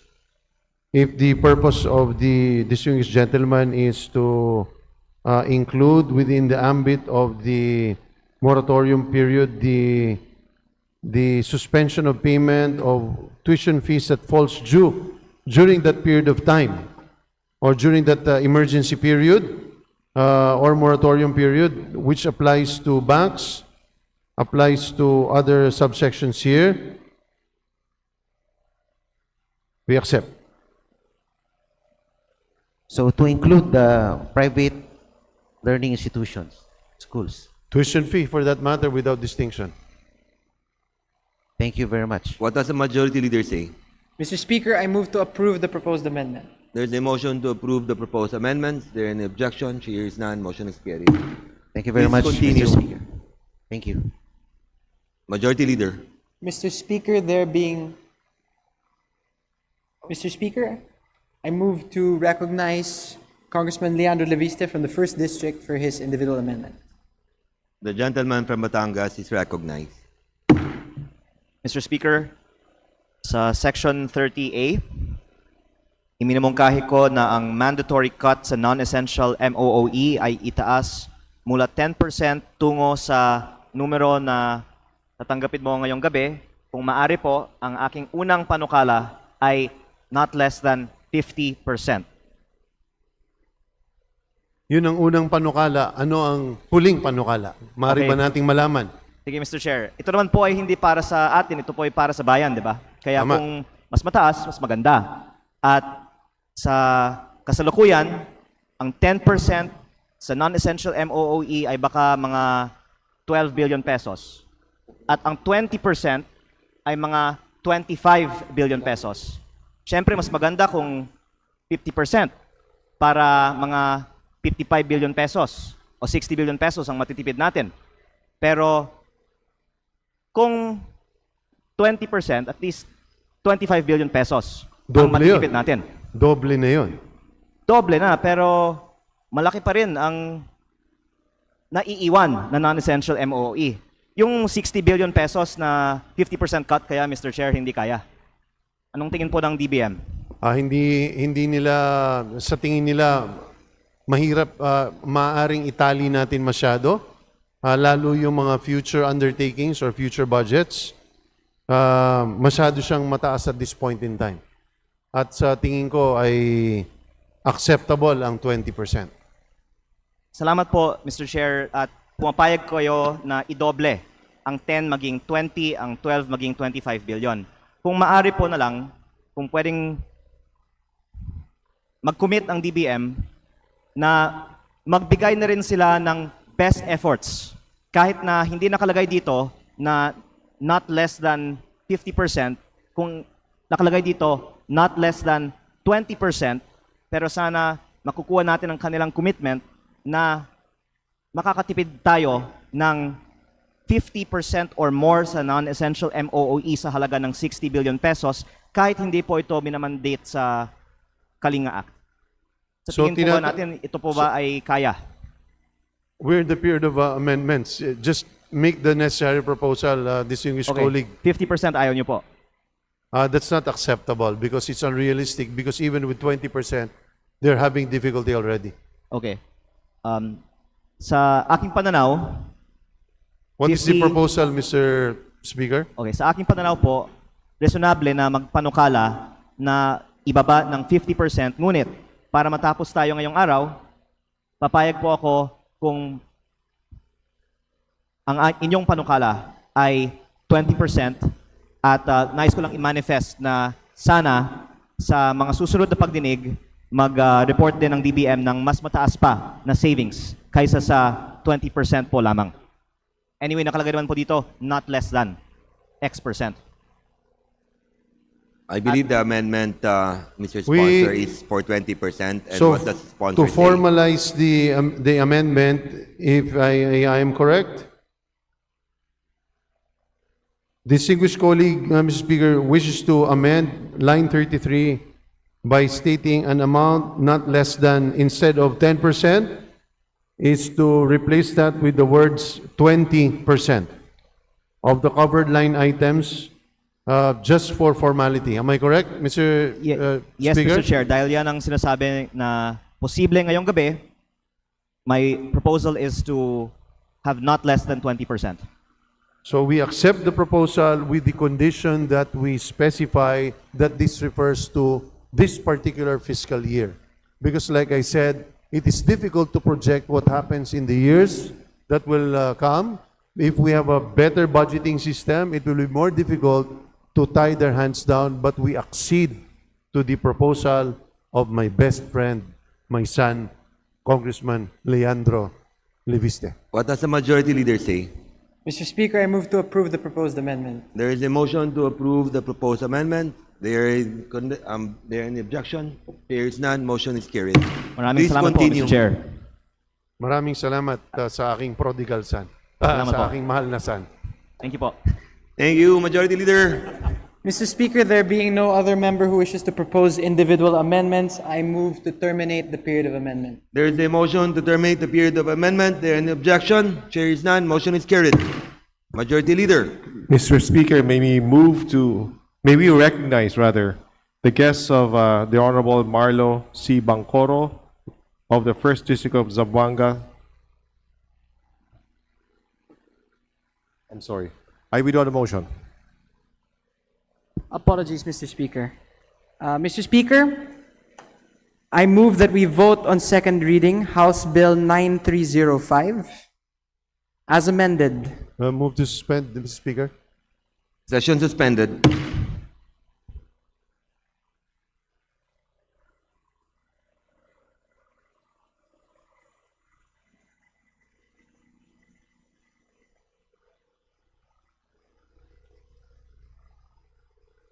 No, terminate.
Session resumed.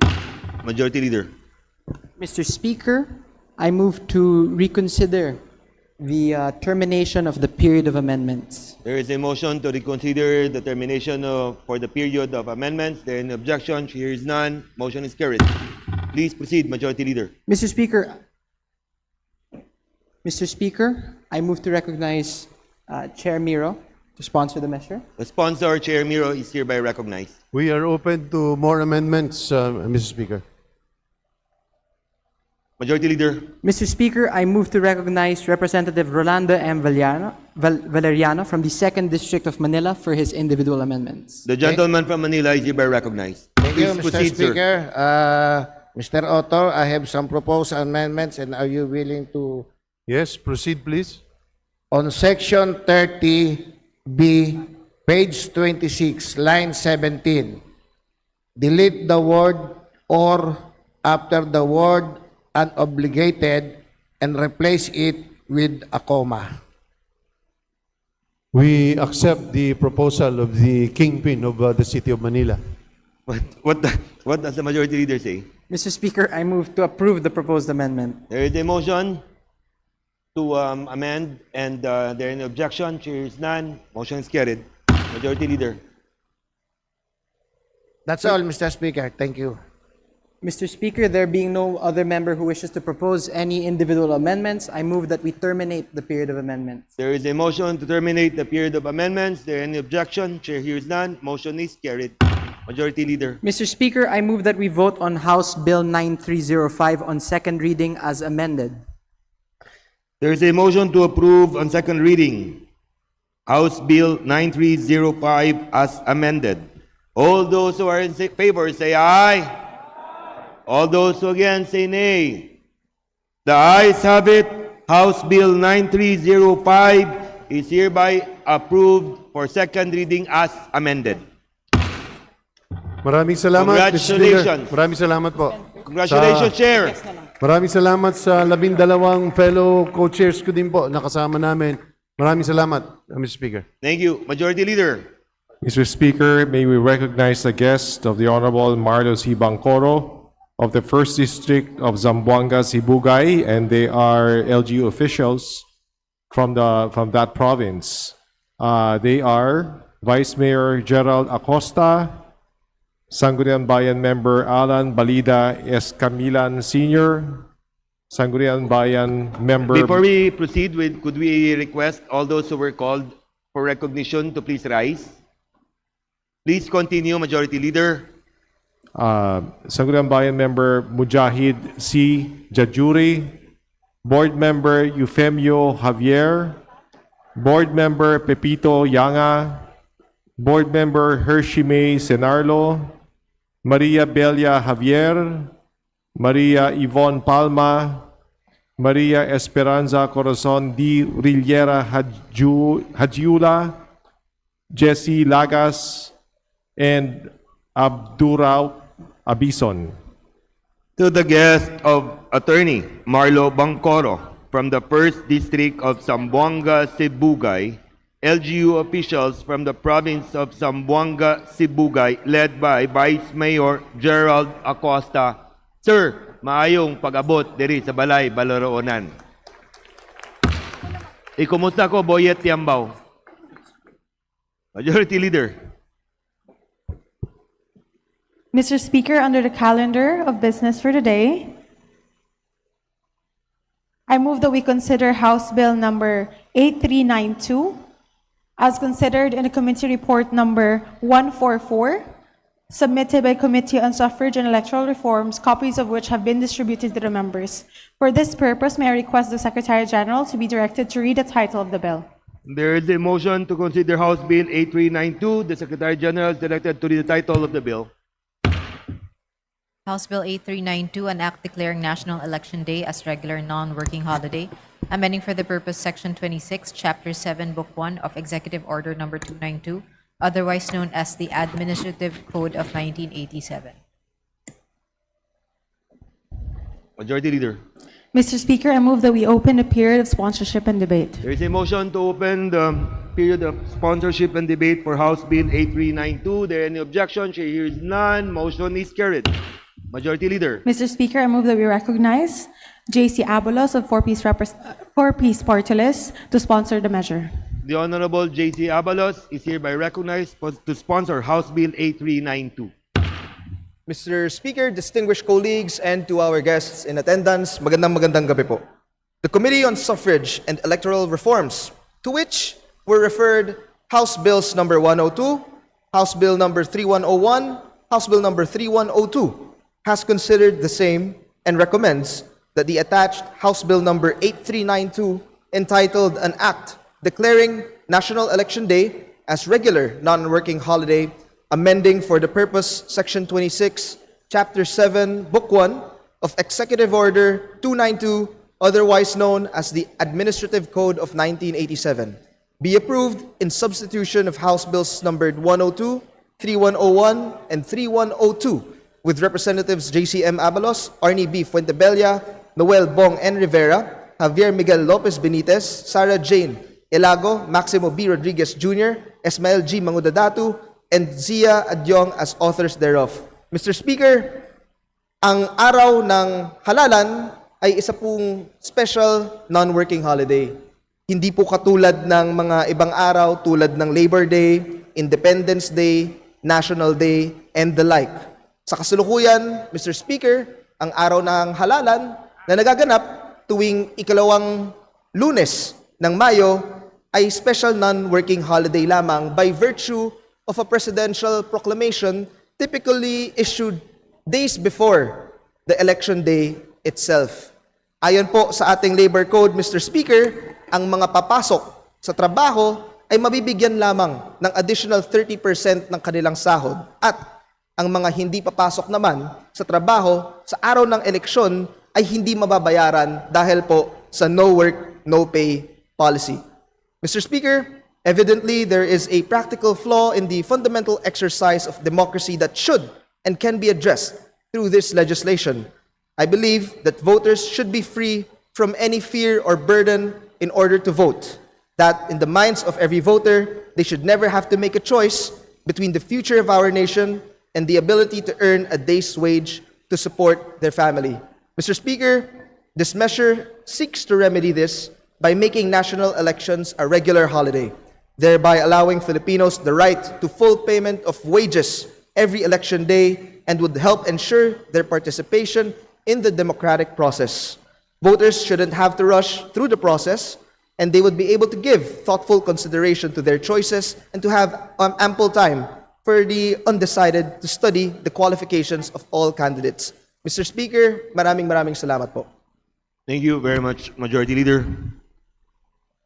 Mr. Speaker, I move to recognize the gentleman from Kamanggagawa Party List, Elijah San Fernando, for his manifestation. The gentleman from Manggagawa Party List, Representative Elijah San Fernando, is hereby recognized. Sir, you have the floor. Maraming salamat po, Ginoong Speaker, sa ating buting sponsor. Ang kinatawang ito po ng mga manggagawa ay tumatayo para suportahan ang isang simple, ngunit napakahalagang panukalang batas na may malaking impact ho sa buhay ng ating mga manggagawa. Ang kasalukuyang polisiya po talaga ay no work, no pay. Madaling sabihin sa mga manggagawa na isang tabi niyo muna, isang araw lang naman para bumoto. Pero para po sa isang minimum wage earner na may 3 anak, may binabayarang utilities, kuryente, tubig, renta sa bahay, ang isang araw po na hindi pagpasok ay may malaking impact sa kanilang pang-araw-araw na buhay bilang isang manggagawa. Kaya nga po, itong itinutulak na panukalang batas ng ating butihing sponsor ay higit na makakatulong para ma-exercise ng ating mga kababayan, lalong higit ang mga manggagawa at ordinaryong Pilipino, ang kanilang karapatan sa pagboto. Ang karapatan po sa pagboto ay hindi lang naman tungkol sa pipili ka ng leader, sa halalan, kundi ito ay pumapatungkol sa kung paano ginagawa ng gobyerno ang lahat upang maging ganap na maisakatuparan ng bawat isang manggagawa ang kanyang karapatan. Kaya po, Mr. Speaker, Ginoong sponsor, ang kinatawan po ng mga manggagawa ay buong-buong sumusuporta sa panukalang batas na ito at hinihikayat ang bulwagang ito na suportahan din ang itinutulak na panukalang batas para maging holiday ang araw ng halalan. Maraming salamat po, Ginoong sponsor, Ginoong Speaker. Mabuhay po tayong lahat. Mr. Majority Leader. Speaker, ako po ay nagpapasalamat kay Representative Elijah San Fernando ng Kamanggagawa Party List. Isa po siyang tunay na representante sa kapakanan at karapatan ng bawat manggagawang Pilipino. Maraming salamat po, distinguished colleague. Thank you very much, Majority Leader. Mr. Speaker, I would like to recognize Representative ACT Teachers Party List, Representative Antonio Tino for his manifestation. The gentleman from ACT Teachers Party List, Representative Antonio Tino, is hereby recognized. Sir, you have the floor.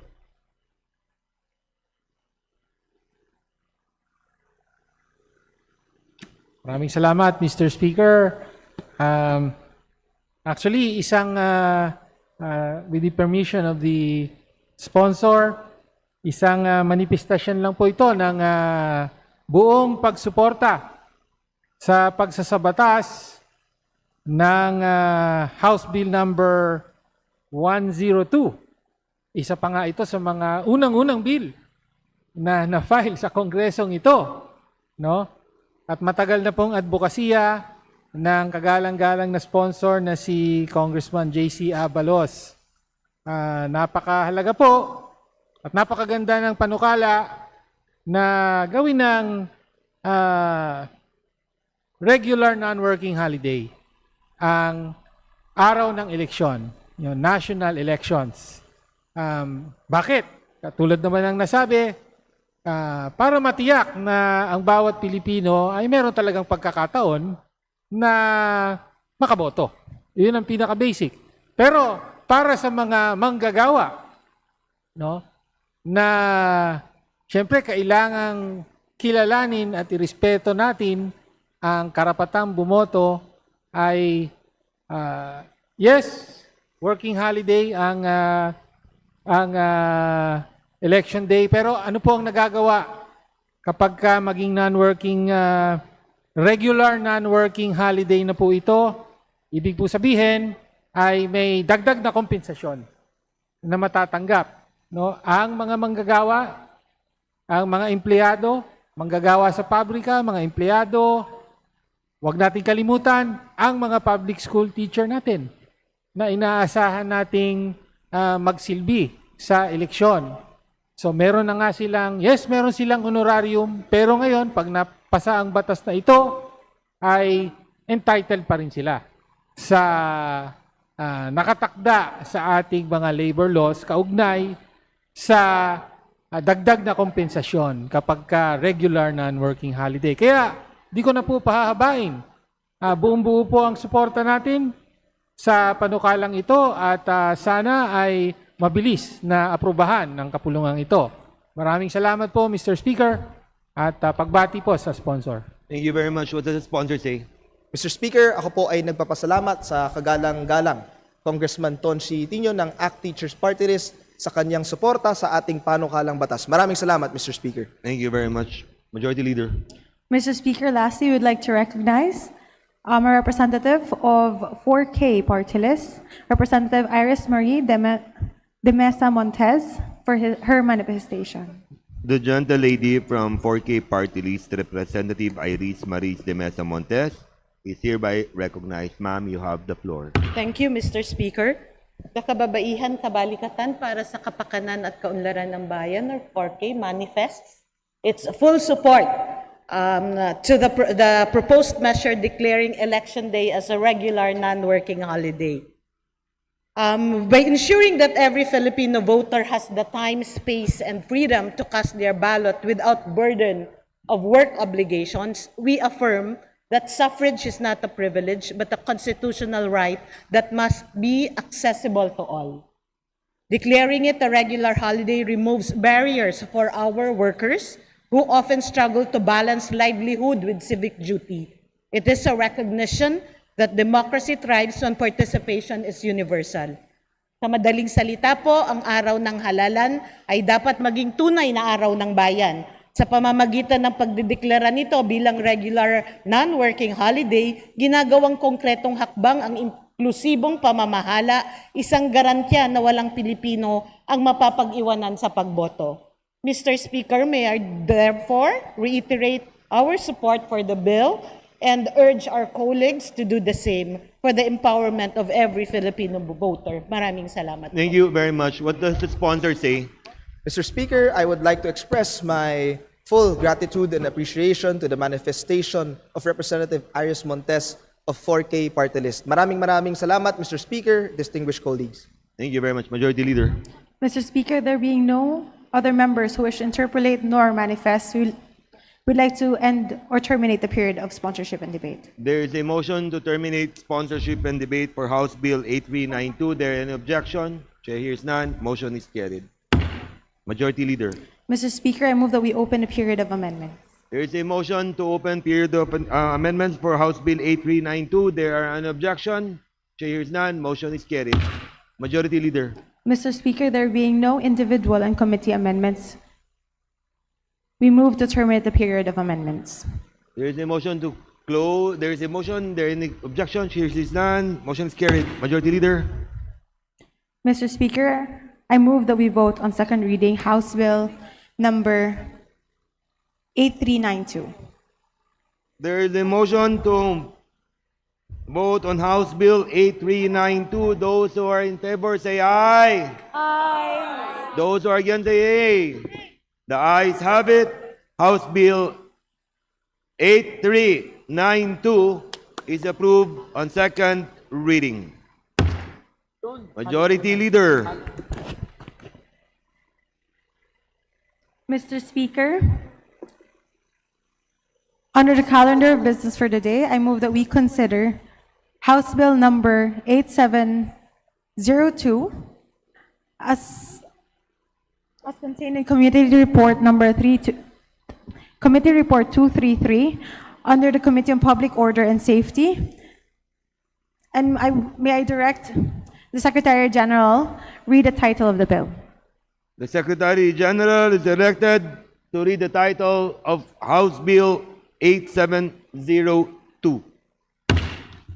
House Bill number 8702, an act increasing the compulsory retirement age for uniformed personnel of the Philippine National Police from 56 years old to 57 years old, amending for the purpose Section 39 of Republic Act number 6975, otherwise known as the Department of the Interior and Local Government Act of 1990, as amended. Majority Leader. Mr. Speaker, I open that we open the period of sponsorship and debate. There is a motion to open the period of sponsorship and debate for House Bill 8702. There any objection? Chair hears none. Motion is carried. Majority Leader. Mr. Speaker, I move that we recognize Representative Ronaldo Villariano from the 2nd District of Manila to sponsor the measure. The gentleman from Manila is hereby recognized to sponsor House Bill 8702.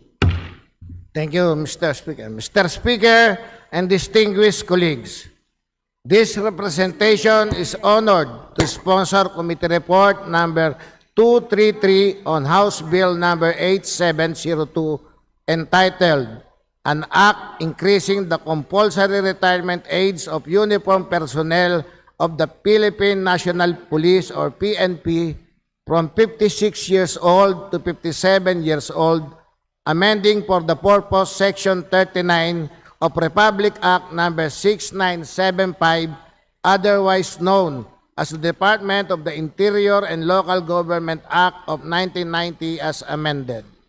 Mr. Speaker, the PNP is the country's premier law enforcement institution tasked with maintaining peace and order, protecting lives and property, and ensuring public safety. The demands of policing require not only adequate training and resources, but also a highly experienced workforce capable of addressing the increasingly complex challenges of crime, terrorism, cyber threats, and community security. Currently, uniformed PNP personnel are required to retire compulsory at the age of 56. However, many police officers at age 56 remain physically fit, mentally sharp, and fully capable of contributing to the PNP's mission.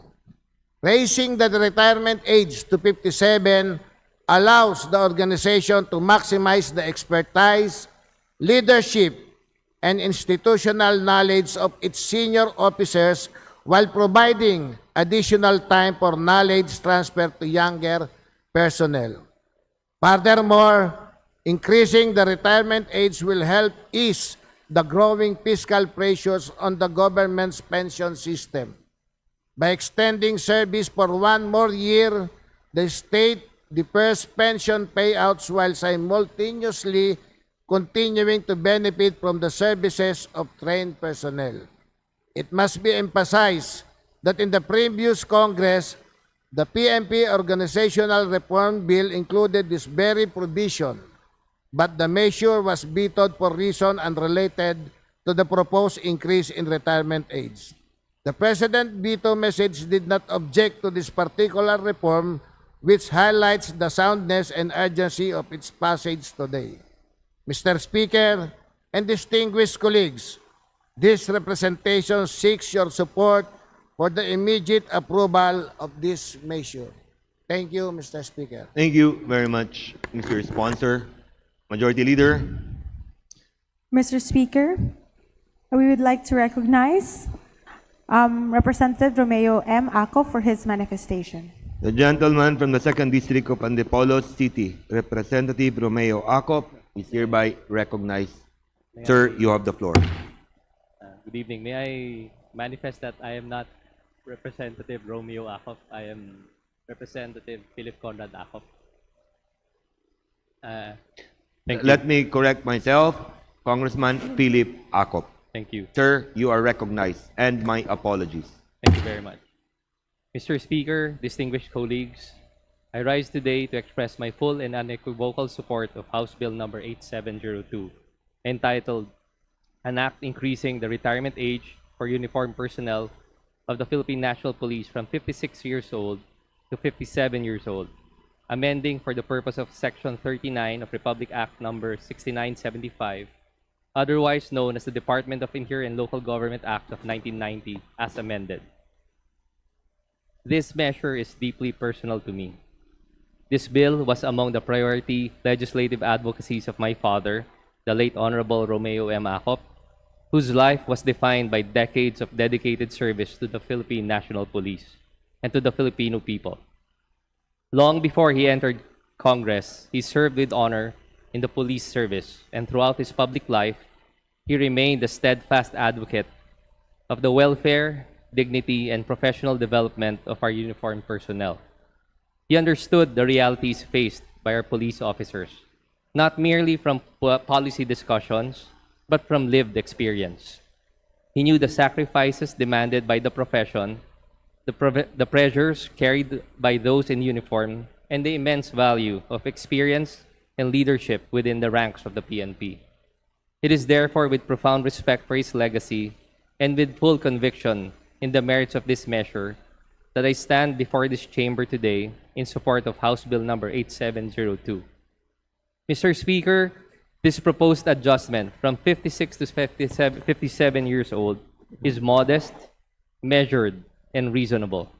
Yet despite its modesty, its impact will be meaningful and far-reaching.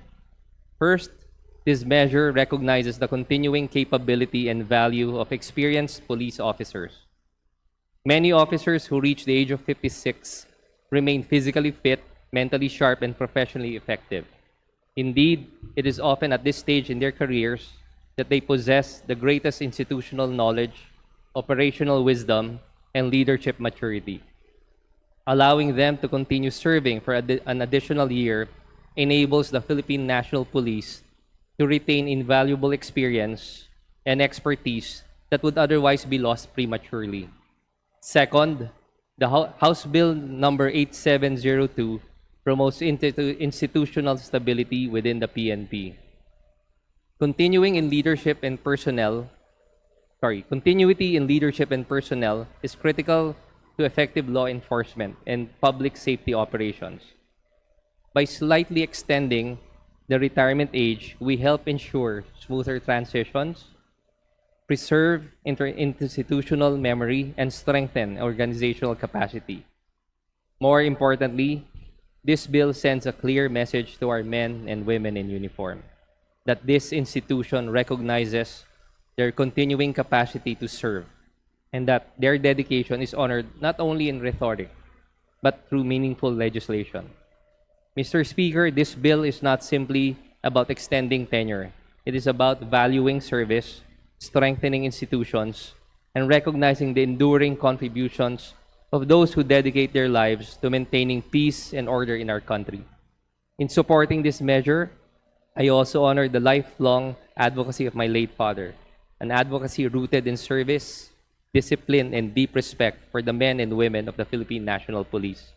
For these reasons, I respectfully manifest my strong support for House Bill number 8702, and I urge my esteemed colleagues in this august chamber to likewise support this passage. Thank you, Mr. Speaker. Would the sponsor care to comment? Thank you, Mr. Speaker. Maraming salamat po sa suporta at natatandaan ko, one of the author is yung father niya po si Congressman Romy Acop. Majority Leader. Mr. Speaker, there being no members who wish to interpolate or manifest, I move that we terminate the period of sponsorship and debate. There is a motion to terminate the period of sponsorship and debate. There is an objection. Chair hears none. Motion is carried. Majority Leader. Mr. Speaker, I move that we open the period of amendments. There is a motion to open the period of amendments for House Bill 8702. There is an objection. Chair hears none. Motion is carried. Majority Mr. Leader. Speaker, may we recognize Representative Victoria Yu of the 2nd District of Zamboanga del Sur. The gentlewoman from the 2nd District of Zamboanga del Sur, Honorable Jaisal Victoria Yu, hereby recognized. Ma'am, you have the floor. Mr. Speaker, may I propose the following amendments? First, on Section 1, page 1, line 5, after the closing parenthesis, replace the colon with period and delete the words provided that. What does the sponsor say? We accept, Mr. Speaker. What does the Majority Leader say? We move to approve, Mr. There is Speaker. a motion to approve the amendment. There is an objection. Chair hears none. Motion is carried. Majority Leader. Mr. Speaker, on the Sorry. Please continue, Honorable Victoria. on the same section, lines 7 to 10, delete the phrase, "The incumbent chief of the PNP shall be compulsorily retired at the age of 56." What does the sponsor say? Accepted, Mr. Speaker. What does the Majority Leader say? We move to approve, Mr. Speaker. There is a motion to approve the proposed amendment. There any objection? Chair hears none. Motion is carried. Please continue. Mr. Speaker, lastly, the section shall now read as follows. Section 1, Section 39 of Republic Act Number 6975 is hereby amended to read as follows. Section 39, compulsory retirement for uniformed personnel of the PNP shall be upon the attainment of age 57. What does the sponsor say? We accept, Mr. Speaker. What does the Majority Leader say? We move to approve, Mr. Speaker. There is a motion to accept the amendment. There any objection? Chair hears none. Motion is carried. Please continue. Mr. Speaker, there are no more amendments. Thank you. Majority Leader. Mr. Speaker, there being no individual amendments, no committee amendments, I move that we terminate the period of amendments. There is a motion to terminate the period of amendments for House Bill 8702. There any objection? Chair hears none. Motion is carried. Mr. Speaker, Majority Leader. I move that we vote on second reading House Bill 8702. There is a motion to vote for on second reading House Bill 8702 on second reading as amended. All those in favor say aye. Aye. Those who are against say nay. The ayes have it.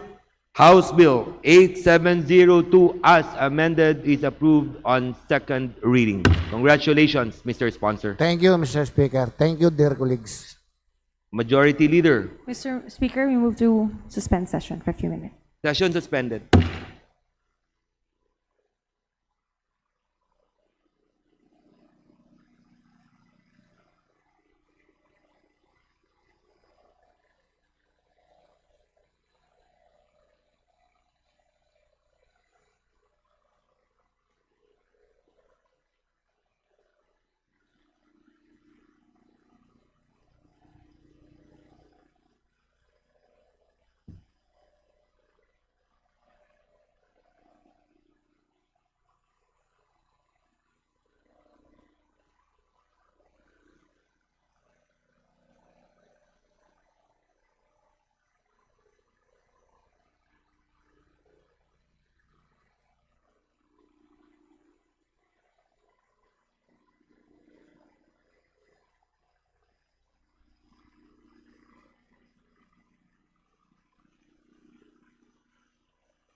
Session resumed. Majority Leader.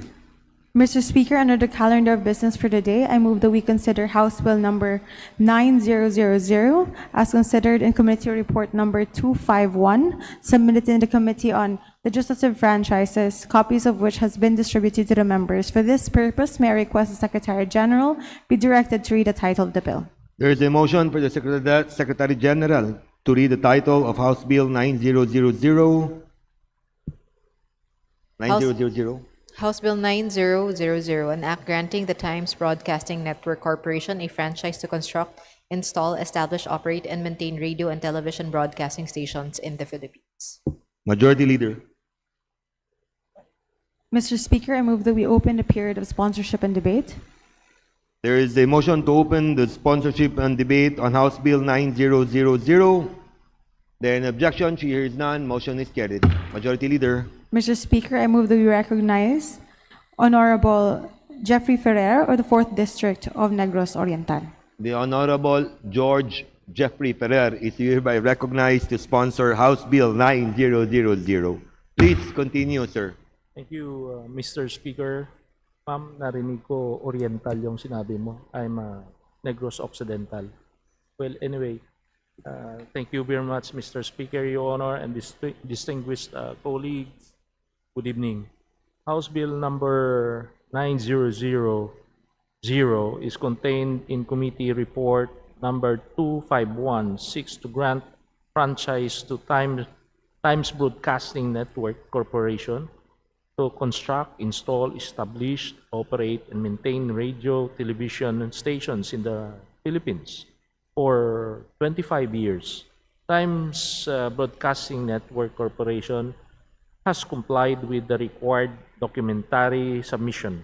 During the committee deliberation, all members present conveyed their full support for the approval of the measure and signified their intention to be included as co-authors. Since the franchise application of Times Broadcasting Network Corporation was determined to be complete and in order, the measure was approved on March 18, 2026. Given the foregoing, I respectfully urge the approval of this measure. Salamat po. Thank you very much, Congressman George Ferrer. Majority Leader. Mr. Speaker, there being no interpellators, may we terminate the period of sponsorship and debate. There is a motion to terminate sponsorship and debate for House Bill 9000. There any objection? Chair hears none. Motion is carried. Majority Leader. Mr. Speaker, I move that we open the period of amendments. There is a motion to open the period of amendments for House Bill 9000. There any objection? Chair hears none. Motion is carried. Majority Leader. Mr. Speaker, there being no individuals nor committee amendments, I move that we terminate the period of amendments. There is a motion to terminate the period of amendments for House Bill 9000. There any objection? Chair hears none. Motion is carried. Majority Leader. Mr. Speaker, I move that we vote on second reading House Bill number 9000. There is a motion to approve and vote on second reading House Bill 9000. All those in favor say aye. Aye. All those against say nay. The ayes have it. House Bill 9000 is approved on second reading. Congratulations, George. Salamat po, Mr. Speaker. My good friend, George. Majority Leader. Mr. Speaker, under the calendar of business for today, I move that we consider House Bill number 9001 as considered in the Committee Report number 252, submitted by the Committee on Legislative Franchises, copies of which has been distributed to the members. For this purpose, may I request the Secretary General be directed to read the title of the bill. There is no objection. Chair is none. The motion is approved. The Secretary General is directed to read the title of House Bill 9001. House Bill 9001, an act granting the Cagayan de Oro Media Corporation a franchise to construct, install, establish, operate, and maintain radio and television stations in the Philippines. Majority Leader.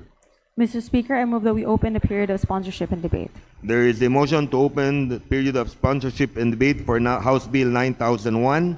There is an objection. Chair hears none. Motion is carried. Mr. Speaker, I move that we recognize the chair. I recognize Representative Ferrer of the 4th District of Negros Occidental for his for his sponsorship. There is objection. Here is none. Motion is approved. The chairperson of the Committee on Franchise, Congressman George Ferrer, is hereby recognized to sponsor this House Bill 9001. Again, Mr. Speaker, thank you very much, colleagues.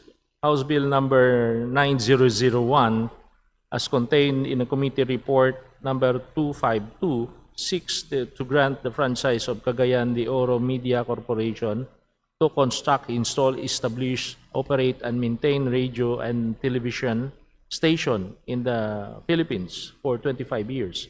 Cagayan de Oro Media Corporation has complied with the required documentary submission during the committee deliberation. All members present conveyed their full support for the approval of the measures and signified their intention to be included as co-authors. Finding the franchise application of Cagayan de Oro Media Corporation to be complete and in order, the committee approved the franchise application of Cagayan de Oro Media Corporation on March 18, 2026. In light of the foregoing, I respectfully seek the approval of this measure. Thank you very much, Mr. Speaker. Thank you very much, Colleagues. Chair George Ferrer, Majority Leader. Mr. Speaker, there being no members who wish to interpolate nor manifest, I move that we terminate the period of sponsorship and debate.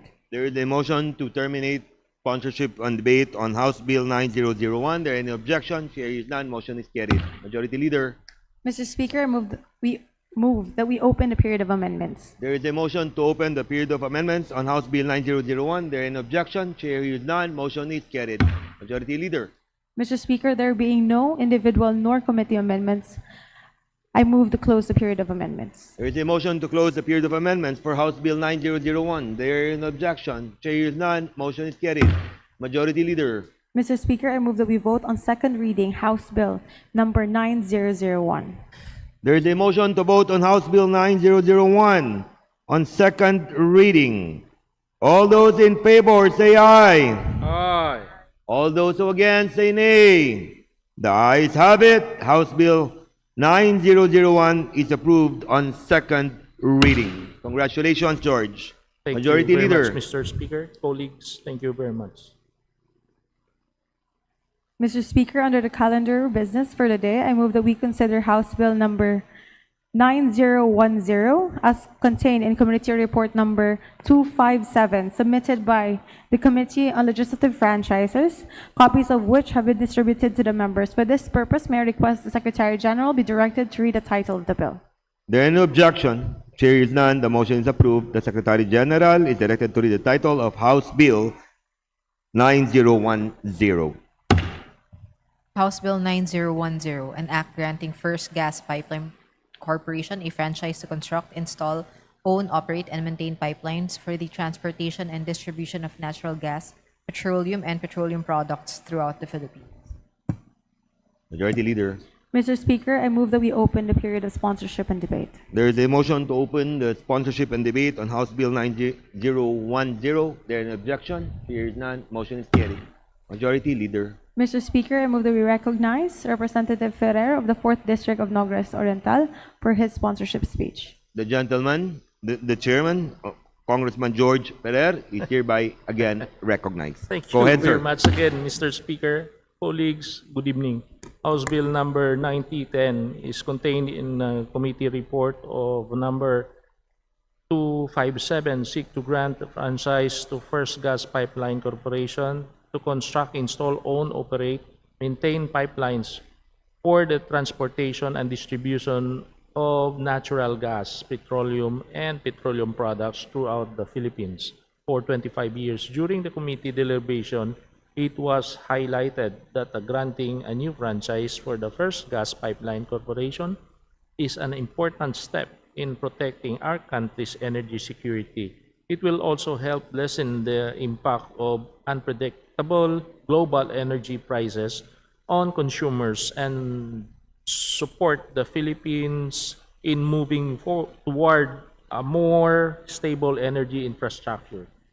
The principal author of this bill explained that the recent disruption in the global flow of oil and gas, particularly in the Middle East, highlight the need for us to strengthen our energy security.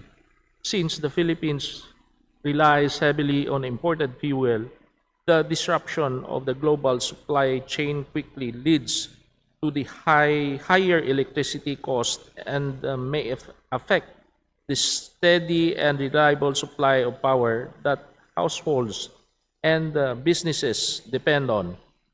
Because of this situation, there is a clear and urgent need to continue developing and improving our domestic energy infrastructure. In this context, the decision we make today about our energy infrastructure are not just for the present, but our long-term investment in the stability of our economy and the well-being of Filipino families. The approval of this franchise will help ensure a more stable and reliable energy supply, protect consumers from sudden increase in global fuel prices, and support our country's gradual shift toward a more resilient energy infrastructure. First Gas Pipeline Corporation has complied with all the required documentary submission. During the committee deliberation, all members present expressed their full support for the approval of the measure and manifested their intention to be included as co-author. Having found the franchise application of First Gas Pipeline Corporation to be complete in order, the committee approved the measure on March 18, 2026. In view of the foregoing, I respectfully and earnestly seek the approval of this measure. Madam, mugit na salamat. Thank you very much, Chairman Jeffrey George Ferrer. Majority Leader. Mr. Speaker, there being no members who wish to interpolate, I move that we terminate the period of sponsorship and debate. There is a motion to terminate sponsorship and debate on House Bill 9010. There is an objection. Here is none. Motion is carried. Majority Leader. Mr. Speaker, I move to open the period of amendments. There is a motion to open the period of amendments for House Bill 9010. There is an objection. Here is none. Motion is carried. Majority Leader. Mr. Speaker, there being no individual nor committee amendments, I move to terminate the period of amendments. There is a motion to terminate period of amendments for House Bill 9010. There is an objection. Here is none. Motion is carried. Majority Leader. Mr. Speaker, I move that we vote on second reading, House Bill number 9010. There is a motion to approve on second reading House Bill 9010. All those in favor say aye. Aye. All those against say aye. The ayes have it. House Bill 9010 is approved on second reading. Thank you very much, Congratulations, Mr. Speaker. Jeffrey George Thank you, Ferrer. colleague. Majority Leader. Mr. Speaker, under the calendar of business for the day, I move to consider House Resolution number 1003 as contained in Committee Report number 270. And for this purpose, may I request that the Secretary General be directed to read the title of the resolution.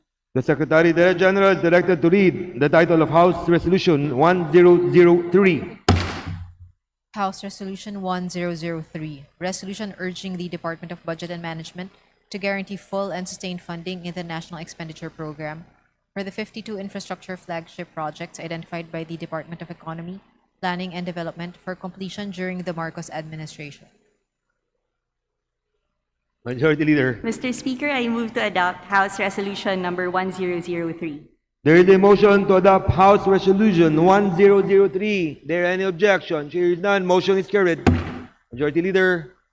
Mr. Speaker, under the calendar of business for the day, I move to consider House Resolution numbers 370 and Privilege Speech number 33. And for this purpose, may I request that the Secretary General be directed to read the titles of said resolutions. Session suspended.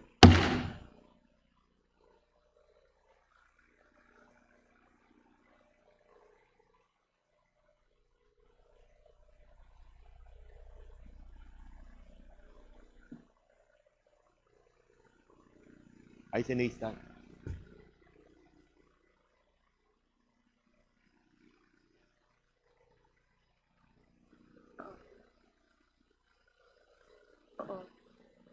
Session resumed. Majority Leader.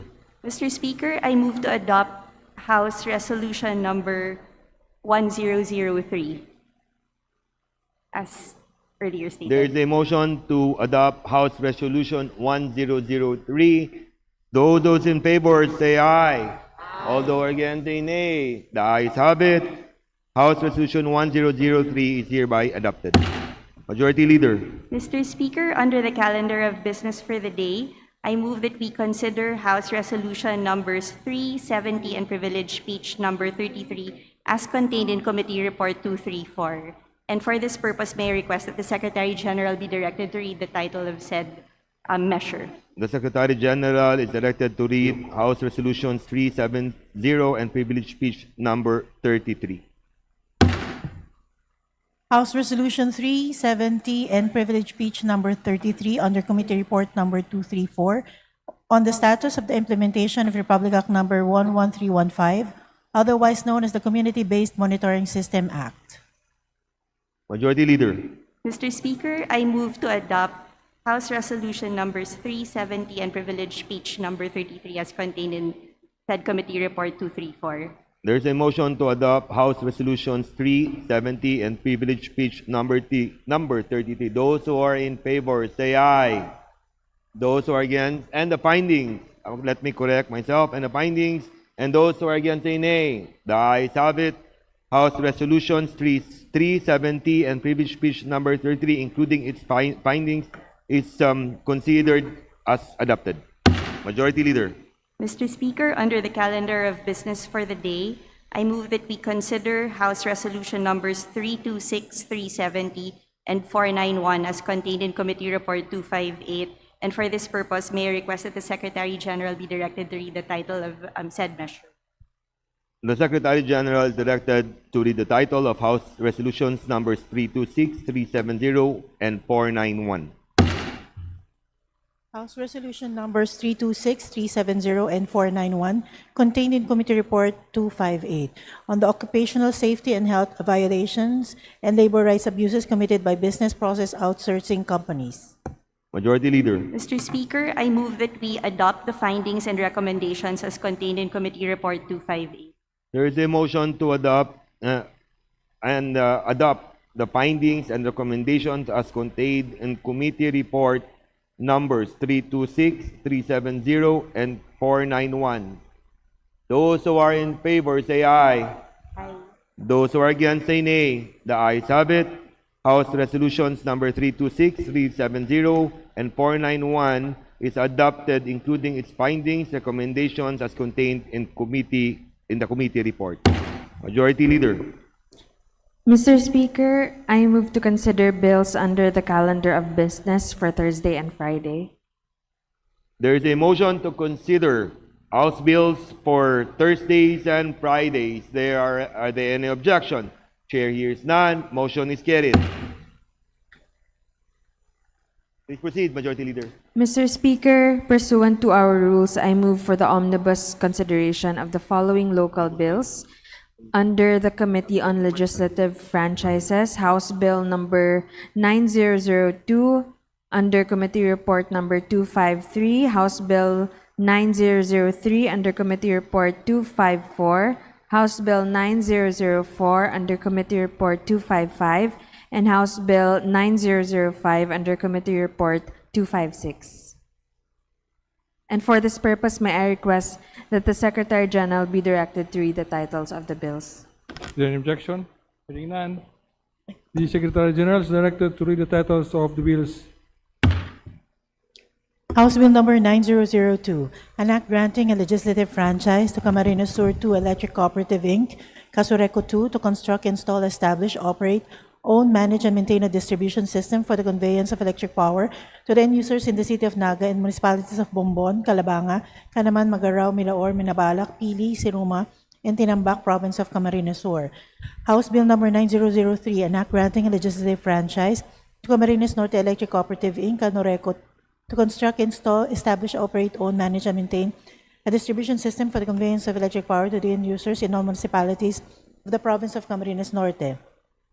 House Bill number 9004, an act granting a legislative franchise to Pangasinan One Electric Cooperative Inc., Panelco 1, to construct, install, establish, operate, own, manage, and maintain a distribution system for the conveyance of electric power to the end users in the city of Alaminos and municipalities of Agno, Anda, Bani, Bolina, Burgos, Dasol, Infanta, and Mabini in the province of Pangasinan. House Bill number 9005, an act granting a legislative franchise to Camarines Sur 1 Electric Cooperative Inc., Casoreco 1, to construct, install, establish, operate, own, manage, and maintain a distribution system for the conveyance of electric power to the end users in the municipalities of Libmanan, Cabusao, Sipoco, Tragay, Lupi, Pamplona, Pasacao, San Fernando, Gainza, and Camaligan, province of Camarines Sur. You're the leader. Mr. Speaker, I move to open the period of sponsorship and debate and that the respective explanatory notes be considered as the sponsorship of the said measures. Is there any objection? Hearing none, the motion is approved.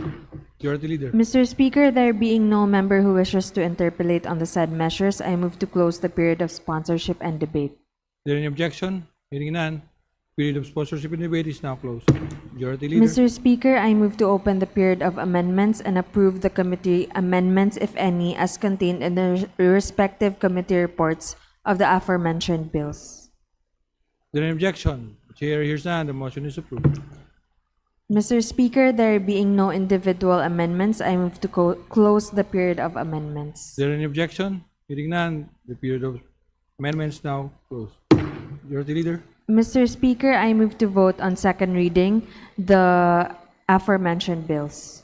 There's a motion to approve on second reading House Bill number 9002, 9003, 9004, 9005. All those in favor say aye. Those against say nay. The ayes have it. House Bill number 9002, 9003, 9004, and 9005 are now approved on second reading. Majority Leader. Mr. Speaker, I move for the omnibus consideration of the following local bills under the Committee on Health: House Bill number 9214, under Committee Report 271, and under the Committee on Local Government, House Bill number 9216 under Committee Report 272, House Bill 936 under Committee Report 273, House Bill 122 under Committee Report 274, House Bill 1049 under Committee Report 275, House Bill 982 under Committee Report 276, House Bill 1069 under Committee Report 277, House Bill number 1076 under Committee Report 278, House Bill number 1278 under Committee Report 279, House Bill 1414 under Committee Report 280, House Bill 1540 under Committee Report 281, House Bill 2053 under Committee Report 282, House Bill 6433 under Committee Report 283, House Bill 2658 under Committee Report 284, House Bill 2224 under Committee Report 285, House Bill 1695 under Committee Report 286, House Bill 685 under Committee Report 287, House Bill 688 under Committee Report 288, House Bill 494 under Committee Report 289, House Bill 611 under Committee Report 290, House Bill 671 under Committee Report 291, House Bill 2953 under Committee Report 292, House Bill 2939 under Committee Report 293, House Bill 7030 under Committee Report 294, House Bill 3273 under Committee Report 295, House Bill 3572 under Committee Report 296, House Bill 3717 under Committee Report 297. And for this purpose, may I request that the Secretary General read the title of the bills. Is there any objection? Hearing none, the Secretary General is directed to read the titles of the bills. House Bill 9214, an act renaming the Dr. Jose N. Rodriguez Memorial Hospital in the city of Caloocan, Metro Manila to Dr. Jose N. Rodriguez Medical Center and Sanitarium, repeating for the purpose Batas Pambansa Bilang 94. House Bill 9216, an act declaring September 11 of every year a special non-working holiday in the province of Ilocos Norte in commemoration of the birth anniversary of former President Ferdinand Edrelin Marcos, to be known as President Ferdinand Edrelin Marcos Day. House Bill 936, an act declaring July 22 of every year a special non-working holiday in the city of General Santos in commemoration of its Bilaan Day celebration. House Bill 122, an act declaring March 17 of every year as Homonhon Landing Day, a special non-working holiday in the province of Eastern Samar in commemoration of Ferdinand Magellan's landing in Homonhon. House Bill 1049, an act declaring March 7 of every year a special non-working holiday in the city of Tagum, amending for the purpose Republic Act number 9193, entitled an act declaring March 7 of every year a special working holiday in the city of Tagum, province of Davao del Norte. House Bill 982, an act declaring August 13 of every year a special non-working holiday in the province of Ilocos Norte to commemorate the birth date of Master Weaver and Ilocano icon Magdalena Gamayo, to be known as Magdalena Gamayo Day. House Bill 1069, an act declaring December 15 of every year a special non-working holiday in the municipality of Amulong, province of Cagayan, in commemoration of its founding anniversary. House Bill 1076, an act declaring August 18 of every year a special non-working holiday in the municipality of Solana, province of Cagayan, in commemoration of its founding anniversary, to be known as Agao Nak Solana. House Bill 1278, an act declaring August 6 of every year as a special non-working holiday in the municipality of Pilar, province of Sorsogon, in commemoration of its founding anniversary. House Bill 1414, an act declaring November 17 of every year as Araw ng Carmen, a special non-working holiday in the municipality of Carmen, Surigao del Sur. House Bill 1540, an act declaring December 12 of every year as a special non-working holiday in the municipality of San Juan, Batangas. House Bill 2053, an act declaring June 16 of every year as a special non-working holiday in the city of Baybay, province of Leyte, in commemoration of its Charter Day. House Bill 6433, an act declaring May 21 of every year as a special non-working holiday in the city of Malabon, in commemoration of its founding anniversary. House Bill 2658, an act declaring December 13 of every year a special non-working holiday in the city of General Trias, province of Cavite, to be known as the General Trias City Charter Day. House Bill 2224, an act declaring April 21 of every year as a special non-working holiday in the city of Calamba, province of Laguna, in commemoration of its cityhood anniversary. House Bill 1695, an act declaring February 11 of every year as a special non-working holiday in the municipality of Ibaan, province of Batangas, in celebration of its founding anniversary. House Bill 685, an act declaring March 8 of every year as a special non-working holiday in the province of Davao de Oro. House Bill 688, an act declaring August 1 of every year as a special non-working holiday in the municipality of Compostela, province of Davao de Oro. House Bill 494, an act declaring October 5 of every year as Araw ng Del Gallego, a special non-working holiday in the municipality of Del Gallego, Camarines Sur. House Bill 611, an act amending Republic Act number 10776, entitled an act declaring May 8 of every year as Hermosa Day and a special working holiday and no class day in schools in the municipality of Hermosa, province of Bataan. House Bill 671, an act declaring January 23 of every year as special non-working holiday in the municipality of Tanay, province of Rizal. House Bill 2953, an act declaring April 3 of every year Leon Kilat Day, a special working holiday in the municipality of Bacong, Negros Oriental. House Bill 2939, an act declaring June 16 of every year a special non-working holiday in the city of Iligan in commemoration of its Charter Day anniversary, to be known as Adlaw sa Iligan. House Bill 7030, an act declaring May 14 of every year a special non-working holiday in the municipality of Tumawini, province of Isabela, in celebration of its patronal fiesta. House Bill 3273, an act declaring February 1 of every year a special non-working holiday in the province of Camarines Norte, repealing for the purpose Republic Act number 9090, entitled an act declaring February 1st of every year as Jose Maria C. Panganiban Day, and a special working public holiday in the province of Camarines Norte. House Bill 3572, an act declaring June 15 of every year a special non-working holiday in the municipality of Jiabong, Samar, in commemoration of its Charter Day anniversary. House Bill 3717, an act declaring October 2 of every year a special non-working holiday in the municipality of Solano, province of Nueva Vizcaya, to be known as Solano Day. Majority Leader. Mr. Speaker, I move to open the period of sponsorship and debate, and that the respective explanatory notes be considered as the sponsorship of the said measures. Is there any objection? Hearing none, the period of sponsorship and debate is now open, and the explanatory note be considered as the sponsorship speech. Majority Leader. Mr. Speaker, there being no member who wishes to interpellate on the said measures, I move to close the period of sponsorship and debate. Is there any objection? Hearing none, the period of sponsorship and debate is now closed. Majority Leader. Mr. Speaker, I move to open the period of amendments and approve the committee amendments, if any, as contained in the respective committee reports of the aforementioned bills. there any objection? Chair hears none. The motion is approved. Majority Leader. Mr. Speaker, there being no individual amendments, I move to close the period of amendments. There any objection? Chair hears none. Period of amendments now closed. Majority Leader. Mr. Speaker, I move to vote on second reading the aforementioned bills.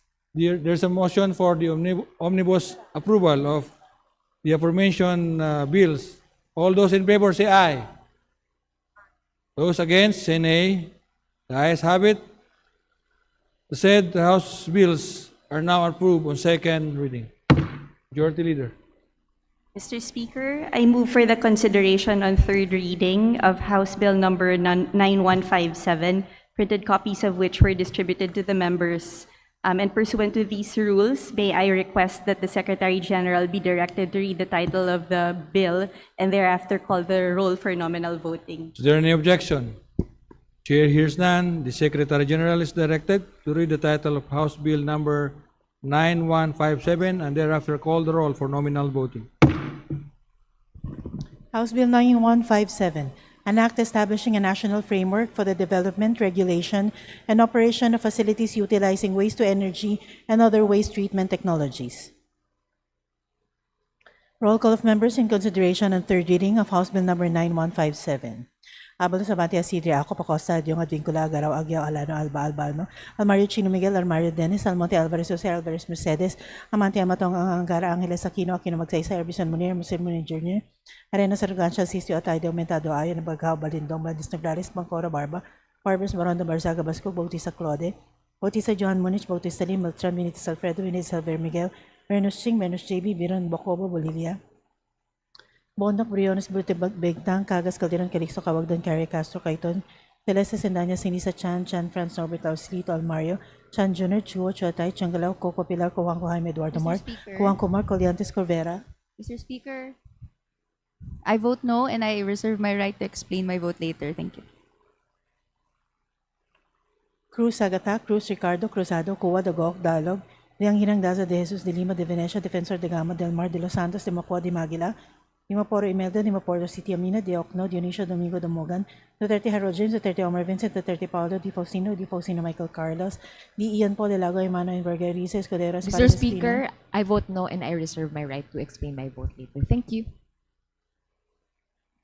Espina, Estrella, Ferrer Antonio, Ferrer Jeffrey, Flores, Fortes, Frasco, Fresnetti, Fuentebella, Galang, Galeas, Gerbin, Garcia Albert, Garcia Dante, Garcia Jose Ortigo, Garcia Karen Hope, Garcia Maria Angela, Gardiola, Garin, Gachalian, Gato, Glepa, Go Gomez, Gonzales Alexandra, Gonzales Eliza Micaela, Gonzales Christopher Chin, Gonzales Roy, Guriseta, Gico, Ginto, Gulias, Gutierrez, Hernandez Charisan, Hernandez Dennis, Hernandez Ferdinand, Hernandez Ramil, Hofer Racim, Moribata, Ismula, Iway Javier, Ko Antonio, Ko Elisa, Ko Wilton, Kong Hun, Ko Labad-Labad, Lacson, Lagbas, Lagdamay, Jose Manuel, Lagdamay, Monicas, Minoria, Lagman, Lagon Daphne, Lagon Sonny, Lara, Lazating, Ledesma, Legasyon, Ligarda, Legaspi, Leviste, Libanan, Lopez, Loria, Loyola, Luisa, Romayag, Macapagalaroyo, Makasayat, Maceda, Madarona, Malapitan, Mangudadato, Manikis, Maranyon, Marcoleta, Marcos, Marquez, Mastura, Matibag, Matugas, Mendoza, Mercado, Revilla, Mira Flores, Momo Montes, Nava, Nazal, Nisay, Nolasco, Womenal Henry, Womenal Sancho, Fernando, Olivares, Songchuan, Ordani, Soreto, Ortega, Juano Dizon, Pardenos, Panalian, Pancho, Panotes, Pascual, Veres, Pimitel, Plaza, Plato, Pope, Pinuisia, Sagabas, Omarian, Puno, Kimbo, Rama, Rector, Regencia, Rimulya, Revilla, Brian, Revilla, Ramonjolo, Ridon, Rivera, Robes, Rodriguez, Eloio, Rodriguez, Maximo, Rodriguez, Rufus, Roman, Romaldo, Sandro, Julian, Romaldo, Ferdinand, Martin, Romaldo, Sierra Marie, Romaldo, Romero, Roque, Sagarbaria, Sacalurun, Salceda, Sally, Salvacion, Salvador, Salvami, San Fernando, Santos, Maria, Alana, Samantha, Santos, Mark Anthony, Shimura, Singson, Rochelle, Singson, Ronan, Singson, Mian, Solon, Soriano, Suwon, Swansing, Bella, Vanessa, Swansing, Bella, Angela, Suarez, Suntay Italiado, Tan Neyman, Tan Joseph, Tan Kit Micah, Tan Reynolds Michael, Tan Semir, Tan Stephen James, Tan Shay, Tan Watko, Tariela, Tudoro, Tereng Teves, Tiangco, Tiang, Tino, Tolentino, Tuwan, Tulfo Jocelyn, Tulfo Ralph Wendell, Tupas, Yotor, T, Umali, Ungab, Uy De Carlo, Uy Roberto, Valeriano, Vargas, Vargas, Alfonso, Veloso, Veloso, Tuazon, Vergara, Villa, Julia Fuerte, Mega Luis, Julia Fuerte, Vincenzo, Renato Luigi, Villanueva, Villerica, Violago, Yamsuan, Yap Arthur, Yap Christopherson, Yap Eric, Yap Jack G. Snell, Yatko, Inares, Yu Jaisel Victoria, Yu Joseph Kim, Yulo, Zamora Maria Carmen, Zamora Isabel Maria Zubiri. Second call in consideration and third reading of House Bill number 9157. Asidro Amalio Chino Miguel, Angara Arbison Munir, Aumentado Bagao, Barbes Bautista Claude, Mondok Chua, Kuwangko Hamed Rodmar, Kuwa, Diang Hirang de los Santos Duterte, Omar Vincent, D. Ian Paul Estrella, Robert Raymond M. Garcia Karen Hope, Go Gomez, Goriseta Ginto, Hernandez Charis Ann, Hernandez Dennis, EY Lacson, Levise, Lumayag, Marañon, Mercado Navan Ortega, Panotes Plaza, Puno, Rivillera Monjolo, Rodriguez Maximo, Romualdez Andrew Julian, Romualdez Ferdinand Martin, Romualdez Eda Marie, Sally, Tanre Dutz Michael, Tutor Unga, Villafuerte Miguel Luis, Villagayap, Christopher Sunya, Zamora Maria Carmen Zubiri.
With 255 members voting in the affirmative, 6 in the negative, and 3 abstention, House Bill number 9157 now approved on third and final reading. Majority Leader. Mr. Speaker, I move that we recognize Representative Rene Co to explain her vote. The Honorable Rene Co is recognized. You have 3 minutes. Please proceed. Thank you, Mr. Speaker. Mr. Speaker, ang representasyong ito ay bumoboto ng no sa House Bill number 9157 o Waste to Energy Act. Mr. Speaker, we've seen this film before. Nakita na natin kung gaano mapanlin lang ang mga green bills, quote-unquote, katulad na lamang ng House Bill number 9157. Kung kaya't inuulit po ng kabataan, this is greenwashing. Waste to energy is greenwashing. Ginagamit lang nito ang lingwahe ng mga environmentalists upang itago ang agenda na payamanin ang mga waste industrialists at wasakin ang mga komunidad at kalikasan. Ayon sa ulat ng Reuters noong 2024, umiiwas na sa iskemang waste to energy ang mga bansa sa Europa kung saan nanggaling yung gantong klaseng iskema. For example, and I quote, Denmark is now decommissioning 30% of its 26 incinerators, both to improve recycling rates and cut down emissions associated with incineration. Habang papalayo ang mga bansa sa waste to energy, pilit naman itong pinapasubo sa mga Pilipino ngayon. Mr. Speaker, the sponsors argue that we are drowning in trash. The Filipino youth are killed because of the flooding caused by overflowing garbage. And I agree. Marami na ang namatay dahil sa patuloy na kapabayaan ng pamahalang ito. However, profiteering doesn't become justified just because it's conveniently aligned with what is right. Gaia, an international environmental group, has flagged businessman Ramon Ang as one of the possible investors of waste to energy. Mr. Speaker, nakita natin kung paano sinamantala ng Petron ang kamakailan lang na krisis na dulot ng langis dahil sa gera sa West Asia. Kaya alam natin ang panganib ng hakbang na ito sa mga komunidad. Mr. Speaker, inuulit muli ng representasyong ito ang pag-aaral ng Center for Environmental Concerns na ang waste to energy ay 1. Masama para sa kalusugan ng tao dahil carcinogenic o nakakadulot ng cancer ang toxins at fumes na nilalabas nito. Ikalawa, masama ito para sa kapaligiran dahil nilalason at inuusukan ang hangin, tubig at lupa. Ikatlo, masama ito para sa likas yaman dahil kinukonsinti at hinihikayat pa nito ang patuloy na ekstraksyon ng krudo at produksyon ng plastic. Ikaapat, masama ito para sa klima dahil lumilika ito ng mas maraming carbon emissions kaysa mga planta ng natural gas o fossil fuels. Ikalima, masama ito para sa ekonomiya dahil napakamahal ng pagtatayo ng mga pasilidad nito habang napakaliit ng kuryenteng nalilikha. At panghuli, ika-anim, masama ito para sa kabuhayan dahil tinatanggalan ng trabaho ang mga waste workers at pinapalayas ang mga komunidad kung saan itatayo ang mga pasilidad tulad ng sa Smoky Mountain sa Maynila. Mr. Speaker, we all know how it goes. Quote-unquote, environmental friendly bills are passed on the expense of the people it's supposed to serve. Again, tumitindig ang kabataan sa botong no. Kami ay tumitindig laban sa mapanlinlang na Waste to Energy Act. Maraming salamat, Mr. Speaker. Majority Leader. Mr. Speaker, I move that we recognize Representative Sara Elago to explain her vote. Honorable Sara Jane Ilago is recognized. You have 3 minutes. Mr. Speaker, no ang boto ng Gabriela Women's Party sa House Bill number 9157 o Waste to Energy Act. Naniniwala ang kinatawan na ito na hindi matutugunan ng panukalang batas ang problema sa basura tungo sa tunay na zero waste management. Mas may hikayat pa nga na mag-produce ng basura para lamang may magamit sa mga WTE facilities. Sa Section 6, hindi masisigurado ang continuous emission monitoring system na hindi maapektuhan ang kalusugan ng mga nakapalibot na community sa magiging waste-to-energy facility. Kung ma-monitor man nila ito, malamang ay huli na at nagkaroon na ng masamang epekto sa kanilang kalusugan. Sa Section 70 naman, ikukulong din ito ang LGU sa feedstock agreement sa loob ng hindi bababa sa 20 years at hindi agarang mapapaikli o mataterminate dahil lamang sa pagbabago ng administrasyon o palisiya ng mga local government units. Walang plano para sa maayos na transisyon ng pangkabuhayan ng mga waste workers na posibleng mawala ng hanap buhay. Mr. Speaker, wala ring malinaw na provisions sa mismong panukalang batas para sa magiging compensation kung sakaling magkaroon ng damages, temporary man o permanent, sa mga manggagawa sa facilities, sa mga naninirahan malapit dito at sa ating kalikasan. Kaya naman, Mr. Speaker, no ang boto ng Gabriela Women's Party sa House Bill number 9157. Majority Leader. Mr. Speaker, I move that we immediately transmit to the Senate House Bill number 9157 that we have just approved on third reading. Is there any objection? Here's none. The motion is approved. Majority Leader. Mr. Speaker, I move that we consider on third reading House Bill number 763, printed copies of which were distributed to the members pursuant to our rules. And for this purpose, may I request that the Secretary General be directed to read the title of the bill and thereafter call the roll for nominal voting. Is there any objection? Here's none. The motion is approved. The Secretary General is directed to read the title of House Bill number 763, thereafter call the roll for nominal voting. House Bill number 763, an act increasing the number of Board of Directors of the Mactan Cebu International Airport Authority, amending for the purpose Section 6 of Republic Act number 6958, otherwise known as the Charter of the Mactan Cebu International Airport Authority. Roll call of members in consideration on third reading of House Bill number 763. Abal sa Bante Asidria Ako Pacosa, Adyong Advincula Agaraw, Agyaw, Alano, Alba, Albano, Almario Chini, Miguel, Almario Dennis, Almonte, Alvarez Jose, Alvarez Mercedes, Amante, Amatang, Ang Angara, Angeles, Aquino, Magsaysay, Arbison Munir, Arbison Munir Jr., Arena Sargansha, Sistio, Atay, Aumentado, Ayon, Bagaw, Balindong, Balnyes, Morales, Mangcoro, Barba, Barbers, Barono, Barzaga, Bascug, Bautista Claudia, Bautista John Munich, Bautista Lim, Beltran, Benitez Alfredo, Benitez Xavier Miguel, Bernos Ching, Bernos JB, Biron, Bucobo, Bolilia, Bondong Briones, Bulog Begtang, Cagas, Calderon, Calixto, Kawagdan, Cari, Castro, Cayton, Caleste, Sendaya, Siniza, Chan Jan Franz Norbert Tosilito Almario, Chan Jr., Chua Chuatay, Chagalaw Coco Pilaw, Juanco Jaime Eduardo Mark, Juanco Mark Coliantes Corvera, Cruz Agata, Cruz Ricardo, Cruzado Cuba Dagoag, Dalog, Ding Hiring Daza, Jesus, de Lima, de Venecia, Defensor de Gama del Mar, de Los Santos, de Mapo, de Magila, de Mapor, Milda, de Mapor City, Amina, de Ocno, Dionisio, Domingo, Domogan, Duterte Harold James, Duterte Omar Vincent, Duterte Paulo, Di Faustino Michael Carlos, Di Ian Paul de Lago Emano, Enverga Eriza, Escuderos, Pares, Espina, Estrella, Ferrer Antonio, Ferrer Jeffrey, Flores Fortes, Frasco, Fresneti, Fendebele, Galang, Galeos, Garbin,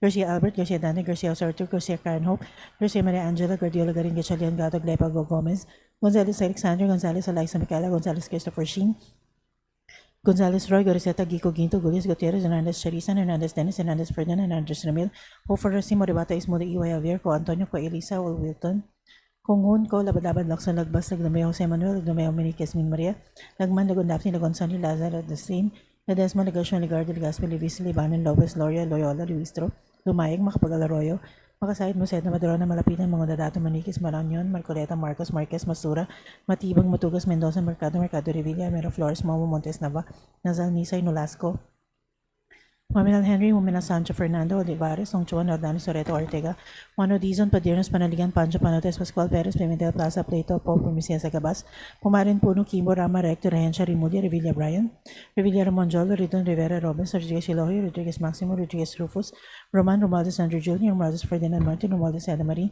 Romualdo, Romulo, Roque, Sagabari, Sacaluran, Salceda, Sally, Salvacion, Salvador, Salvami, San Fernando, Santos Maria Alana, Samantha, Santos Mark Anthony, Shimura, Singson Rochelle, Singson Ronald, Singson Mian, Solon Soriano, Suwon, Swansing Bella Vanessa, Swansing Michelangelo, Suarez, Suntay, Talyado, Tan Eamon, Tan Joseph, Tan Keith Micah, Tan Reynolds Michael, Tan Samir, Tan Stephen James, Tan Chay, Tan Watco, Tariado, Teodoro, Teneng Teves, Tiangco, Tieng, Tino, Valentino, 2-1, 2-4, Jocelyn, 2-4, Ralph Wendell, Tupas, Authority, Umari, Ungab, Uy de Roberto, Valeriano, Vargas, Alfonso, Veloso, Tuazon, Vergara, Villafuerte, Miguel Luis, Villafuerte, Vincenzo, Renato, Luigi, Villanueva, Villarica, Villago, Yamsuan, Yap Arthur, Yap Christopherson, Yap Eric, Yap John Gisna, Yatko Inares, Yu Joseph Victoria, Yu Joseph Kim, Yulo, Zamora Maria Carmen, Zamora Isabel Maria Zubiri.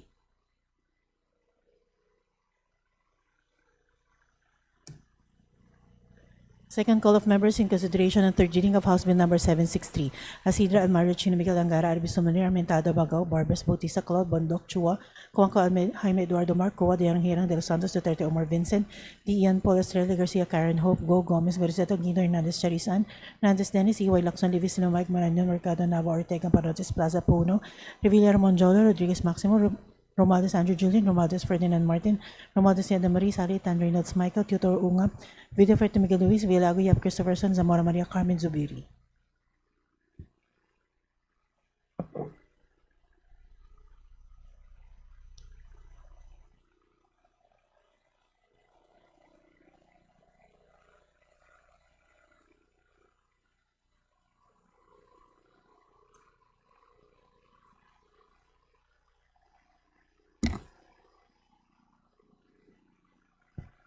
With 258 members voting in the affirmative, 0 in the negative, and 1 abstention, House Bill Number 763 now approved on third and final reading. Majority Leader.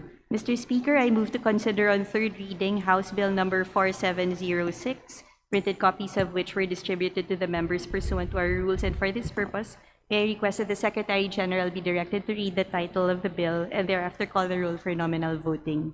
Is there any objection? Chair hears none. The motion is approved.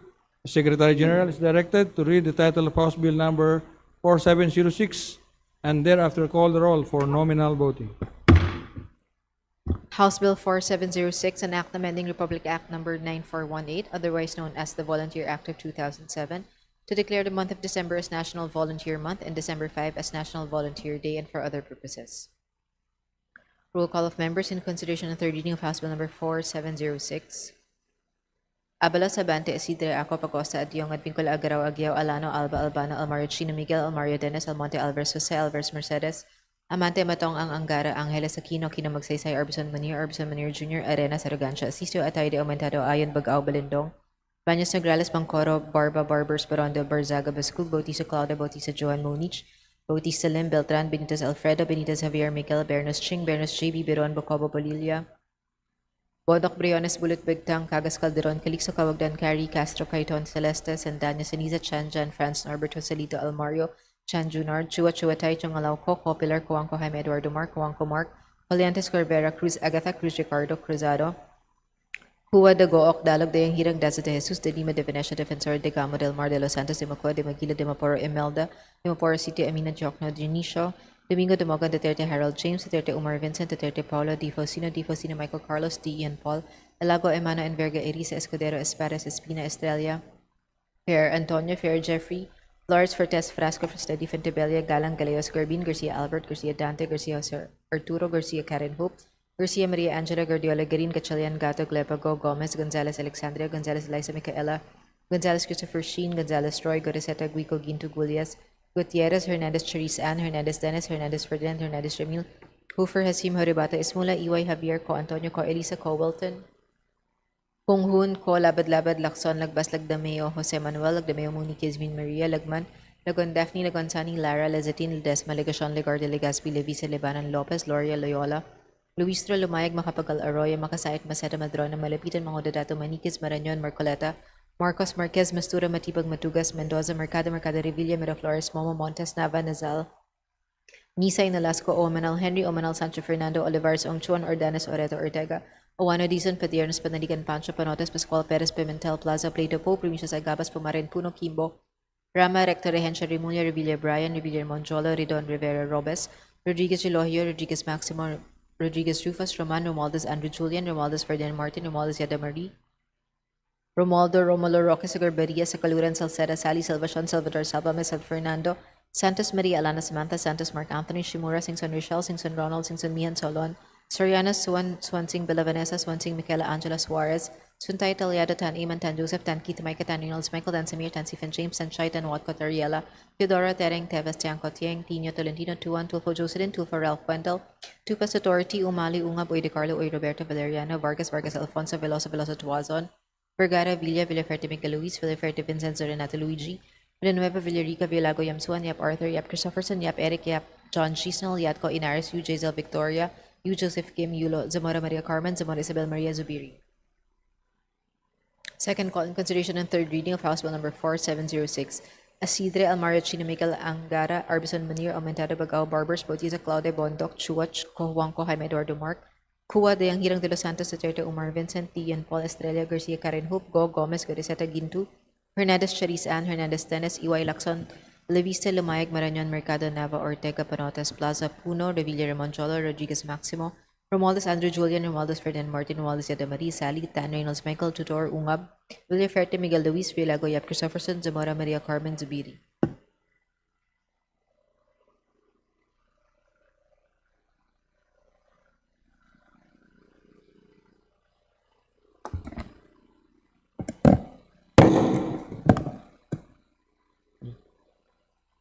With 263 members voting in the affirmative, 0 in the negative, and 1 abstention, House Bill numbers 4706 now approved on third and final reading. Majority Leader. Mr. Speaker, I move to consider on third reading House Bill number 8420, printed copies of which were distributed to the members in accordance with our rules. And for this purpose, may I request that the Secretary General be directed to read the title of the bill. Is there an objection? And thereafter call the roll for nominal voting. Is there an objection? Chair is none. The motion is approved. The Secretary General is directed to read the title of House Bill number 8402 and thereafter call the roll for nominal voting. House Bill number 8420, an act defining technology facilitated violence against women and their children, providing protective measures and prescribing penalties for violations thereof, amending for the purpose Republic Act number 9262, otherwise known as the Anti-Violence Against Women and Their Children Act of 2004. Roll call of members in consideration on third reading of House Bill number 8420. Habla Sabante, Isidro Ako, Pacosta, Adyong, Advincula, Garo, Aguiao, Alano, Alba, Albano, Almarichino, Miguel, Mayo, Dennis, Almonte, Alverso, Mercedes, Almante, Amantong, Angara, Angeles, Aquino, Magsaysay, Arbison Munir Jr., Arena Sargancia, Sisio, Atayde, Metada, Ayon, Bagao, Balindong, Banjis, Negrales, Mongkora, Barbers, Baranda, Bazaga, Basgug, Bautista Claude, Bautista Johan Munich, Bautista Din, Beltran, Benitez Alfredo, Benitez Xavier Miguel, Bernas Ching, Bernas JB, Biron Bukobo, Bolivia, Bondok, Briones, Bulutpegtang, Cagas, Calderon, Calixto, Cawagdan, Carrie, Castro, Clayton, Celeste, Sendanya, Sinisa, Chan, Jan, Franz, Norbert, Alcito, Amario, Chan Jr., Chua, Chotay, Changalao, Coco, Pilar, Kawangko, Jaime, Daryl, Mark, Wangko, Mark, Colianes, Covero, Cruz Agata, Cruz, Ricardo, Cruzado, Cua, Dagok, Dalog, Leang Hirang, Daza, De Jesus, De Lima, De Venecia, Defensor, De Gama, Del Mar, De Los Santos, De Macua, De Maguila, Dimaporo, Imelda, Dimaporo, City Amina, Diokno, Dionisio, Domingo, Nawagan, Duterte Harold James, Duterte Omar Vincent, Duterte Paulo, Di Faustino Michael Carlos, Di Ian Paul, De Lago Emano, and Vargas Escuderas, Pares Espina Estrella, Ferrer Antonio, Ferrer Jeffrey, Flores Fortes, Frasco, Fresnetti, Fendibal, Legaran, Gales, Grubin, Garcia Albert, Garcia Dante, Garcia Jose Artur, Garcia Karen Hope, Garcia Maria Angela, Guardiola Garin, Gachalian, Gato, Glepa, Go Gomez, Gonzalez Alexandra, Gonzalez Alisa Micaela, Gonzalez Christopher Shin, Gonzalez Roy, Boriseta Gico Ginto, Glias Gutierrez, Hernandez Charisan, Hernandez Dennis, Hernandez Ferdinand, Hernandez Ramil, O Farrasi, Moribata Ismola, Iway Javier, Ko Antonio, Ko Elisa, Ko Wilton, Kung Hun, Ko Labad-Labad, Lakson, Lagbas, Lagdamay Jose Manuel, Lagdamay Mariquez Maria, Lagdan, Lagod Daphne, Lagod Sani, Lara Lazating, Ledesma, Legasyon, Legarda, Legaspi, Levista, Libanon, Lopez, Loria, Loyola, Luis, Lumayag, Makapagalaro, Makasayat, Makaseta, Madrona, Malapitan, Mga Dadato, Maniquis, Maranyon, Marcoleta, Marcos, Marquez, Mastura, Matibag, Matugas, Mendoza, Mercado, Revilla, Mira Flores, Mom Montes, Nava, Nazal, Nisay, Nolasco, Mamel Henry, Mamel Sancho, Fernando, Olivares, Angchuan, Ordanes, Oreto, Ortega, Juan Dizon, Pardianos, Panlian, Pancho, Panotes, Pascual, Perez, Pimentel, Plaza, Plato, Po, Primicia, Sagabas, Pumaren, Puno, Kimbo, Rama, Rector, Regencia, Rimulya, Revilla Brian, Revilla Monjolo, Ridon, Rivera, Robes, Rodriguez Elohio, Rodriguez Maximo, Rodriguez Rufus, Roman, Romaldo San Julian, Romaldo Ferdinand Martin, Romaldo Seda Marie, Romaldo Romulo, Roque, Sagalbaria, Sacaluran, Salceda, Sally, Salvacion, Salvador, Salvame, San Fernando, Santos Maria, Elena Samantha, Santos Mark Anthony, Shimura, Singson Richel, Singson Ronald, Singson Mian, Solon, Soriano, Suwan, Swansing Vela Vanessa, Swansing Miguel Angelo Suarez, Santay, Taliado, Tan Iman, Tan Joseph, Tan Kit Micah, Tan Reynolds, Michael, Tan Samir, Tan Stephen James, Tan Chay, Tan Watco, Teriela, Teodoro, Tereng, Teves, Tiangco, Tiang, Tino, Tolentino, Tuan, Tulfo Jocelyn, Tulfo Ralph Wendell, Tupas, Yotor, Tio Mali, Unga, Buidicardo, Uy Roberto, Juliano Vargas, Vargas, Alfonso, Veloso, Veloso, Tuazon, Vergara, Villa, Villafuerte, Miguel Luis, Villafuerte, Vincenzo, Renato, Luigi, Villanueva, Villarico, Villalago, Yamsuan, Yap Arthur, Yap Christopherson, Yap Eric, Yap John Gisnel, Yap Cainares, Yap Jason Victoria, Joseph Kim, Yulo Zamora Mina Carmen, Zamora Isabel Maria Zubiri. Second call of members in consideration and third reading of House Bill number 8420. Asidre Almario Chino Miguel, Angara Arisumni, Armentado Bagao, Barbers, Bautista Claude, Bodok Chua, Kuwang Kuan, Eduardo Marcoa, Diang Hirang de los Santos, Duterte Omar Vincent, Di Ian Paul Estrella, Garcia Caron Hope, Go Gomez, Garceto Ginto, Hernandez Charisan, Hernandez Dennis, Y. Lacson, Livisi, Lumayg, Marañon, Mercado Nava, Ortega, Panotes, Plaza Puno, Revillera Monjolo, Rodriguez Maximo, Romaldo Sandro Julian, Romaldo Ferdinand Martin, Romaldo Siada Marie, Sally, Tan Reynolds Michael, Teodoro Unga, Villaferte Miguel Luis, Villago, Yap Christopherson, Zamora Maria Carmen Zubiri.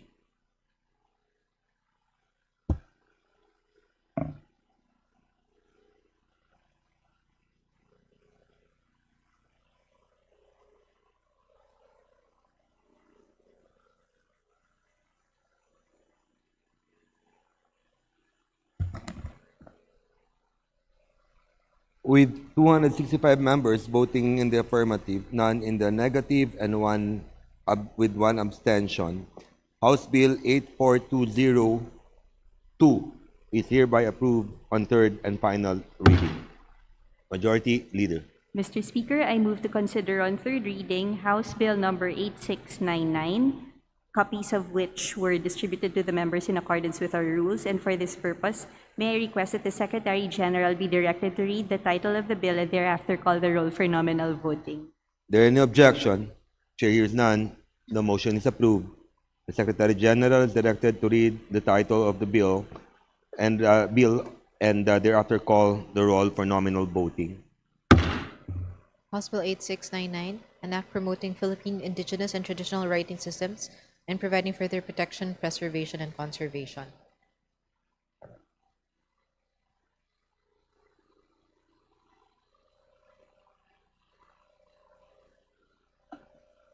Roll call of members in consideration third reading of House Bill number 8699. Abalos, Abante, Asidre, Aqua, Pacosta, Adiong, Advincula, Aguirao, Aguiao, Alano, Alba, Albano, Almario, Chino, Miguel, Almario, Dennis, Almonte, Alvarez, Jose, Alvarez, Mercedes, Amante, Amatong, Angara, Angeles, Aquino, Kino, Magsaysay, Arbison Manir Jr., Arena, Saragancha, Asisio, Atayde, Aumentado, Ayon, Bagao, Balindong, Baños, Nograles, Bangcoro, Barba, Barbers, Baron de Barzaga, Bascu, Bautista Claudia, Bautista Johan Munich, Bautista Lim, Beltran, Benitez Alfredo, Benitez Javier, Miguel, Bernos Ching, Bernos JB, Biron, Bucobo, Bolilla, Bondoc, Briones, Bulit Pigdang, Cagas Calderon, Calixto Cawagdan, Cari, Castro, Cayton, Celestes, and Daniel Siniza, Chan, Jan, Franz, Norbert, Joselito, Almario, Chan, Junard, Chua, Chua, Tai, Chungalauco, Copilar, Coanco, Jaime Eduardo Mark, Coanco Mark, Coliantes, Corbera, Cruz, Agatha, Cruz, Ricardo, Cruzado, Cua, De Goc, Dalog, De Hirang, Dazo, De Jesus, De Lima, De Venecia, Defensor, De Gama, Del Mar, De Los Santos, De Macua, De Megida, De Mapor, Imelda, De Impor, City, Amina, Diokno, Junicio, Domingo, Domogan, Duterte, Harold, James, Duterte, Omar, Vincent, Duterte, Paulo, Di Faustino, Michael, Carlos, D. Ian, Paul, Elago, Emano, Enverga, Iris, Escudero, Espares, Espina, Estrella, Fer, Antonio, Fer, Jeffrey, Flores, Fortes, Frasco, Fresnedi, Fontebella, Galang, Calleos, Corbin, Garcia, Albert, Garcia, Dante, Garcia, Jose Arturo, Garcia, Karen Hope, Garcia, Maria Angela, Guardiola, Green, Cachalian, Gato, Glepa, Go, Gomez, Gonzales, Alexandria, Gonzales, Eliza, Micaela, Gonzales, Christopher Sheen, Gonzales, Roy, Buriseta, Guico, Ginto, Gulias, Gutierrez, Hernandez, Charis, Ann, Hernandez, Dennis, Hernandez, Ferdinand, Hernandez, Ramil, Hofer, Hasim, Horibata, Ismula, Iway, Javier, Co, Antonio, Co, Eliza, Co, Wilton, Kung Hun, Ko, Labat-Labat, Lakson, Lagbas, Lagnameo, Jose Manuel, Lagdameo, Ni, Kizmin, Maria, Lagman, Lagon, Daphne, Lagon, Sani, Lara, Lezatin, Ledesma, Legasyon, Legarde, Legaspi, Levisa, Lebanon, Lopez, Gloria, Loyola, Luistro, Lumayag, Makapagal, Arroyo, Makasait, Maseta, Madrona, Malapitan, Mga Dadato, Maniquez, Marañon, Marcoleta, Marcos, Marquez, Mastura, Matibag, Matugas, Mendoza, Mercado, Revilla, Miraflores, Momo, Montes, Nava, Nazal, Nisay, Nalasco, Omenal, Henry, Omenal, Sancho, Fernando, Olivares, Ongchuan, Ordanes, Oreta, Ortega, Juan Odison, Padiernas, Panaligan, Pancho, Panotes, Pascual, Perez, Pimentel, Plaza, Plato, Pope, Primicious, Agabas, Pumaren, Puno, Kimbo, Rama, Rector, Rehencha, Remuno, Revilla, Brian, Revilla, Monjolo, Ridon, Rivera, Robes, Rodriguez, Elohio, Rodriguez, Maximo, Rodriguez, Rufus, Roman, Romualdez, Andrew, Julian, Romualdez, Ferdinand Martin, Romualdez, Yeda Marie, Romualdo, Romulo, Roque, Sagarberia, Sacaluran, Salceda, Sally, Salvacion, Salvador, Sapame, San Fernando, Santos, Maria, Alana, Samantha, Santos, Mark Anthony, Shimura, Singson, Rochelle, Singson, Ronald, Singson, Mihan, Colon, Toriano, Suwan, Swansing, Bella Vanessa, Swansing, Michaela Angelo Suarez, Suntay, Taliado, Tan Iman, Tan Joseph, Tan Keith, Micah, Tan Reynolds, Michael, Tan Samir, Tan Stephen James, Tan Chay, Tan Watco, Tariela, Teodora, Tering, Teves, Tiangco, Tiang, Pino, Tolentino, Tuan, Tulfo, Jocelyn, Tulfo, Ralph Fundel, Tupas, Tutorti, Umali, Ungab, Uy, De Carlo, Uy, Roberto, Valeriano, Vargas, Vargas, Alfonso, Veloso, Veloso, Tuazon, Vergara, Villa, Villaferte, Miguel Luis, Villaferte, Vincenzo, Renato, Luigi, Villanueva, Villarica, Villago, Yamsuan, Yap, Arthur, Yap, Christopherson, Yap, Eric, Yap, John Chisnell, Yatco, Inares, UJ, Zel, Victoria, U. Joseph Kim, Yulo, Zamora Maria Carmen, Zamora Isabel Maria Zubiri. Second call in consideration of House Bill number 8699. Asidre, Almario, Chino, Miguel, Angara, Arbison, Munir, Amentado, Bagao, Barbers, Bautista, Colade, Bondoc, Chua, Coanco, Jaime, Eduardo, Mark, Hua, Dayang Hirang, De Los Santos, Duterte, Umar, Vincent, Ian, Paul, Estrella, Garcia, Karen, Hope, Go, Gomez, Goriseta, Ginto, Hernandez, Charis, Ann, Hernandez, Dennis, Iway, Lacson, Leviste, Lumayag, Marañon, Mercado, Nava, Ortega, Panotes, Plaza, Puno, Revilla, Monjolo, Rodriguez, Maximo, Romualdez, Andrew, Julian, Romualdez, Ferdinand Martin, Romualdez, Yeda Marie, Sally, Tan Reynolds, Michael, Tutor, Ungab, Villaferte, Miguel Luis, Villago, Yap, Christopherson, Zamora Maria Carmen Zubiri.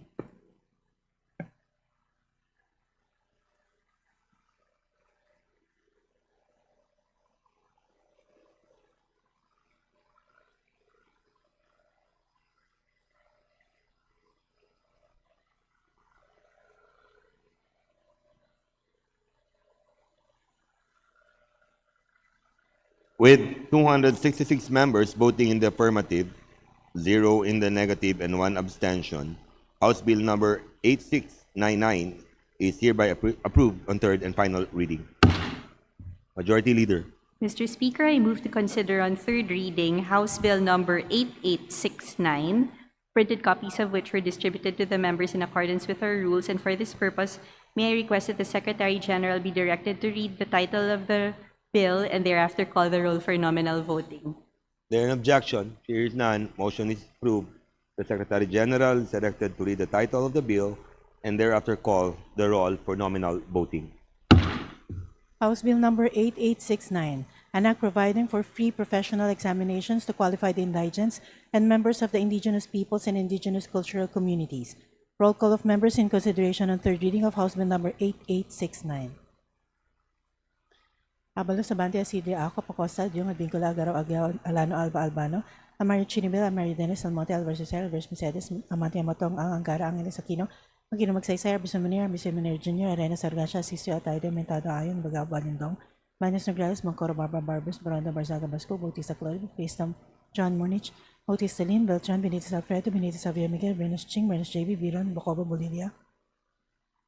Pondok Briones, Bulit Bigtang, Kagas Calderon, Calixto, Kawagdan, Characters, Tukas, Kaiton, Celeste Sandanya, Sinisa, Chan, Jan, Franz Norbert, Joselito Armario, Chan Jr., Chua, Chuatay, Changalao, Coco, Pilar, Gordo, Juanco Jaime Eduardo Marco, Juanco Marco, Lantes, Cavera, Cruz Agata, Cruz Ricardo, Cruzado, Cua, Tagog, Dadog, Dayang Hirang, Daza, Desus, de Lima, de Venecia, de Vencor, de Gama, de Galmar, de Los Santos, de Mapo, de Magila, de Mapore, Imelda, de Mapore, City Amina, Diokno, Dionisio, Domingo, Domogon, Duterte, Harold James, Duterte, Omar Vincent, Duterte, Paulo, Di Faustino, Di Faustino, Michael Carlos, Di Ian Paul Elago, Emano, Enverga, Erice, Escudero, Esparis, Espina, Estrella, Ferrer Antonio, Ferrer Jeffrey, Torres Fortes, Francisco Fresnedi, Fendebala, Galang, Galeas Gilbin, Garcia Albert, Garcia Dante, Garcia Jose Ortega, Garcia Karen Hope, Garcia Maria Angelo, Guardiola Galing, Gachaldian, Gato Glepa, Go Gomez, Gonzalez Alexandra, Gonzalez Alexa Michaela, Gonzalez Christopher Sheen, Gonzalez Roy, Mariseta Gico, Ginto, Gales Coteros, Hernandez Charisan, Hernandez Dennis, Hernandez Ferdinand, Hernandez Ramil, Co Forresti, Moribata, Ismola, Iwa Javier, Co Antonio, Co Isa, Co Wilton, Punghud ko, Labad-Labad Lacson, Lagbas, Lagdamay Jose Manuel, Lagdamay Manisig Adminlay,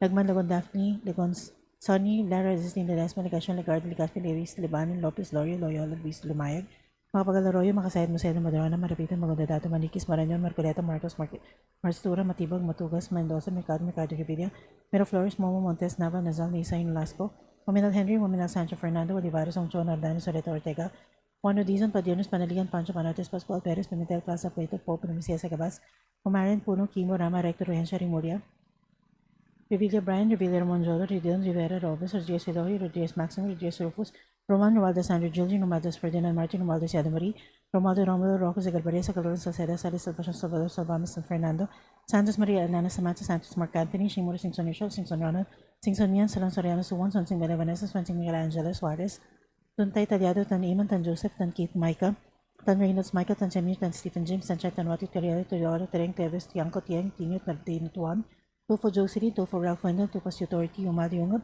Uy Carlo, Uy Roberto, Valeriano Vargas, Vargas Afonso, Villaso, Villaso Tuazan, Vergara, Villa, Villafuerte, Miguel Luis, Villafuerte, Vincenzo, Renato, Luigi, Villanueva, Villarico, Villalbiam, Swan, Yap Arthur, Yap Christopherson, Yap Eric, Yap John Gisnel, Yap Naris, Yu Jason Victoria, Yu Joseph Kim, Yuli Zamora, Maria Carmen, Zamora Isabel Maria Zubiri.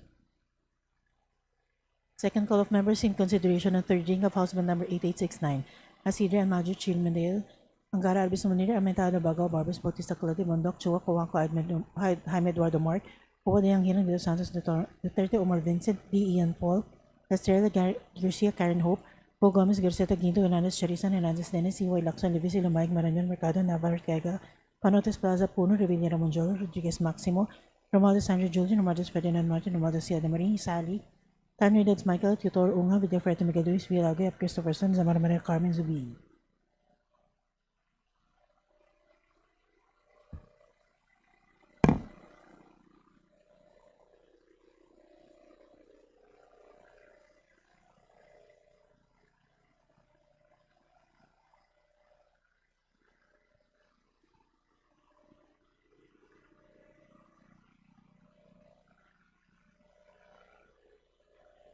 With 266 members voting in the affirmative, 0 in the negative, and 1 abstention, House Bill Number 8869 is hereby approved on third and final reading. Majority Leader. Mr. Speaker, I move to consider on third reading House Bill Number 8876, copies of which were distributed to the members of the House pursuant to our rules, and for this purpose, may I request that the Secretary General be directed to read the title of the bill and thereafter call the roll for nominal voting. There any objection? Here is none. Motion is approved. The Secretary General is directed to read the title of the bill and thereafter call the roll for nominal voting. House Bill Number 8876, an act providing for a 5-year validity period of the professional identification cards of all professionals under the Professional Regulation Commission. Roll call of members in consideration of third reading of House Bill Number 8876. Abalos, Abante, Isidre, Acop, Acosta, Diong, Advincula, Agaraw, Aguiao, Alano, Alba, Albano, Almario, Chino, Miguel, Almario, Dennis, Almonte, Alvarez, Jose, Alvarez, Mercedes, Amante, Amatong, Angara, Angeles, Aquino, Aquino, Magsaysay, Arbison Manier Jr., Arenas, Arrogancia, Asisio, Atayde, Aumentado, Ayon, Bagao, Balindong, Banyos, Nagrales, Pancoro, Barba, Barbers, Baron, De Barzaga, Bascu, Bautista, Claudia, Bautista, Johan Monich, Bautista, Lim, Beltran, Benitez, Alfredo, Benitez, Javier, Miguel, Bernas, Ching, Bernas, JB, Biron, Bocobo, Bolilla, Bondok, Briones, Bulit, Bictang, Cagas, Calderon, Calixto, Cawagdan, Cari, Castro, Caiton, Celeste, Sandanya, Siniza, Chan, Jan, Franz Norbert, Joselito, Almario, Chan, Junard, Chua Chua Tai Chungalaw Ko, Pilar Coanco Jaime Eduardo Mar, Coanco Mar, Coliantes Corbera, Cruz Agatha, Cruz Ricardo, Cruzado Cua de Goc, Dalog de Yanghirang Daza de Jesus de Lima de Venecia, Defensor de Gamo del Mar de Los Santos, de Macua, de Maguila, de Maporo, Imelda de Maporo City, Amina, Diokno, Junicia, Domingo, Dumogan, Duterte, Harold James, Duterte, Omar Vincent, Duterte, Paulo, Di Focina, Michael Carlos, D. Ian Paul, Alago, Emano, Enverga, Elisa, Escudero, Espares, Espina, Estrella, Fair, Antonio, Fair, Jeffrey, Flores, Fortes, Frasco, Krista Di Fontebella, Galang, Galeas, Garbin, Garcia, Albert, Garcia, Dante, Garcia, Jose Arturo, Garcia, Karen Hope, Garcia, Maria Angela, Gordiola, Green, Gatchalian, Gato, Glepago, Gomez, Gonzalez, Alexandria, Gonzalez, Eliza, Micaela, Gonzalez, Christopher Sheen, Gonzalez, Roy, Guriseta, Guico, Ginto, Gulles, Gutierrez, Hernandez, Charis, Ann, Hernandez, Dennis, Hernandez, Ferdinand, Hernandez, Jamil, Hoofer, Hasim, Horibate, Ismula, Iway, Javier, Ko, Antonio, Ko, Elisa, Ko, Wilton, Hunghun, Ko, Labad, Lacson, Lagbas, Lagdameo, Jose Manuel, Lagdameo, Monique, Esmin, Maria, Lagman, Lagon, Daphne, Lagon, Sani, Lara, Lezetin, Ledesma, Legacion, Legarda, Legazpi, Levise, Lebanon, Lopez, Loria, Loyola, Luistro, Lumayag, Makapagal, Arroyo, Makasait, Maseda, Madron, na malapit ang mga Odotato, Maniquis, Marañon, Marcoleta, Marcos, Marquez, Mastura, Matibag, Matugas, Mendoza, Mercado, Revilla, Miraflores, Momo, Montes, Nava, Nazal, Nisay, Nolasco, Omanal, Henry, Omanal, Sancho, Fernando, Olivares, Ongchuan, Ordanes, Oreto, Ortega, Juan Odison, Padiernos, Panaligan, Pancho, Panotes, Pascual, Perez, Pimentel, Plaza, Plato, Pope, Primicios, Agabas, Pumarin, Uno, Kimbo, Rama, Recto, Regencia, Rimulya, Revilla, Brian, Revilla, Monjolo, Ridon, Rivera, Robes, Rodriguez, Elohio, Rodriguez, Maximo, Rodriguez, Rufus, Roman, Romualdez, Andrew, Julian, Romualdez, Ferdinand, Martin, Romualdez, Yadamari, Romualdo, Romulo, Roque, Sagarbaria, Sacaluran, Salceda, Sally, Salvacion, Salvador, Salvame, San Fernando, Santos, Maria, Alana, Samantha, Santos, Mark Anthony, Shimura, Singson, Richelle, Singson, Ronald, Singson, Mihan, Solon, Soriano, Suwan, Swansing, Bella Vanessa, Swansing, Michaela, Angela, Suarez, Suntay, Taliado, Taniman, Tan Joseph, Tan Keith, Micah, Tan Reynolds, Michael, Tan Samir, Tan Stephen James, Tan Shaitan, Watco, Tariela, Teodoro, Tering, Teves, Tiangco, Tieng, Tino, Tolentino, Tuan, Tulfo, Jocelyn, Tulfo, Ralph, Wendell, Tupas, Torti, Umali, Ungab, Uy de Carlo, Uy Roberto, Valeriano, Vargas, Alfonso, Veloso, Tuazon, Vergara, Villa, Villaferte, Miguel Luis, Villaferte, Vincenzo, Renato, Luigi, Villanueva, Villarica, Villago, Yamsuan, Yap Arthur, Yap Christopherson, Yap Eric, Yap John Chisel, Yatco Inares, UJ Zel Victoria, U Joseph Kim, Yulo, Zamora Maria Carmen, Zamora Isabel Maria Zubiri.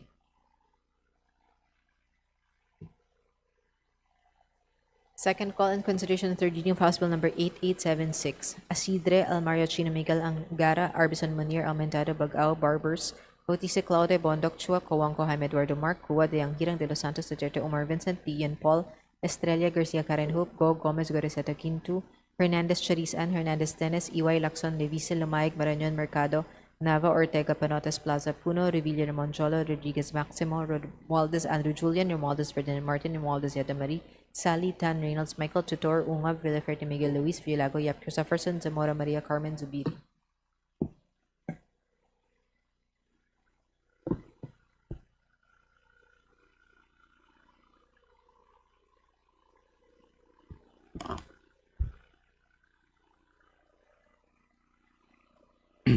With 266 members voting in the affirmative, 0 in the negative, and 1 abstention, House Bill number 8876 is hereby approved on third and final reading.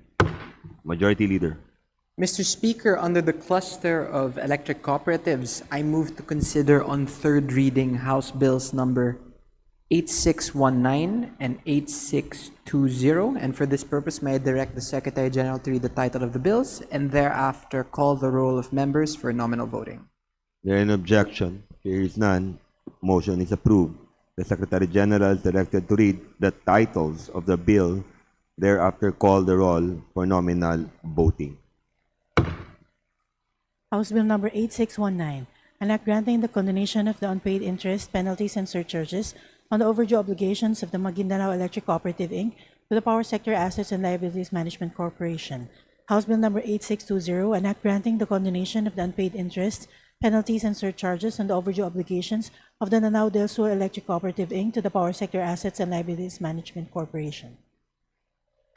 Roll call of members in consideration on third reading of House Bill numbers 8619 and 8620.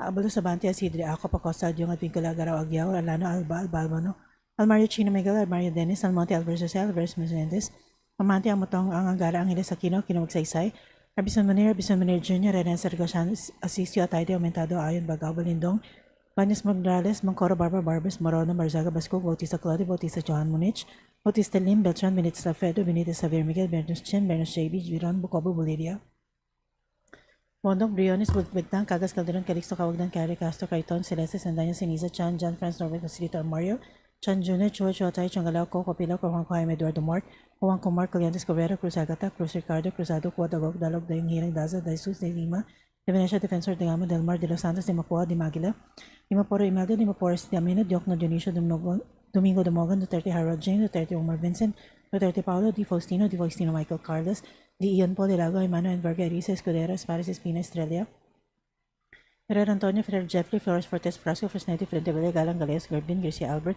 Garcia Dante, Garcia Sortiro, Garcia Karen Hope, Garcia Maria Angela, Guardiola Garin, Chalian, Gato, Glepa, Go Gomez, Gonzalez Alexandra, Gonzalez Elisa Mecala, Gonzalez Christopher Sheen, Gonzalez Troy, Garcia Tagico, Ginto, Luis Gutierrez, Hernandez Charisan, Hernandez Janis, Hernandez Ferdinand, Hernandez Ramil, Uferasi, Moribata, Ismoda, Iway, Javier, Co Antonio, Co Elisa, Co Wilton, Kung yun ko, Kalabad-labad, Lakson, Nagbas, Naglamay, Jose Manuel, Naglamay, Americas, Min Maria, Lagman, Lagondaf, Nagonsani, Lara Lazatin, Ledesma, Legasyon, Legarda, Legaspi, Levisa, Libanan, Lopez, Loria, Leola, Luis Tro, Lumayag, Makapagalaroyo, Makasahit, Maceda, Madrona, Malapitan, Magandadato, Maniquis, Marañon, Marcoleta, Marquez, Mastura, Matibag, Matugas, Mendoza, Mercado Revilla, Miraflores, Momo, Montes, Nava, Nazal, Nisay, Melasco, Waminal Henry, Waminal Sancho Fernando, Olivares, Songchon, Ordanes, Soreto, Ortega, Juan Dizon, Padenos, Panaligan, Pancho Panates, Pascual Perez, Pimentel, Plaza, Plato, Poe, Primicia Sagabas, Pumarin, Puno, Kimbo, Rama, Rector, Hecha, Rimulya, Revilla Brian, Revilla Ramon Joy, Rodon Rivera, Robles, Rodriguez Eloy, Rodriguez Maximo, Rodriguez Rufus, Romaldo Sandro Julian, Romaldo Ferdinand Martin, Romaldo Siada Marie, Romaldo Romulo Roque, Sagarbaria, Calor, Saceda, Sales, Salvacion, Salvador, Salvames, San Fernando, Santos Maria Alana Samantha, Santos Mark Anthony, Shimura, Singson Michelle, Singson Ronald, Singson Mian, Solon Soriano, Suwon, Swansing Bella Vanessa, Swansing Michaela Angela Suarez, Tontay Talyado, Tan Iman, Tan Joseph, Tan Keith Micah, Tan Yerdos Michael, Tan Samir, Tan Stephen James, Tan Chay Salvatko, Teriado, Teodoro, Tereng Teves, Tiangco Teng, Tino, Tolentino, Tuan, Tufo Jocelyn, Tufo Ralph Wendell, Tupas Yotor, Tio Mali Ungab, Udecardo, Roberto, Valeriano Vargas, Vargas, Safonso, Veloso, Tuazon, Vergara Villa, Villafreto Miguel Luis, Villafreto Vincenzo, Renato Luigi, Villanueva, Villarico Violago, Yam Suan, Yap Arthur, Yap Christopherson, Yap Eric, Yap John Gisnal, Yatko Inares, Yu Jason Victoria, Yu Joseph Kim, Yula Zamora Maria Carmen, Zamora Isabel Maria Zubiri.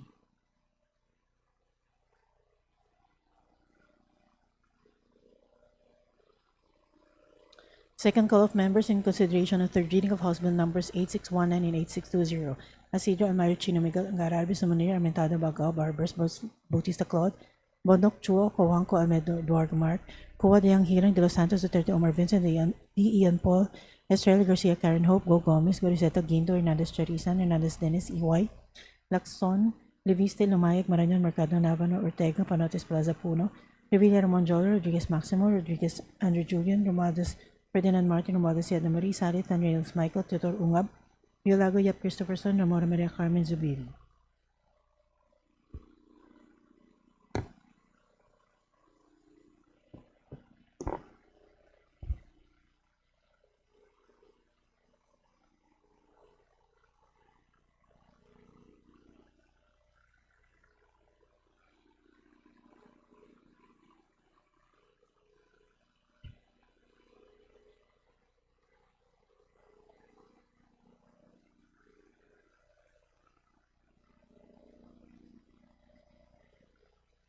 With 259 members voting in the affirmative, 0 in the negative, and 1 abstention, House Bill number 8620 is hereby approved on third and final reading. And with 260 members voting in the affirmative, 0 in the negative, and 1 abstention, House Bill number 8619 is hereby approved on third and final reading. Majority Leader. Mr. Speaker, under the cluster of land transportation offices, I move to consider on third reading the following House bills. House Bill number 8722, House Bill number 8723, House Bill number 8724, House Bill number 9150, House Bill number 9151, House Bill number 9152, House Bill number 9153, House Bill number 9154, and House Bill number 9155. And for this purpose, may I request the Secretary General to read the titles of the bills and thereafter call the roll of members for nominal voting. There any objection? Here is none. Motion is approved. The Secretary General is directed to read the title of the bill and thereafter call the roll for nominal voting.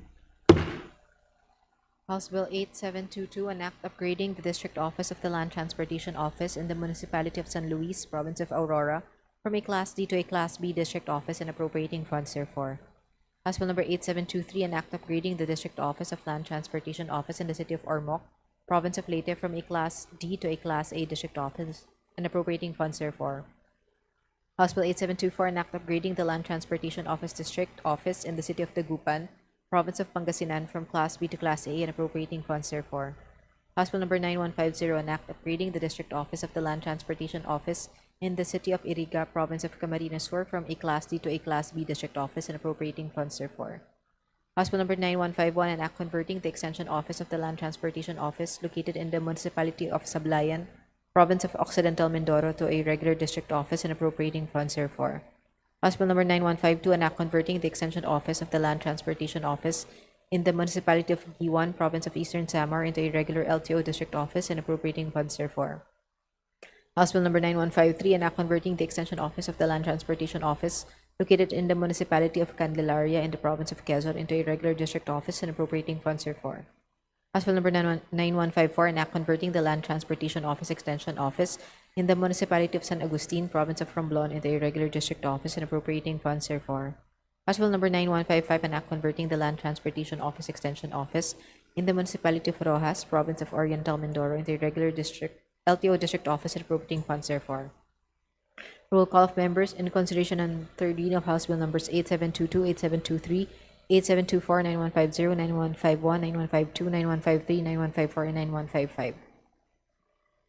Abalos, Abante, Isidre, Acapacosta, Adiong, Advincula, Agaraw, Aguiao, Alano, Alba, Albano, Almario, Chino, Miguel, Almario, Dennis, Almonte, Alvarez, Jose, Alvarez, Mercedes, Amante, Matong, Angara, Angeles, Aquino, Kino, Magsaysay, Arbison, Manir Jr., Arenas, Aragancia, Asiso, Atay, de Aumentado, Ayon, Bagao, Balindong, Baños, Nograles, Bangcoro, Barbers, Baronda, Barzaga, Bascug, Bautista, Calde, Bautista, Johan Monich, Bautista, Lim, Beltran, Benitez, Alfredo, Benitez, Javier, Miguel, Bernos, Ching, Bernos, JB, Biron, Bocobo, Bolilia, Bondok, Briones, Bullet, Bigdang, Cagas, Calderon, Calixto, Cawagdan, Cari, Castro, Caiton, Salasa, Sandanya, Ceniza, Chan, Jan, Franz, Norbert, Joselito, Almario, Chan, Junard, Chua, Tai, Chungalaw, Coco, Pilar, Coangco, Jaime, Eduardo, Mark, Coangco, Mark, Coleantes, Corbera, Cruz, Agatha, Cruz, Ricardo, Cruzado, Cua de Goc, Dalog de Hirang, Daza de Jesus, de Lima de Venecia, Defensor, de Gama del Mar de los Santos, de Macua, de Maguila, de Maporo, Imelda, de Maporo City, Amina Diocno, Junicio, Domingo de Mogan, Duterte, Harold James, Duterte, Omar Vincent, Duterte, Paulo, Di Faustino, Michael Carlos, Ian Paul, Alago, Emano, Enverga, Elisa Escudero, Espares, Espina, Estrella, Fair, Antonio, Fair, Jeffrey, Flores, Fortes, Frasco, Fresnedi, Fentebella,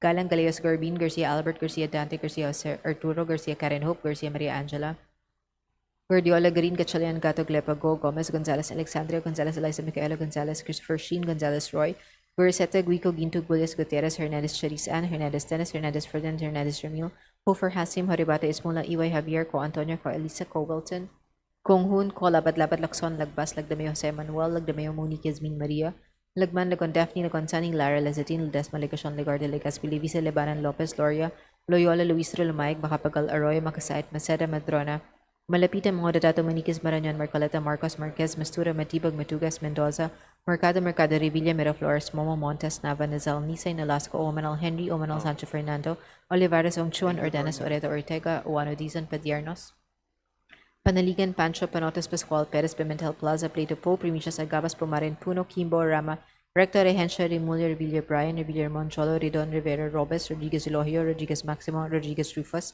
Roman, Romualdez, Andrew, Julian, Romualdez, Ferdinand, Martin, Romualdez, Zeda Marie, Romualdo, Romulo, Roque, Sagorberia, Sacaluran, Silceta, Sally, Salvacion, Salvador, Salvame, San Fernando, Santos Maria, Alana, Samantha, Santos, Mark Anthony, Shimura, Singson, Richelle, Singson, Ronald, Singson, Mihan, Solon, Soriana, Suan, Swansing, Bella Vanessa, Swansing, Michaela, Angela, Suarez, Suntay, Taliado, Tan, Iman, Tan, Joseph, Tan, Keith, Micah, Tan, Nils, Michael, Tan, Samir, Tan, Stephen, James, Tan, Chai, Tan, Watko, Tariela, Teodoro, Tering, Teves, Tiangco, Tiang, Tino, Tolentino, Tuan, Tulfo, Jocelyn, Tulfo, Ralph, Wendell, Tupas, Authority, Umalo, Ungab, Uy, De Carlo, Uy, Roberto, Valeriano, Vargas, Alfonso, Veloso, Tuazon, Vergara, Villa, Villaferte, Miguel Luis, Villaferte, Vincenzo, Renato, Luigi, Villanueva, Villarica, Villago, Yamsuan, Yap Arthur, Yap Christopherson, Yap Eric, Yap John Gisnell, Yatko Inares, Yu Giselle Victoria, Yu Joseph Kim, Yulo, Zamora Maria Carmen, Zamora Isabel Maria Zubiri. Second call in consideration third reading of House Bill numbers 8722, 8723, 8724, 9150, 9151, 9152, 9153, 9154, and 9155. Asidre, Almario, Chino, Miguel, Angara, Arbison, Munir, Almentado, Bagao, Barbers, Bautista, Claudia, Bondoc, Chua, Coangco, Jaime Eduardo Mark, Huateng, Hirang de los Santos, Duterte, Omar Vincent, Tian Paul, Estrella Garcia, Karen Hope, Bo, Gomez, Gariseta, Ginto, Hernandez, Charisse Ann, Hernandez, Dennis, Iway, Lacson, Levisa, Lumayag, Parañon, Mercado Nava, Ortega, Perontes, Plaza, Puno, Revilla, Monchola, Rodriguez, Maximo, Romualdez, Andrew Julian, Romualdez, Ferdinand Martin, Romualdez, Eda Marie, Sally, Tanner, Nils, Michael Tutor, Ungam, Violago, Yap, Christopherson, Zamora, Maria Carmen, Zubiri.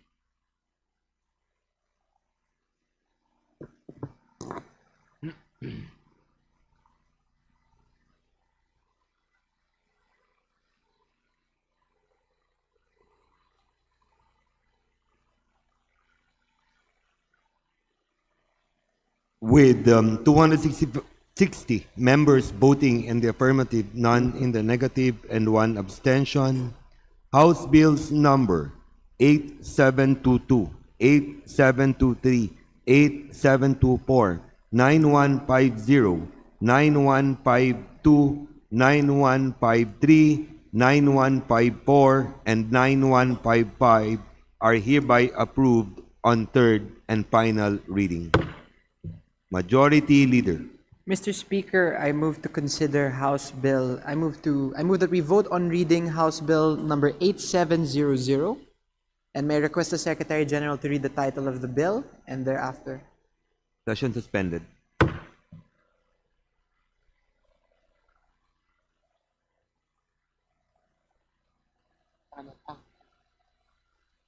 Session resumed. Before we consider House Bill 8700, let me include with the 260 members voting in the affirmative and none in the negative and 1 abstention, House Bill 9151. Majority Leader. Mr. Speaker, I'd like to reiterate my motion that we vote on third reading House Bill 8700, and may I request the Secretary General to read the title of the bill and thereafter call the roll of members for nominal voting. There is no objection. Chair is none. Motion is approved. The Secretary General is directed to read the title of the bill and thereafter call the roll for nominal voting. House Bill number 8700, an act providing for the establishment of an indigenous training center in the city of Valencia, province of Bukidnon, and appropriating funds therefor. Roll call of members in consideration on third reading of House Bill number 8700.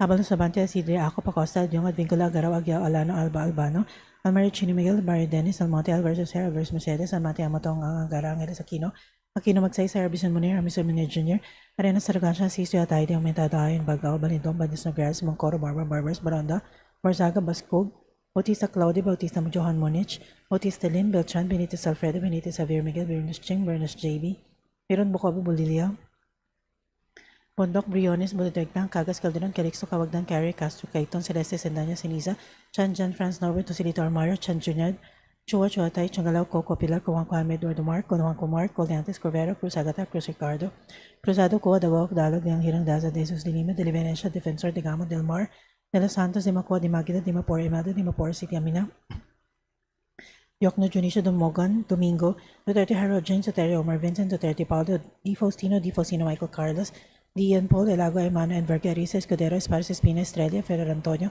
Ferrer Jeffrey, Flores, Fortes, Frasco, Fresneti, Fendevella, Galang, Gales, Garbin, Garcia Albert, Garcia Dante, Garcia Jose Arturo, Garcia Karen Hope, Garcia Maria Angela, Guardiola, Garin, Gachanian, Gada, Glepa, Go Gomez, Gonzales, Alexandria, Gonzales, Arisa, Mercado, Gonzales, Christopher Shing, Gonzales, Roy, Gorizeta, Gico, Ginto, Gullias, Gutierrez, Hernandez, Charisan, Hernandez, Dennis, Hernandez, Ferdinand, Hernandez, Ramil, Oforasi, Moribata, Ismola, Iway, Javier, Co Antonio, Co Elisa, Co Wilton.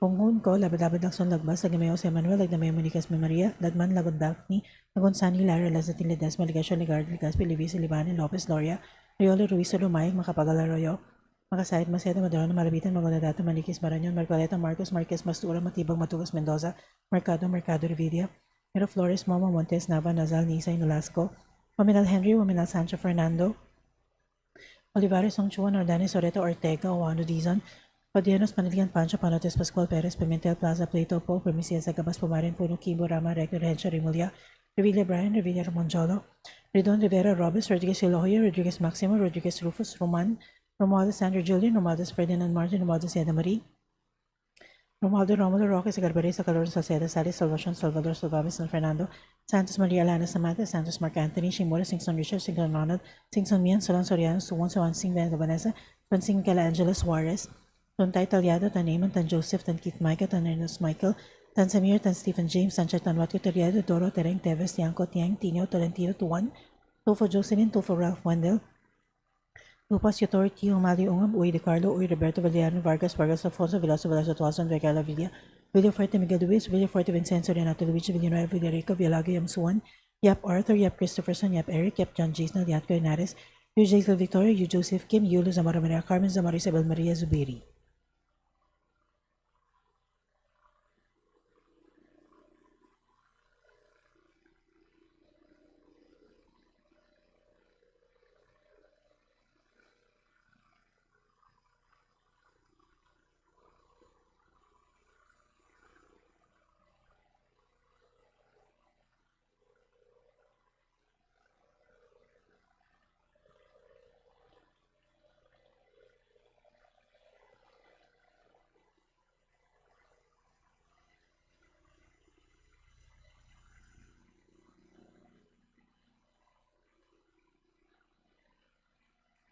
Second call of members in consideration on third reading of House Bill Number 8700. Asidre Almario Chino Miguel, Angara Albis Munir, Mentado Bagao, Barbers Bautista Claudia, Bondoc Chua, Juan Coadme Eduardo Mark, Cua, Diang Hirang de los Santos, Estereo Omar Vincent, Dean Paul, Estrella Garcia Karen Hope, Go Gomez Garceta Ginto, Hernandez Charisan, Hernandez Dennis, Iway Lacson, Levis Lumayag Marañon, Mercado Nava, Ortega Parates Plaza, Puno, Revilla Jamonjolo, Rodriguez Maximo, Romadas Andrew Julian, Romadas Ferdinand Martin, Romadas Yada Marie, Sally, Stan Reynolds Michael, Tutor Unga, Villago, Yap Christopherson, Zamora Maria Carmen Zubiri.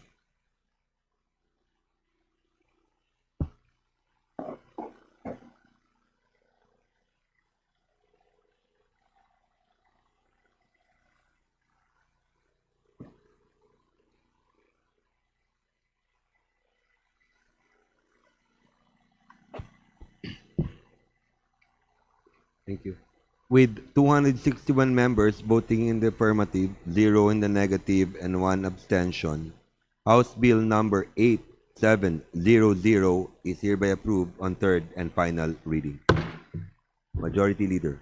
Mr. Speaker, I move to immediately transmit to the Senate all the bills we have just approved on third reading. There is a motion to transmit to the Senate all those who bills approved for third reading. There is no objection. There is none. Motion is carried. Majority Leader. Mr. Speaker, in accordance with our rules governing inquiries and aid of legislation, I move to refer the following House resolutions to the appropriate committees. House Resolution 981 to the Committee on Energy, House Resolution 982 to the Committee on Energy, House Resolution 983 to the Committee on Population and Family Relations, House Resolution 986 to the Committee on Population and Family Relations, House Resolution 987 to the Committee on Ways and Means, House Resolution 988 to the Committee on Transportation, House Resolution 993 to the Committee on Ecology, House Resolution 995 to the Committee on Energy, House Resolution 996 to the Committee on Labor and Employment, House Resolution 999 to the Committee on Higher and Technical Education, House Resolution 1000 to the Committees on Public Information and Information and Communications Technology, House Resolution 1024 to the Committees on Energy and Legislative Franchises. I so move, Mr. Speaker. There is no objection. Chair hears none. The motion is approved. The aforementioned House resolutions are referred to respective committees.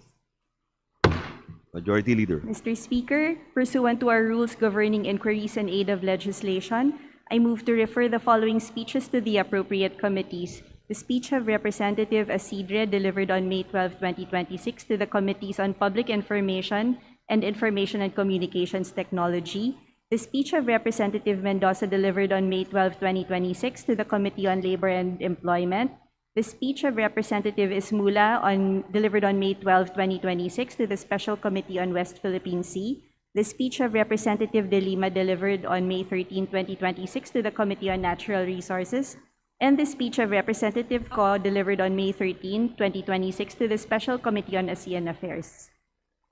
There is no objection. Chair hears none. The referral of privileged speeches to the appropriate committee is hereby approved. Majority Leader. Mr. Speaker, I move for the change of referral of the following measures. House Bill number 8743 from the Committees on Tourism and Natural Resources to the Committee on Natural Resources. House Bill number 8995 from the Committee on Tourism to the Special Committee on Persons with Disabilities. House Bill number 1305 from the Committee on Youth and Sports Development to the Committee on Agriculture and Food. House Bill number 2092 from the Committee on Health to the Committee on Civil Service and Professional Regulation. And House Bill number 684, 1269, 2125, 3033, 3841, 6035, 6150, 6622, 6910, and 7877 from the Committee on Local Government to the Committees on Local Government and Basic Education and Culture. There any objection? Chair is none. Motion is carried to change the referral of these mentioned committees to the mentioned committees. Majority Leader. Mr. Speaker, I move to include additional co-authors to House Bill number 9305 and House Resolution number 1003 as contained in the list to be submitted by the Committee on Rules. There is a motion to include additional co-authors for House Bill number 9305 and House Resolution 1003 as contained and submitted by the Committee on Rules. There any objection? Chair hears none. Motion is carried. Majority Leader. Mr. Speaker, I move to suspend for a few minutes. Session suspended.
Session resumed. Majority Leader. Mr. Speaker, I move to proceed with additional reference of business and request that the Secretary General be directed to read the titles of bills and resolutions on first reading as well as communications and committee reports. There is an objection. Here is none. Motion is approved. The Secretary General is directed to read the titles of bills and resolutions for first reading and as well as communications and committee reports for referral to the appropriate committees. Additional reference of business. Bills on first reading. House Bill 9306, an act strengthening the Presidential Broadcast Service, Bureau of Broadcast Services as the government last mile emergency communications lifeline, designating its essential facilities as critical emergency communications infrastructure, establishing a national emergency broadcast resilience program, and appropriating funds therefor. By Representative Roman. Committee on Disaster Resilience.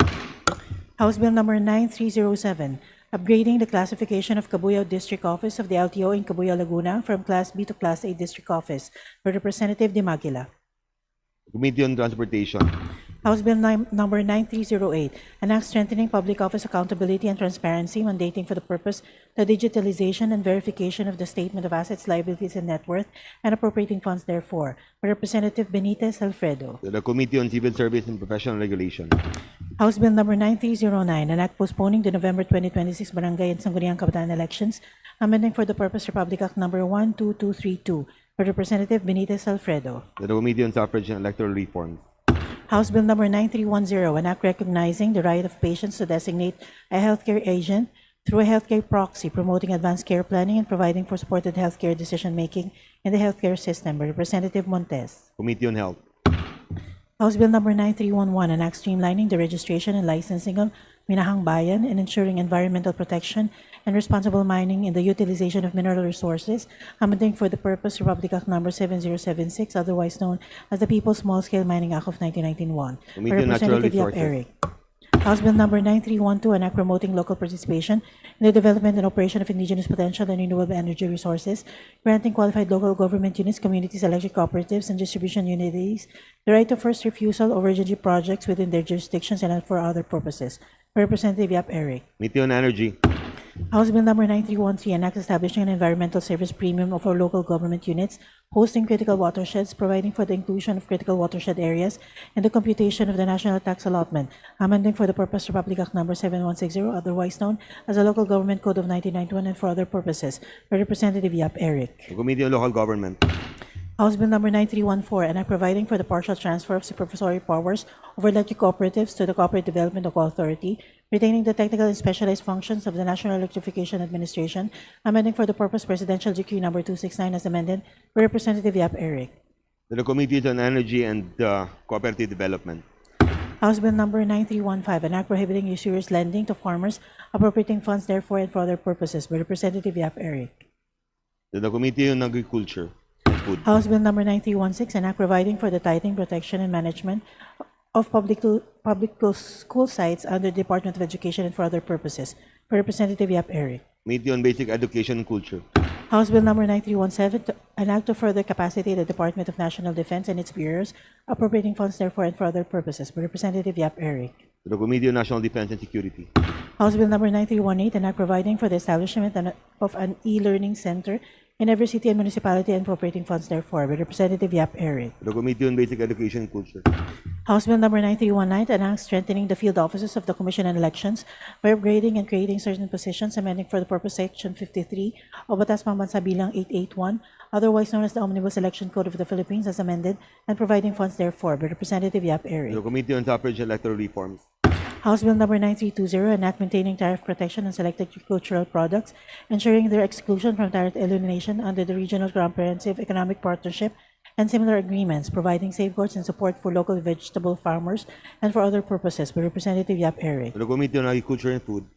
House Bill number 9321, an act converting the former Legazpi City Airport into the Legazpi City Business Hub, providing for its development, management, and administration, appropriating funds therefore and for other purposes. By Representatives Garbin and Chan Jan Franz Norbert Tosilito. The Committee on Government, Enterprises, and Privatization. House Bill number 9322, declaring March 17 of every year as a special non-working holiday in the municipality of Antequera, province of Bohol, to be known as the Antequera Charter Day, in commemoration of its founding anniversary. By Representative Yap John G. Snell. The Committee on Local Government. House Bill number 9323, an act increasing the personal economic relief allowance, PERA, granted to government employees from 2,000 pesos to 5,000 pesos and appropriating funds therefore by Representative Yap John G. Snow. Committee on Appropriations. House Bill number 9324, an act institutionalizing the Bohol Island State University School of Medicine and appropriating funds therefore by Representative Yap John G. Snow. To the Committee on Higher and Technical Education. House Bill number 9325, declaring Sitio Puntod and the surrounding coastal areas in the municipality of Albuquerque, province of Bohol, a heritage zone to preserve, promote, and support the sustainable development of traditional salt-making practices in the area and appropriating funds therefore. Representative Yap John G. Snow. To the Committee on Basic Education and Culture. House Bill number 9326, an act strengthening condominium registration by requiring condominium project developers to include in the enabling or master deed as-built floor area plans duly signed and sealed by licensed geodetic engineers, amending for the purpose Republic Act number 4726 or the Condominium Act by Representative Yap John G. Snow. To the Committee on Housing and Urban Development. House Bill number 9327, an act expanding mental health coverage under the Philippine Health Insurance Corporation by establishing a mental health voucher program and appropriating funds therefore. By Representative Marcos. To the Committee on Health. Committee report. Committee report numbers 321 and 322 submitted by the Committee on Basic Education and Culture on House Bill numbers 9360 and 9377. Committee report number 323 submitted by the Committees on Higher and Technical Education, Appropriations and Ways and Means on House Bill number 9382. Committee report number 324 submitted by the Committee on Economic Affairs on House Resolution 1042. The all aforementioned committee reports are referred to the Committee on Rules. Majority Leader.